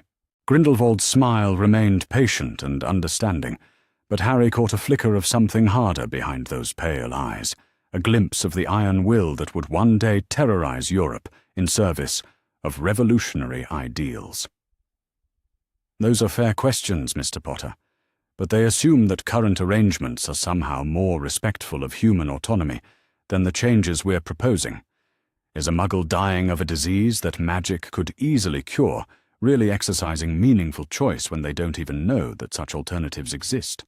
The response was clever, Harry had to admit, reframing questions about consent in ways that made existing ignorance seem like a greater violation of autonomy than imposed enlightenment. By arguing that people couldn't make truly free choices without complete information, Grindelwald was creating justification for providing that information, whether people wanted it or not, and then implementing solutions whether people agreed with them or not. What we're talking about, Grindelwald continued, his voice gaining intensity as he approached the climax of his argument, isn't imposing our will on others, but liberating them from artificial constraints that prevent them from understanding their own interests and acting on them effectively. We're not taking choices away from people, but expanding the range of choices available to them by eliminating the ignorance and prejudice that currently limit their options. It was brilliant rhetoric, Harry realized with growing despair, turning coercion into liberation and authoritarianism into expanded freedom.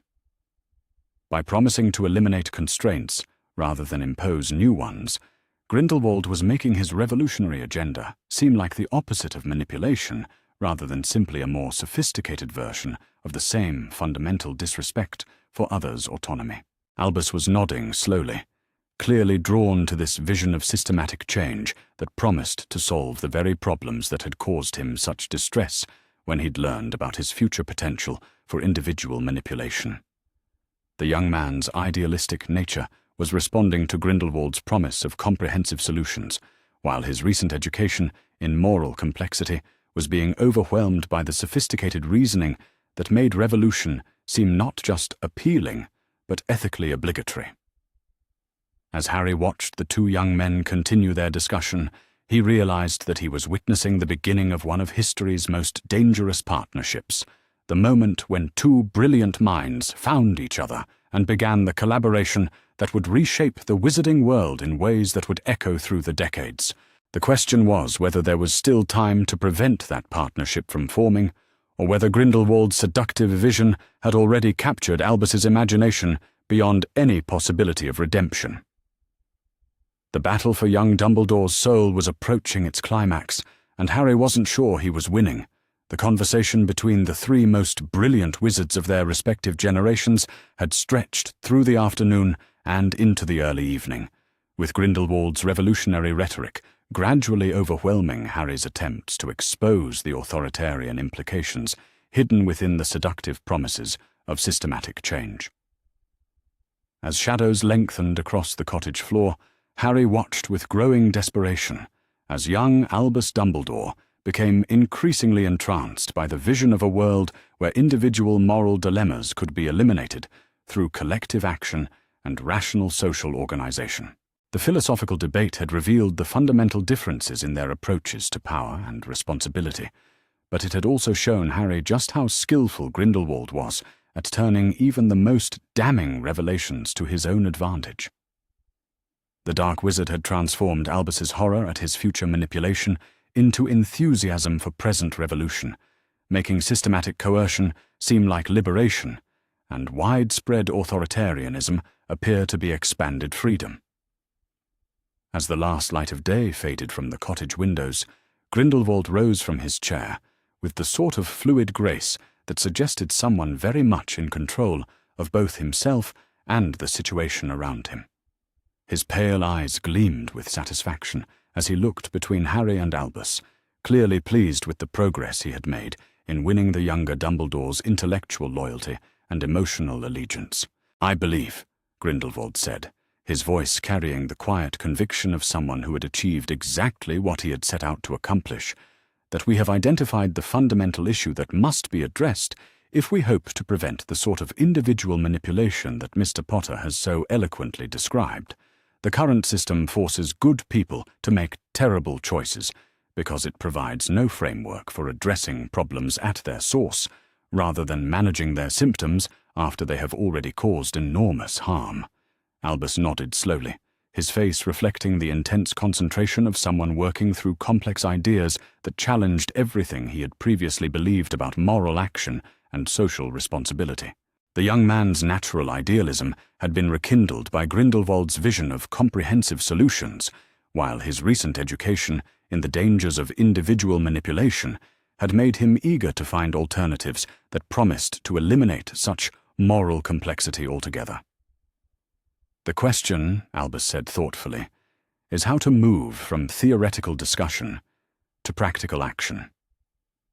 How do we begin the process of creating the sort of systematic changes that would eliminate the conditions forcing people like my future self to choose between individual manipulation and passive acceptance of preventable suffering?" Harry felt his heart sink as he recognized the subtle shift in Albus's language.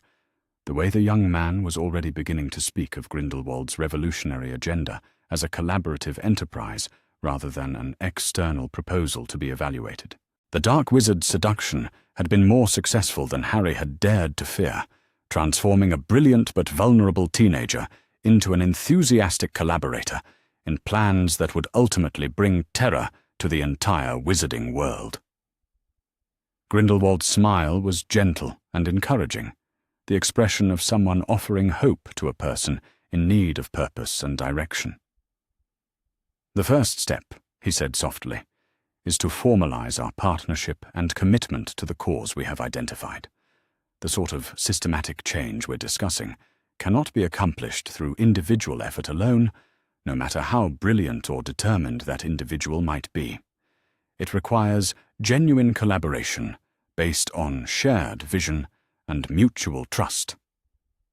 He reached into his traveling cloak and withdrew a small silver knife, its blade gleaming with the sort of unnatural sharpness that suggested it had been crafted for magical rather than mundane purposes.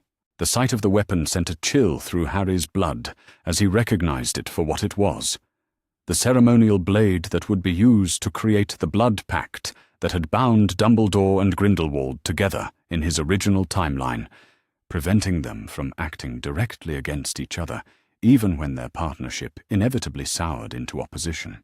"What I propose," Grindelwald continued, his voice taking on the formal cadence of someone initiating a solemn ritual, "is that we bind ourselves together through the most sacred of magical commitments, a blood pact that will ensure our collaboration remains genuine and our trust remains absolute, regardless of whatever challenges and obstacles we may face in the pursuit of our shared goals." The knife caught the last rays of dying sunlight streaming through the cottage windows, its polished surface reflecting the light in patterns that seemed to shift and dance with hypnotic intensity. Harry could feel the magical energy radiating from the blade, ancient power that had been awakened by centuries of use in ceremonies that bound wizards together in ways that transcended normal human relationships. Albus stared at the knife with a mixture of fascination and uncertainty, clearly understanding the magnitude of what was being offered while still processing the implications of such a permanent commitment. The young man's natural caution was warring with his excitement at the possibility of meaningful action, his desire to prevent future manipulation competing with his recognition that blood pacts were not undertaken lightly or dissolved easily. "A blood pact," Albus said slowly, his voice carrying the careful neutrality of someone trying to think through complex decisions without being rushed toward premature conclusions. "That's an extraordinarily serious commitment, Gellert, the sort of magical bond that would tie our destinies together in ways that go far beyond simple collaboration or shared philosophical agreement." "Indeed it is," Grindelwald replied, his expression grave as he acknowledged the weight of what he was proposing. "But consider the alternative, Albus. If we're serious about preventing the sort of individual manipulation that has caused you such distress, if we genuinely want to create conditions that eliminate rather than perpetuate moral complexity, then we need the sort of absolute trust and commitment that only such formal bonds can provide." Harry recognized the moment for what it was, the crucial decision point that would determine whether his mission succeeded or failed, whether his journey through time would prevent decades of suffering, or simply ensure that it unfolded according to a different but equally dangerous pattern. He had to act now, before the ceremony could begin, before the bond that had prevented Dumbledore and Grindelwald from opposing each other directly could be forged in this timeline as it had been in his own. "Wait," Harry said, rising from his chair with sudden urgency that made both younger men turn toward him with expressions of surprise and annoyance. "Before you commit to something so permanent and far-reaching, don't you think Albus deserves to understand the full implications of what a blood pact with Grindelwald would mean, not just for your collaborative efforts, but for his ability to act independently if your visions of the future prove to be incompatible?" Grindelwald's pale eyes narrowed slightly, the first sign of genuine irritation he had shown during their extended conversation. The dark wizard had clearly expected to complete the ritual without further interference, and Harry's intervention was disrupting carefully laid plans that had already achieved more success than he had dared to hope. "Mr. Potter," Grindelwald said, his voice maintaining its musical quality despite the underlying tension, "I appreciate your concern for Albus's welfare, but I believe he is quite capable of making informed decisions about his own commitments and relationships. The blood pact I'm proposing is a gesture of mutual trust and respect, not an attempt to limit his autonomy or independence." "But that's exactly what it would do," Harry replied, his voice gaining strength as he recognized this as his last opportunity to prevent the partnership that would reshape the wizarding world. "A blood pact doesn't just formalize collaboration, it makes opposition impossible. If Albus ever came to disagree with your methods or objectives, if he ever wanted to pursue different approaches to the problems you've identified, the magical bond would prevent him from acting on those convictions." The words hung in the air between them like a challenge, and Harry could see Albus processing the implications of what he had just heard. The young man's natural intelligence was beginning to reassert itself as he considered the long-term consequences of magical bonds that could not be easily dissolved, the way such commitments might limit his future options regardless of how his understanding and convictions might evolve. "Surely," Albus said slowly, his voice carrying a note of uncertainty that suggested Harry's warning was having its intended effect. "There must be ways to structure such an agreement that preserve individual autonomy while still demonstrating genuine commitment to shared goals. Forms of magical partnership that enhance collaboration without eliminating the possibility of future disagreement or independent action." Grindelwald's expression had shifted to one of patient disappointment, like a teacher saddened by a promising student's failure to grasp an essential concept. "The problem with such qualified commitments, Albus, is that they don't actually solve the fundamental issue we've been discussing.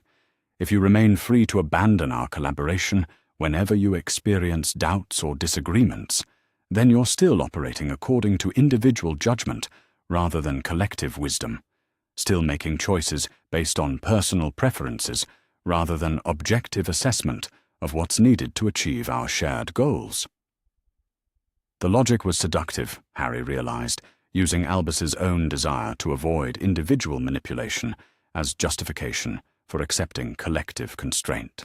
By framing the blood pact as protection against the corrupting influence of personal judgment, Grindelwald was making permanent bondage seem like wisdom rather than submission.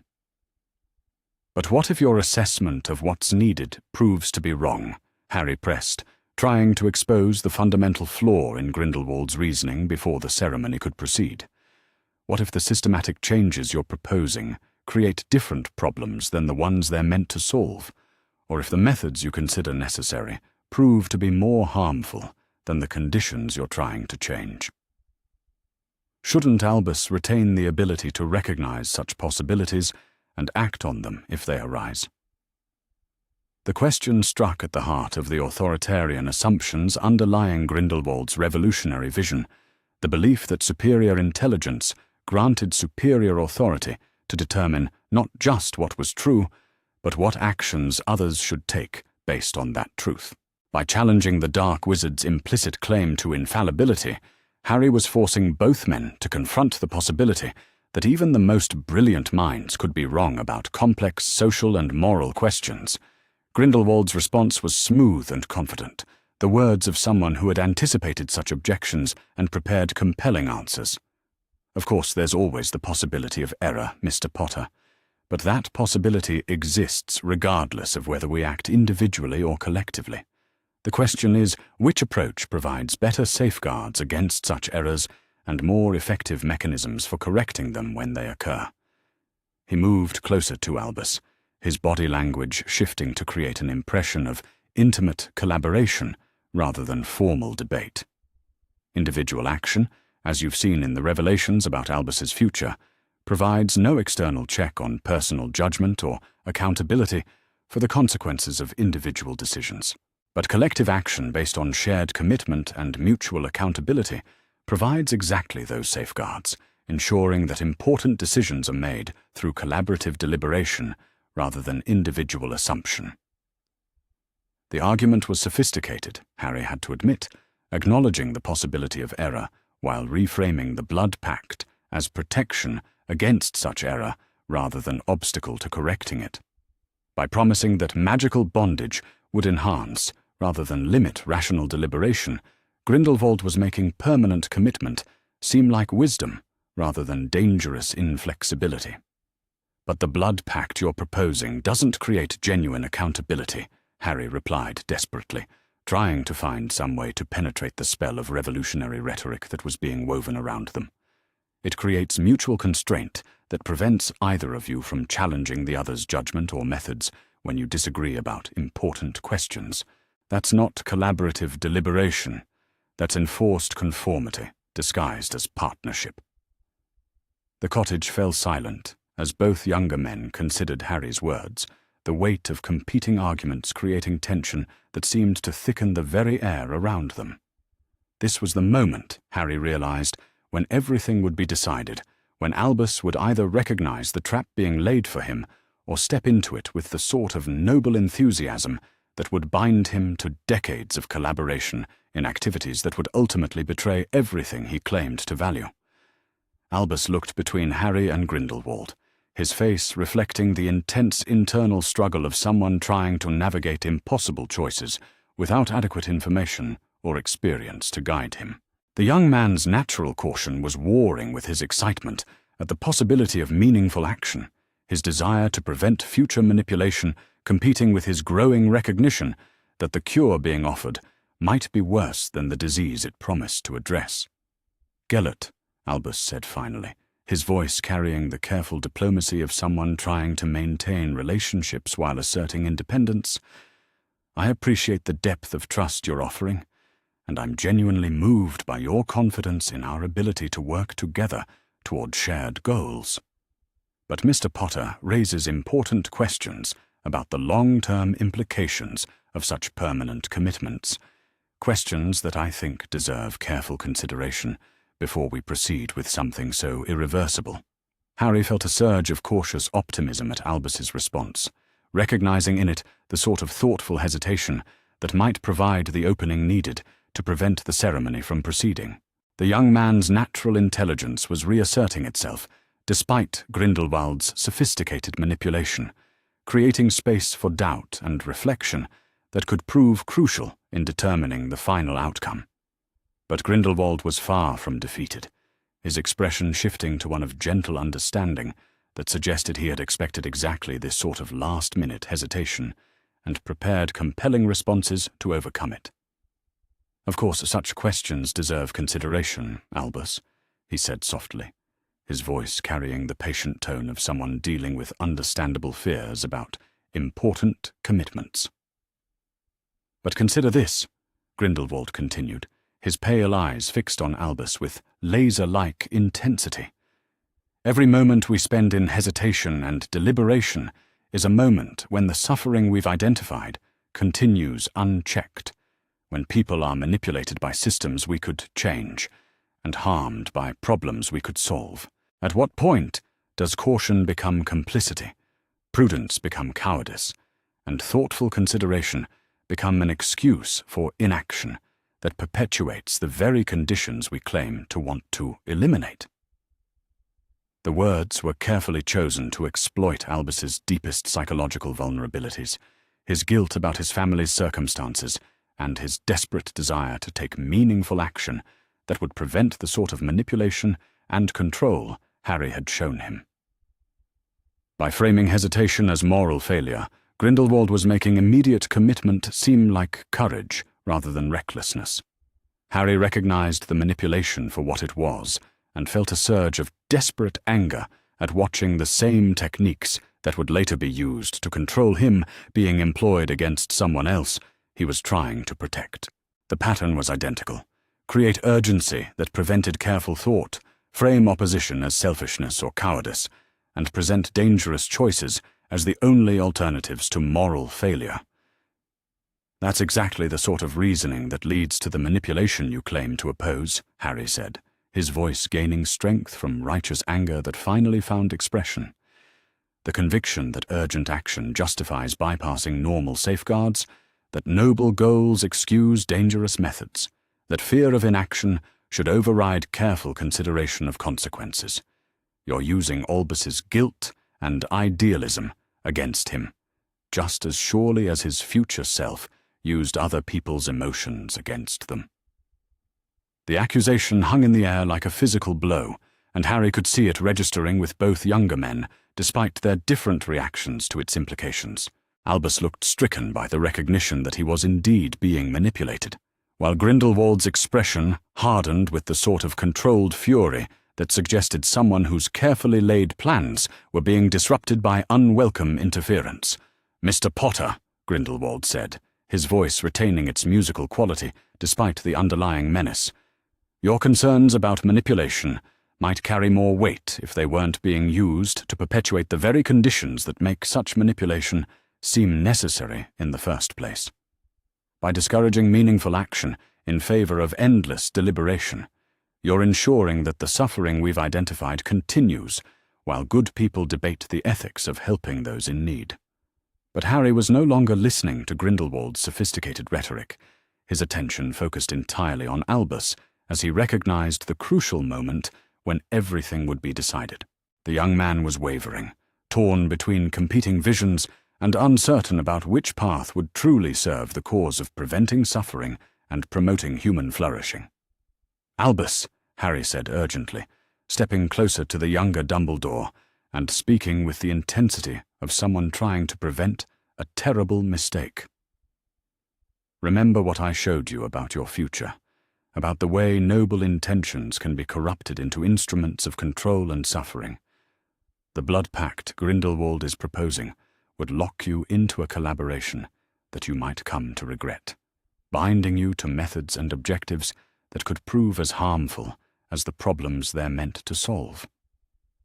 But even as Harry spoke, he could see Grindelwald moving with sudden purpose, the silver knife glinting in his hand as he prepared to begin the ceremony whether Albus was ready or not.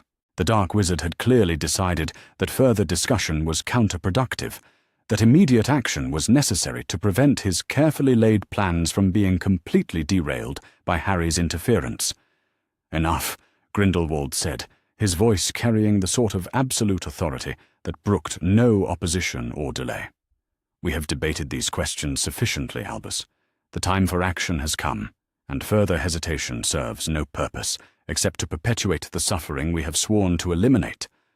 He raised the ceremonial blade, its surface catching the lamplight and reflecting it in patterns that seemed to pulse with hypnotic intensity.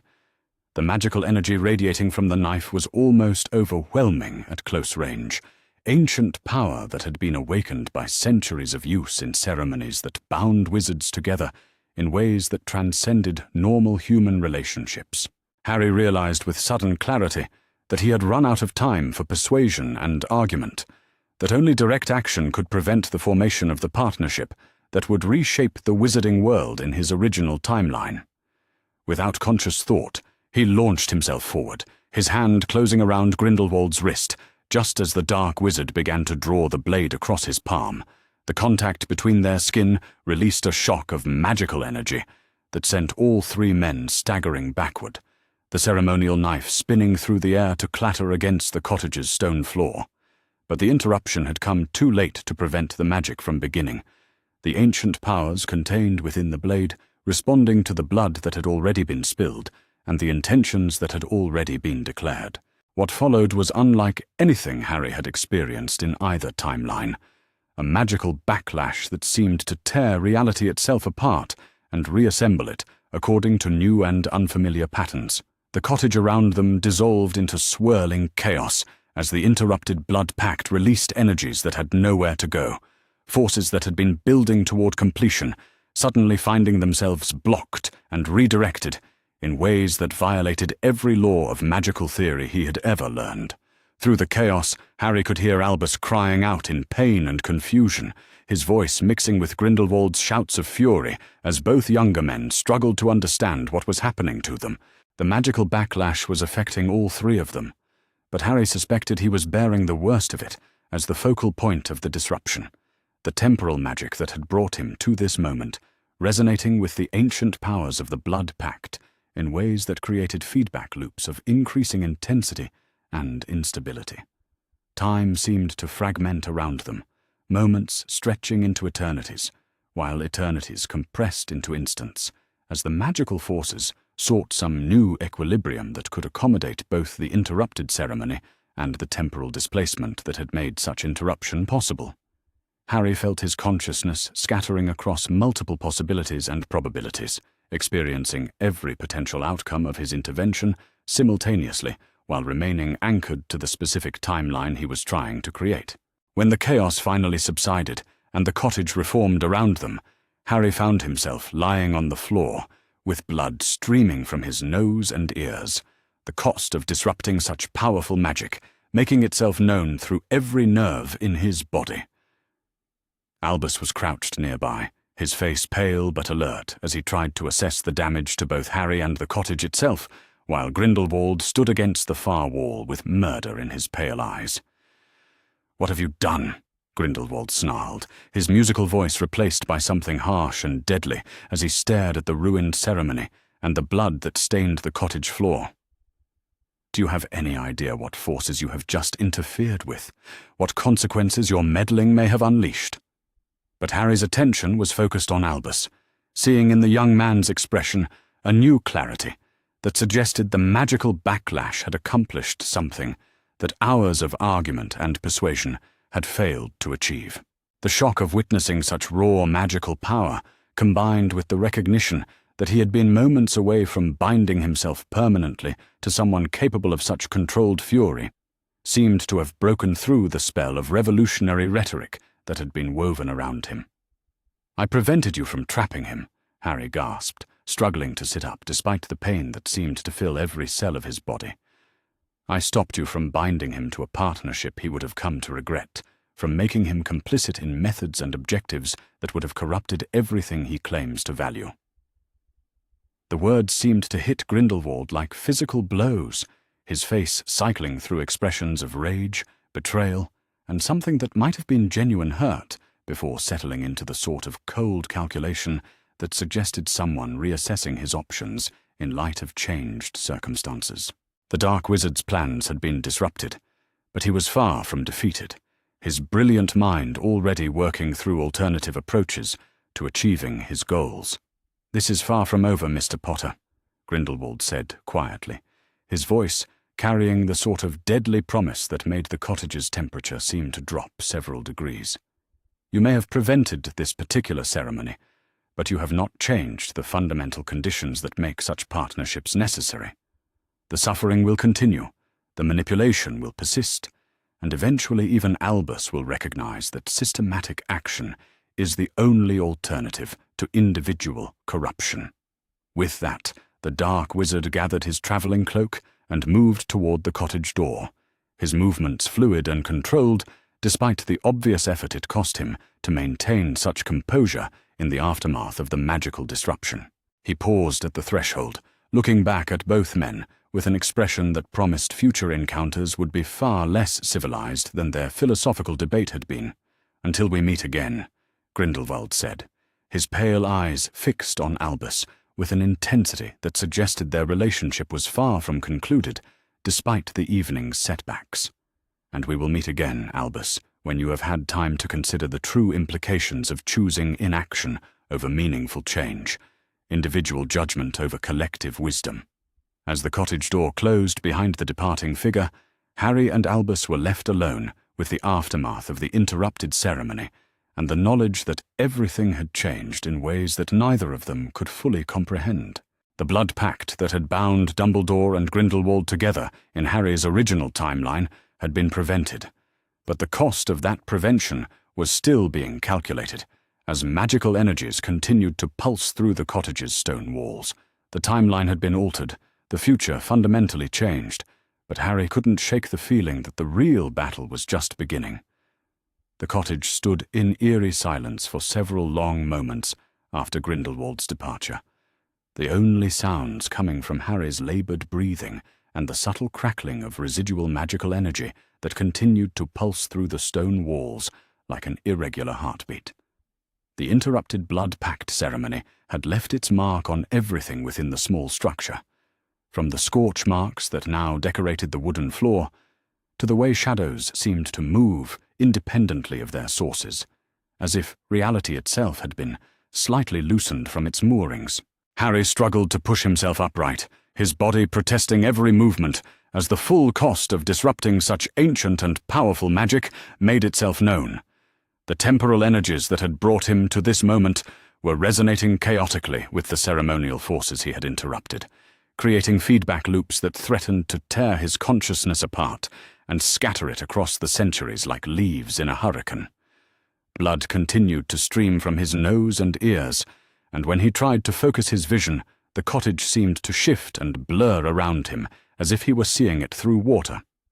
Albus knelt beside him, the young man's face pale but determined as he assessed Harry's condition, with the sort of clinical detachment that suggested someone drawing on academic knowledge to handle a crisis beyond his normal experience. The 17-year-old's hands were steady as he checked Harry's pulse and examined the extent of his injuries, but there was something in his blue eyes that spoke of fundamental changes in his understanding of the world and his place within it.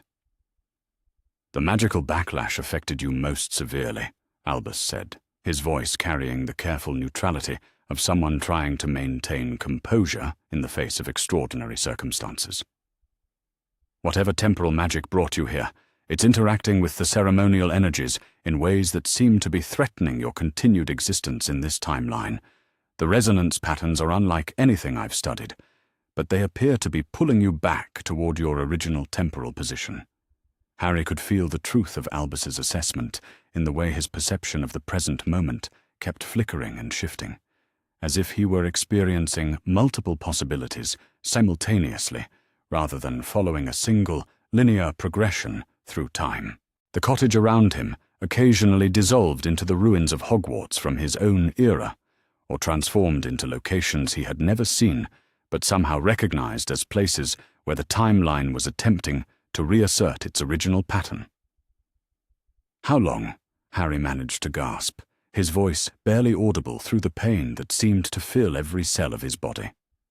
"How long before the temporal magic fails completely and ejects me from this time's period?" Albus was quiet for several moments, his brilliant mind clearly working through calculations based on magical theory he had studied, but never had occasion to apply to such extraordinary circumstances.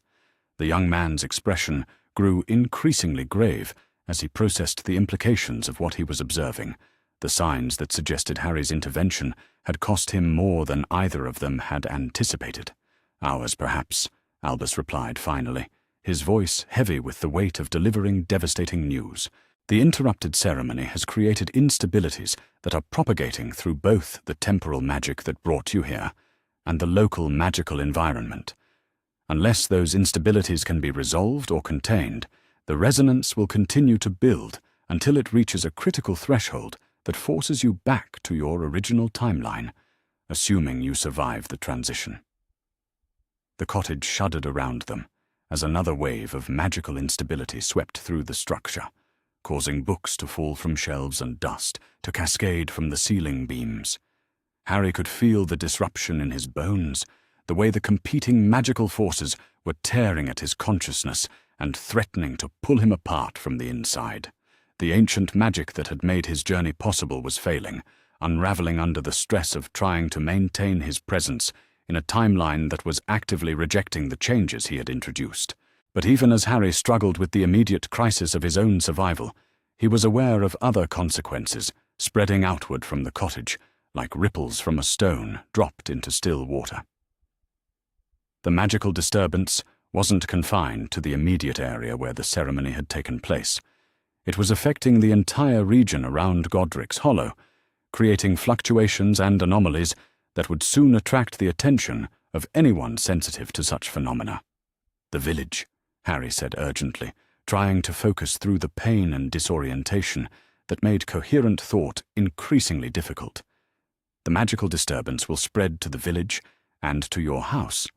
Your family, Ariana in particular. She's already unstable from the magical damage she suffered. This additional disruption could." He didn't need to finish the sentence. Albus's face had gone white as he grasped the implications of what Harry was describing, the possibility that their magical confrontation might trigger exactly the sort of crisis they had been trying to prevent. The young man rose quickly, moving toward the cottage door with obvious urgency as he prepared to rush home and protect his vulnerable sister from the consequences of their actions. "Wait!" Harry called out, struggling to his feet despite the way the movement made his vision blur and his stomach lurch. "You can't leave me here alone. Not in this condition. If the temporal magic fails while I'm unconscious or incapacitated, there's no telling what sort of paradoxes might be created or what damage might be done to the timeline." Albus stopped at the cottage door, torn between his responsibility to his family and his obligation to the man who had risked everything to warn him about the dangers of manipulation and control. The young man's face reflected the impossible nature of the choice he was being asked to make, the way circumstances had conspired to force him into exactly the sort of moral dilemma that Harry had warned him about.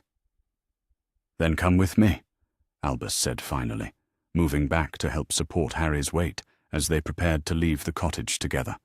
"If the magical disturbance is spreading toward the village, then being closer to its epicenter might actually provide some protection against the temporal instabilities you're experiencing. The ceremonial energies might serve as an anchor, keeping you stable long enough for us to find some way to resolve the situation." The journey from the cottage to the Dumbledore house was a nightmare of pain and disorientation for Harry, each step sending waves of agony through his body, while his perception of reality continued to shift and fragment around him. The countryside they walked through seemed to exist in multiple states simultaneously, sometimes showing the pastoral calm of 1899, and sometimes revealing glimpses of the war-torn landscape it would become in future decades. Albus supported most of Harry's weight as they made their way along the familiar paths, the young man's strength and determination proving crucial as they navigated terrain that kept changing its configuration according to temporal fluctuations that neither of them fully understood. The magical disturbance was indeed spreading, creating visible distortions in the air that made the evening landscape shimmer like a mirage. As they approached the Dumbledore property, Harry could see lights blazing in every window of the house, suggesting that the family was already aware that something extraordinary was happening in their vicinity. Aberforth appeared at the front door before they reached it, his face grim with concern as he took in Harry's condition and his brother's obvious distress. "What in Merlin's name happened out there?" Aberforth demanded, moving quickly to help support Harry's other side as they approached the house. "The whole area's been shaking like there's an earthquake, and Ariana's been getting more agitated by the minute. Whatever magical working you were attempting, it's affecting her badly." The news hit Harry like a physical blow, confirming his worst fears about the consequences of his intervention. In preventing the blood pact that would have bound Dumbledore and Grindelwald together, he had created magical disruptions that were now threatening the very person he had hoped to protect through his actions. The irony was bitter. The recognition that his attempt to prevent manipulation had resulted in immediate harm to someone who was already vulnerable. "We need to get inside," Albus said urgently, his voice carrying the authority of someone accustomed to taking charge during family crisis. Harry's experiencing temporal instability as a result of the magical backlash, and if Ariana's condition is deteriorating, then we need to find ways to shield both of them from the worst effects of the disruption. They managed to get Harry into the house just as another wave of magical instability swept through the area, causing the windows to rattle in their frames and the floor beneath their feet to vibrate with sympathetic resonance. The interior of the Dumbledore home was warm and welcoming compared to the chaos outside, but Harry could feel the magical disturbance following them, seeping through the walls like fog and affecting everything it touched. Ariana was waiting for them in the main parlor, her fragile form huddled in a chair by the fireplace, while waves of uncontrolled magic rippled around her like heat shimmer. The damage that had been done to her by the Muggle boys years earlier had left her magical abilities unstable and unpredictable, and the additional stress of the ceremonial disruption was clearly pushing her toward a crisis that could prove catastrophic for everyone in the vicinity. Harry could see the fear in her eyes as she struggled to maintain control over powers that had never been properly trained or channeled, abilities that were responding to the magical chaos around them by becoming increasingly erratic and dangerous. This was exactly the sort of situation that had led to her death in his original timeline, the convergence of family stress and magical instability that would ultimately result in tragedy regardless of the specific circumstances that triggered it. "She's trying to contain the magical resonance," Albus said quietly, his voice filled with admiration and concern as he watched his sisters struggle. "She can sense the disruption better than any of us, and she's instinctively trying to create barriers that will protect the house and everyone in it. But the effort is beyond her current abilities, and if she pushes too hard..." Another wave of instability swept through the house, this one strong enough to crack several windows and cause books to tumble from their shelves. Ariana gasped with the effort of maintaining her protective barriers, her face going pale as she drew on reserves of strength that were already stretched to their breaking point. Harry realized with growing horror that her attempt to shield them from the magical chaos was slowly killing her, draining her life force in service of protecting others, just as her future brother would drain the life from countless people in service of his vision of the greater good. "Stop," Harry said, struggling to move closer to where Ariana sat, despite the way each step sent fresh waves of agony through his body. "Don't sacrifice yourself, trying to protect us from consequences that are ultimately my responsibility. Let the magic find its own equilibrium, rather than forcing it into patterns that require your life energy to maintain." But Ariana's eyes were already glazed with the effort of maintaining her protective barriers, her consciousness focused inward on the monumental task of containing forces that were far beyond her ability to control safely. She couldn't hear his words, or perhaps couldn't afford to acknowledge them while engaged in magical working that demanded her complete attention and commitment. Both brothers moved toward their sister simultaneously, recognizing the signs of someone pushing magical abilities beyond their safe limits and preparing to collapse from the strain. But before either of them could reach her, another presence made itself known in the parlor, a familiar voice speaking from the doorway with the sort of cold authority that made everyone in the room freeze with surprise and alarm. "How touching," Grindelwald said, his musical voice carrying a note of sardonic amusement as he observed the family crisis unfolding before him. The Dumbledore family united in crisis, each member sacrificing their welfare for the supposed benefit of the others. It's exactly the sort of noble dysfunction that creates the problems Mr. Potter was so eloquent in describing earlier this evening. The dark wizard stood in the parlor entrance with casual confidence, his traveling cloak still draped around his shoulders, and his pale eyes taking in the scene with obvious calculation. He had returned, Harry realized, not to continue their philosophical debate or renew his attempt to win Albus's allegiance, but to witness the consequences of the magical disruption and determine how they might serve his larger purposes. "What are you doing here?" Aberforth demanded, his hand moving instinctively toward his wand as he positioned himself between the stranger and his vulnerable family members. "This is private property, and a private family matter. You have no right to intrude on our crisis." Grindelwald's smile was patient and understanding, the expression of someone dealing with predictable but misguided objections to his presence. "On the contrary, Mr. Dumbledore, this crisis is very much my affair, since it resulted from the disruption of a ceremony I was conducting with your brother's consent and participation. The magical instabilities that are threatening your sister's life are direct consequences of Mr. Potter's interference with powers he didn't understand and couldn't properly control." The words were carefully chosen to shift blame away from Grindelwald himself, while positioning Harry as the cause of the current emergency.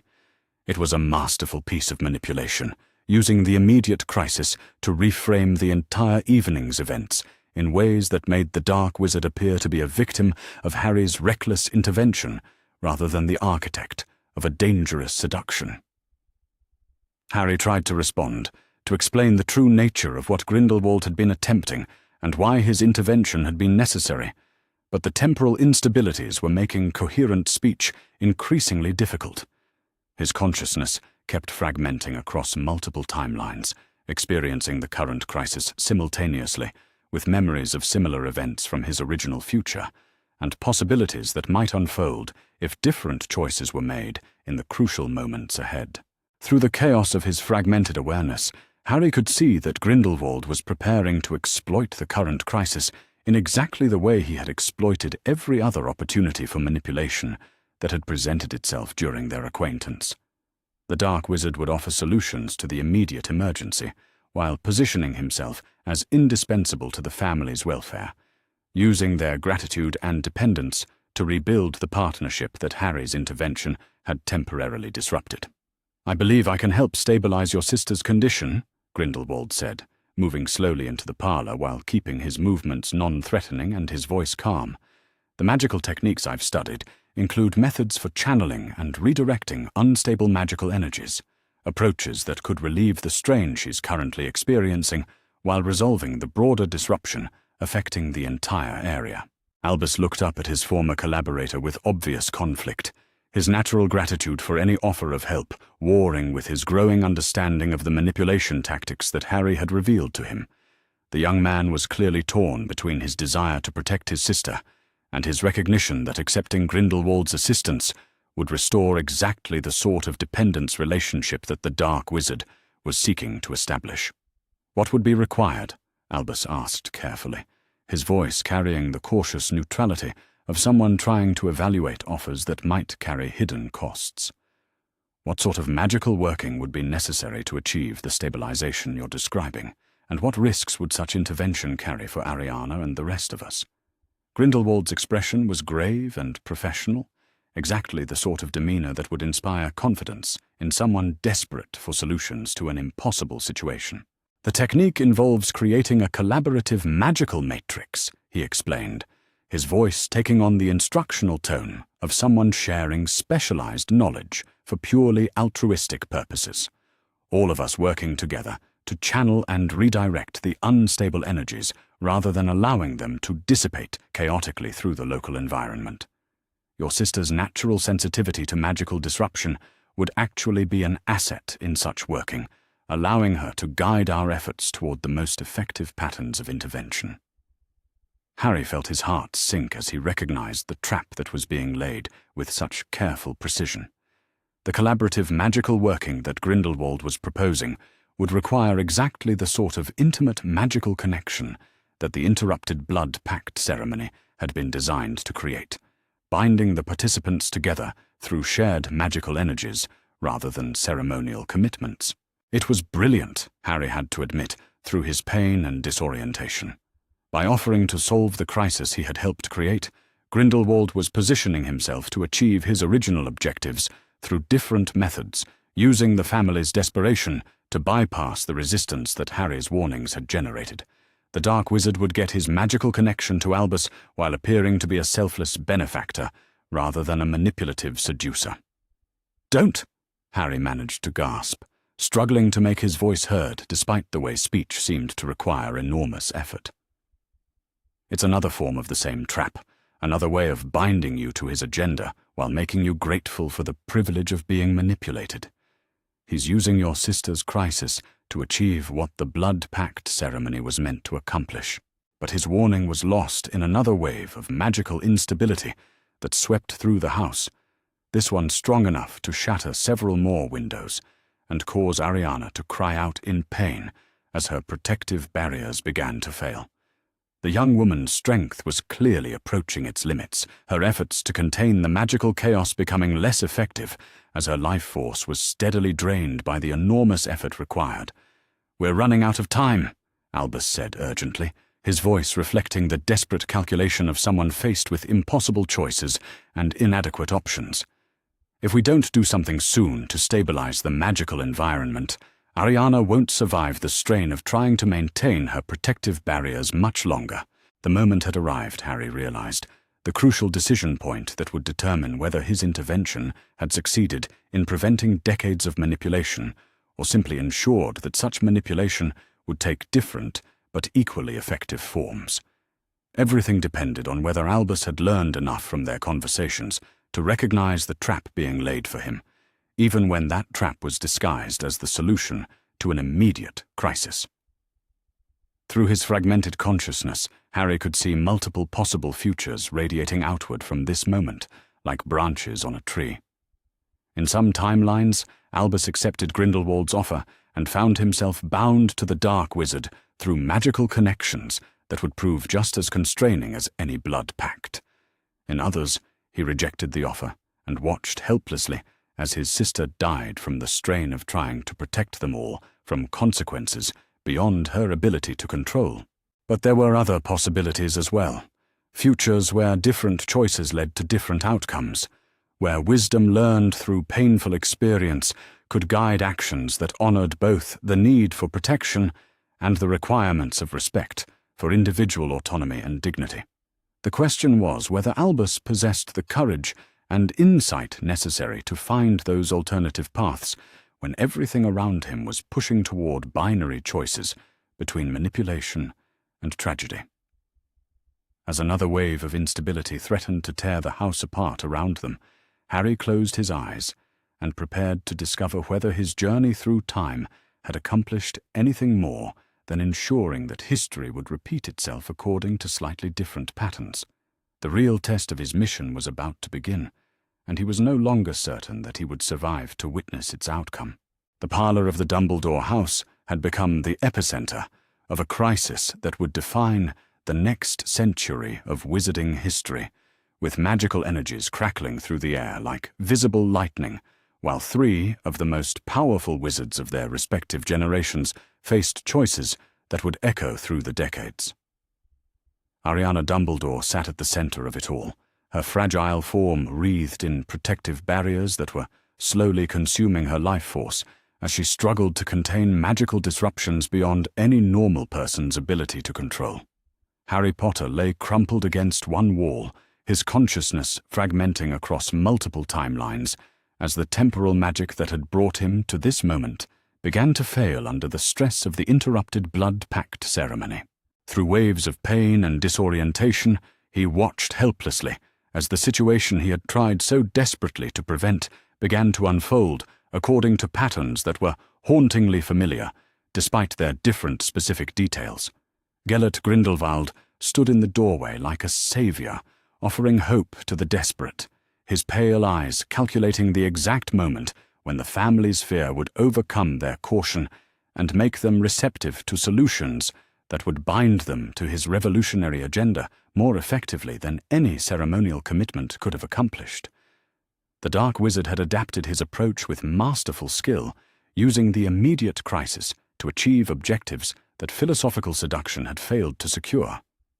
And at the center of the moral maelstrom, Albus Dumbledore faced the impossible choice that would determine not just his own future, but the fate of everyone he would ever have the power to help or harm. The 17-year-old's brilliant mind was working through calculations and possibilities with desperate intensity, trying to find some path forward that would honor both his obligations to his family and the wisdom that Harry's revelations had forced him to confront. The magical instability was building toward a crescendo that would soon require decisive action from someone, and Harry could see in Albus's face the terrible recognition that any choice he made would carry consequences he couldn't fully predict or control.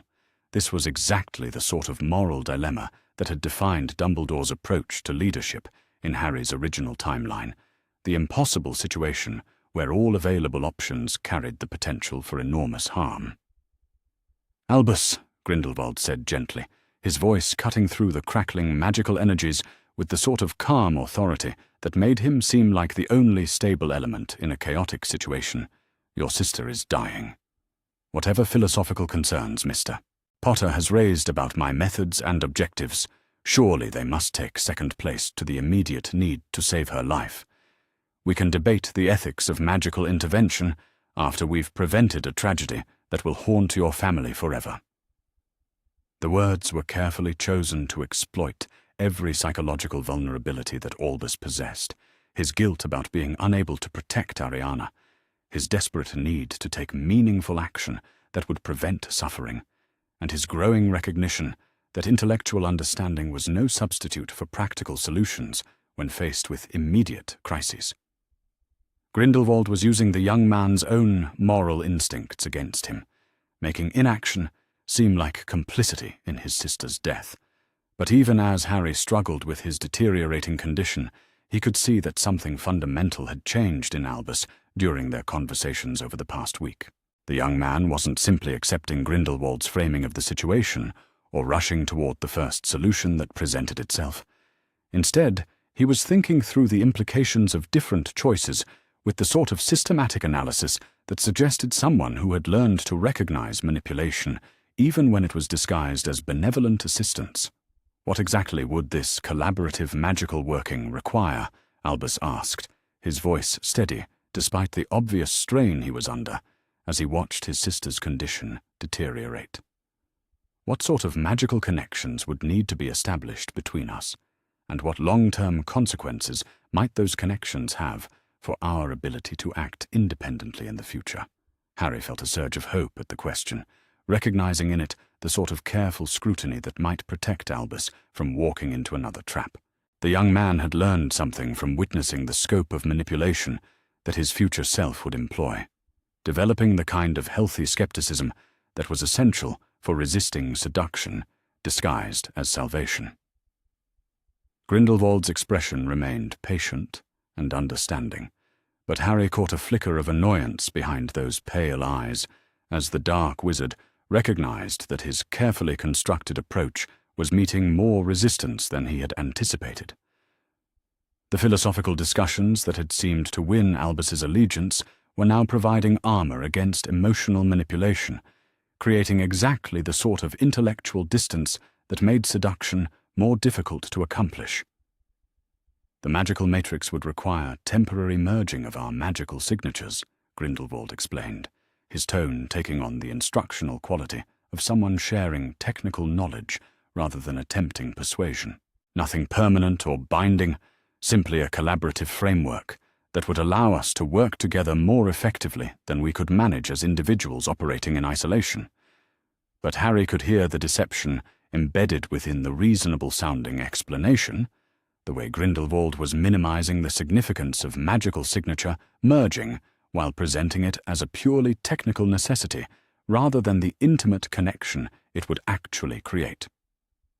Such magical working would indeed create bonds between the participants, perhaps not as formal as a blood pact, but equally effective at establishing the sort of psychological and magical intimacy that would make future collaboration feel natural and necessary.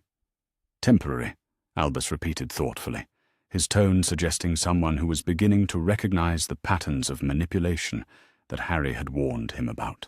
"But what determines the duration of such temporary connections, and who would have the authority to dissolve them if circumstances changed, or if we found ourselves disagreeing about how the collaborative framework should be employed?"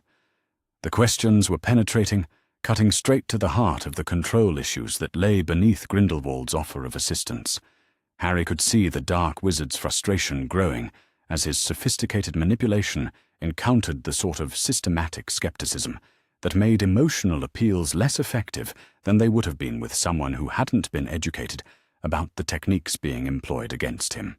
"Those are reasonable concerns," Grindelwald said, his voice maintaining its musical quality despite the underlying tension that suggested someone whose carefully laid plans were encountering unexpected resistance. "But surely such technical details can be worked out after we've addressed the immediate crisis. Your sister's life is ebbing away while we debate the fine points of magical theory." It was the crucial moment, Harry realized, when Grindelwald was abandoning subtle manipulation in favor of more direct emotional pressure.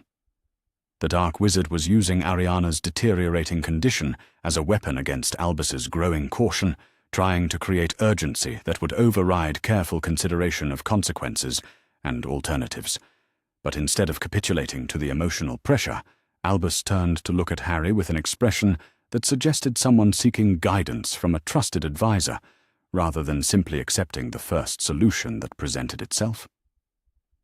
The young man had learned enough from their conversations to recognize that crisis situations often created the perfect conditions for manipulation, that urgency was frequently used to bypass normal safeguards and rational deliberation.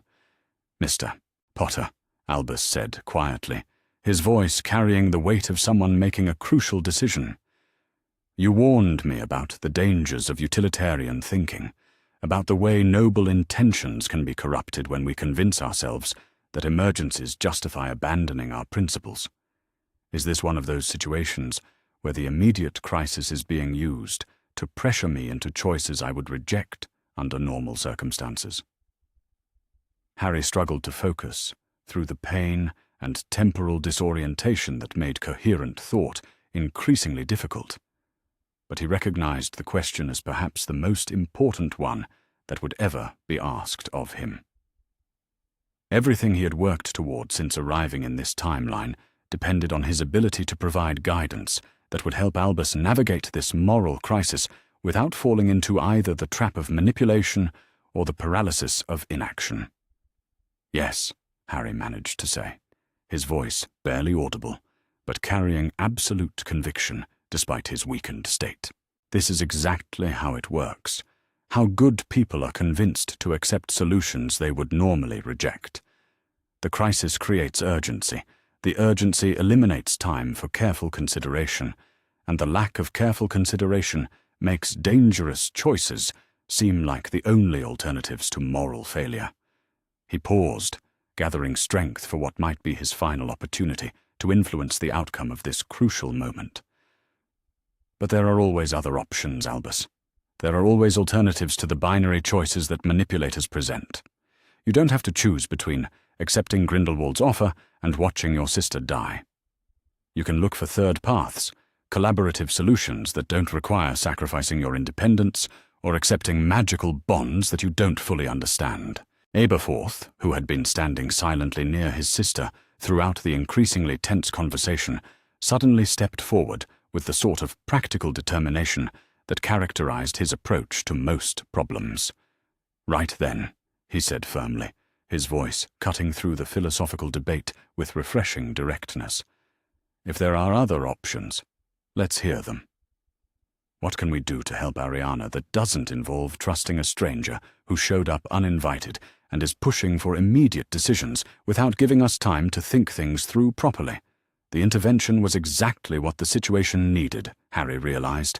The voice of practical wisdom that could cut through sophisticated manipulation and focus attention on what actually mattered.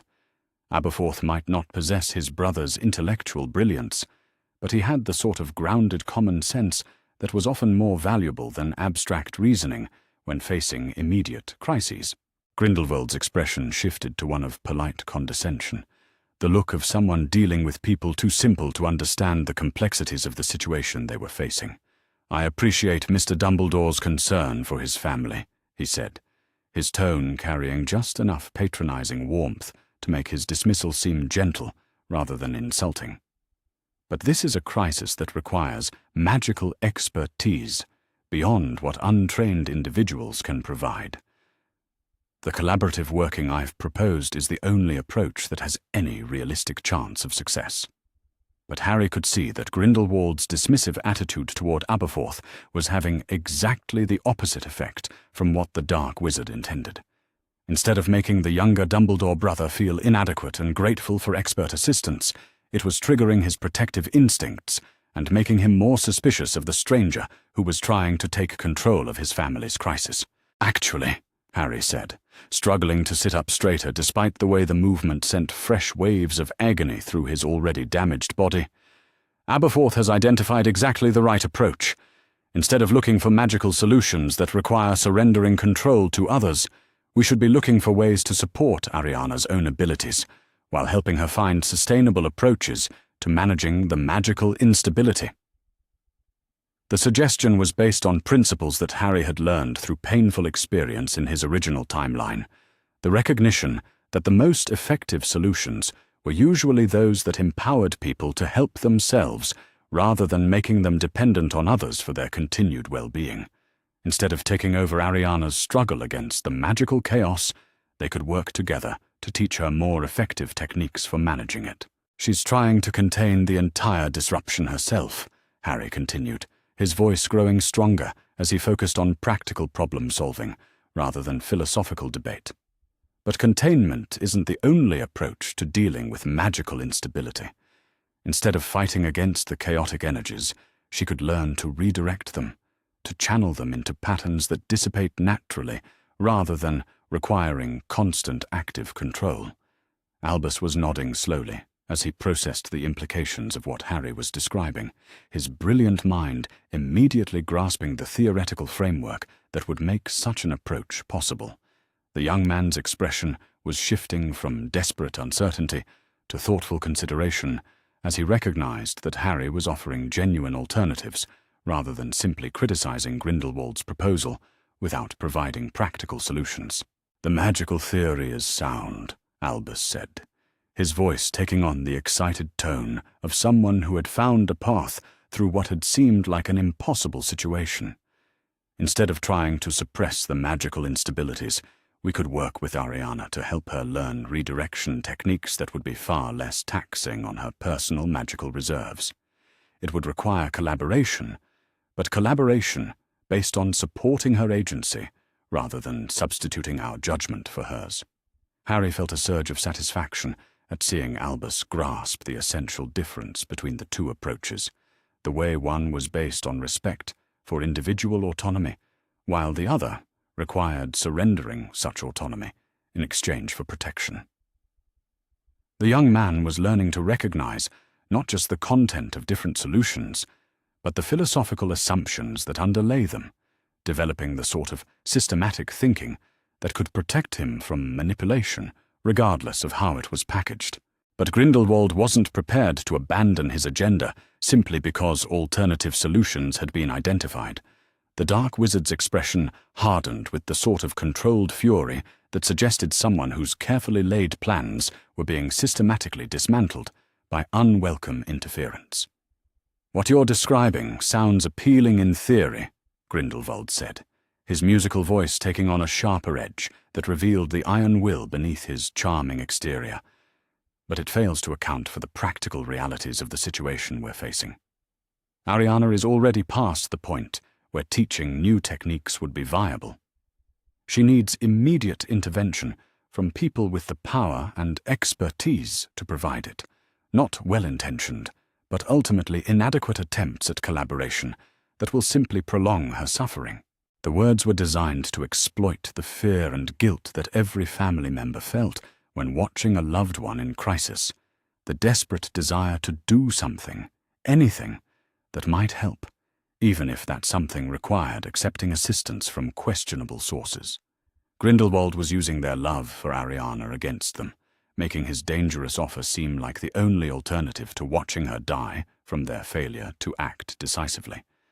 But instead of capitulating to the emotional pressure, Albus turned to his sister with an expression that combined love, respect, and the sort of genuine curiosity that suggested someone interested in her perspective rather than simply making decisions on her behalf. The shift was subtle, but profound. The difference between treating someone as an object to be protected and recognizing them as a person whose opinions and preferences mattered even in crisis situations. "Ariana," Albus said gently, his voice cutting through the crackling, magical energies with the sort of calm affection that only comes from deep familial bonds. "What do you think about these different approaches? Do you feel like you could work with us to learn redirection techniques, or would you prefer to have others take over the magical working entirely?" The question was revolutionary in its implications, Harry realized, the first time anyone had asked Ariana what she wanted, rather than simply debating what would be best for her. It was exactly the sort of respect for individual agency that Harry had been advocating, the recognition that even people in vulnerable positions had the right to participate in decisions that affected their lives. Ariana looked up at her brother with surprise and gratitude, as if she hadn't expected to be consulted about solutions to her own crisis. Her voice, when she finally spoke, was weak but clear, carrying the sort of quiet determination that suggested someone who had been thinking about her situation more carefully than others had assumed.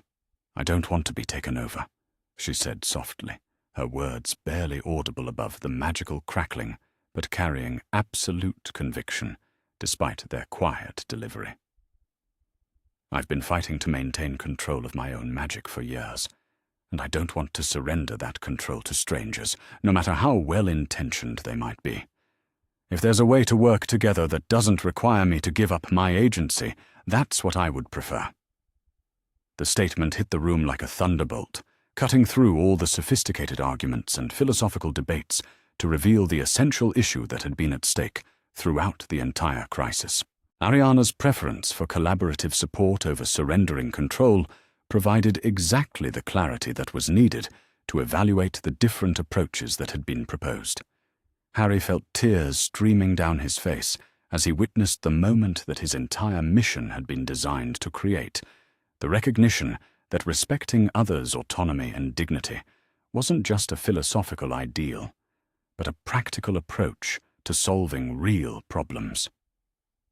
Albus was learning the lesson that his future self had never mastered, that genuine protection meant empowering others rather than controlling them. Grindelwald's mask of patient understanding finally slipped completely, revealing the cold calculation and barely controlled fury that lay beneath his charming exterior. His pale eyes blazed with the sort of fanatical intensity that would one day terrorize Europe as he pursued his vision of revolutionary change, regardless of what individuals might want or prefer. "This is sentimentality disguised as ethics," Grindelwald snarled, his musical voice replaced by something harsh and deadly as he abandoned all pretense of benevolent concern. "You're allowing emotional attachment to override rational assessment of what's necessary for survival. The collaborative approach you're proposing will fail, and when it does, you'll have the satisfaction of knowing that your principles remained intact while your sister died because you were too proud to accept effective assistance." But his outburst had exactly the opposite effect from what he intended, serving to confirm everything that Harry had been warning Albus about regarding the dangers of utilitarian thinking and the way noble intentions could mask authoritarian impulses. The young man's face hardened with the sort of quiet determination that suggested someone who had finally seen, through sophisticated manipulation, to the controlling agenda beneath. "Thank you for making your true position clear," Albus said coldly, his voice carrying the sort of absolute finality that comes from moral clarity, achieved through painful experience. "You've just demonstrated exactly what Mr. Potter warned me about, the way people who claim to know what's best for others become furious when those others assert their right to make different choices. Your concern for Ariana's welfare was never genuine. It was simply a tool for gaining the sort of control over our family that your original blood-pact proposal was designed to achieve." The accusation hung in the air like a physical blow, and Harry could see Grindelwald recognizing that his carefully constructed seduction had finally been completely exposed for what it was. The dark wizard's expression cycled through rage, betrayal, and something that might have been genuine hurt before settling into the sort of cold calculation that suggested someone reassessing his options in light of a significant strategic defeat. "This conversation is far from over," Grindelwald said quietly, his voice carrying the sort of deadly promise that made the air temperature seem to drop several degrees. "The problems I've identified won't disappear simply because you've chosen to reject rational solutions in favor of sentimental attachment to ineffective collaborative approaches. Eventually, you'll discover that good intentions are no substitute for the willingness to make difficult decisions that others lack the courage to make." He moved toward the parlor door, his movements fluid and controlled despite the obvious effort it cost him to maintain composure in the face of such a complete strategic failure. At the threshold, he paused to deliver what Harry realized was meant to be his final argument, the last attempt to plant seeds of doubt that might bear fruit in future crises. When your collaborative approach fails, when your sister dies because you were too proud to accept assistance from someone with the power to save her. "Remember this moment," Grindelwald said, his pale eyes fixed on Albus with laser-like intensity. "Remember that you had the opportunity to prevent tragedy and chose philosophical purity over practical effectiveness. The blood will be on your hands, not mine." With that parting shot, the dark wizard departed, leaving behind a silence that seemed almost overwhelming after the magical and emotional intensity of the confrontation. But Harry could feel that something fundamental had changed in the room's atmosphere, the oppressive weight of manipulation and coercion replaced by something lighter and more hopeful. Albus knelt beside his sister, his face reflecting the sort of calm determination that comes from having made difficult choices based on principle rather than expedience. "Right then, Ariana," he said gently, his voice carrying the warmth and respect that had been missing from all the earlier discussions about what should be done for her, rather than with her. "Let's work together to find ways to manage these magical instabilities that honor both your safety and your autonomy. We have all the time we need, and we'll figure this out as a family." As Harry watched the Dumbledore siblings begin to collaborate on solutions that respected everyone's agency and dignity, he felt the temporal magic that had brought him to this moment beginning to stabilize rather than fragment. The timeline he was creating through his intervention might be uncertain in its details, but its fundamental character had been established through the choices that Albus was learning to make. The battle for young Dumbledore's soul had been won, not through philosophical arguments or emotional manipulation, but through the simple recognition that treating others with respect and dignity produced better outcomes than trying to control them for their own supposed good. It was a lesson that would echo through the decades, shaping approaches to leadership and responsibility in ways that might prevent the suffering that had motivated Harry's desperate journey through time. The future was still unwritten, but for the first time since beginning this impossible mission, Harry felt genuinely hopeful about what that future might contain.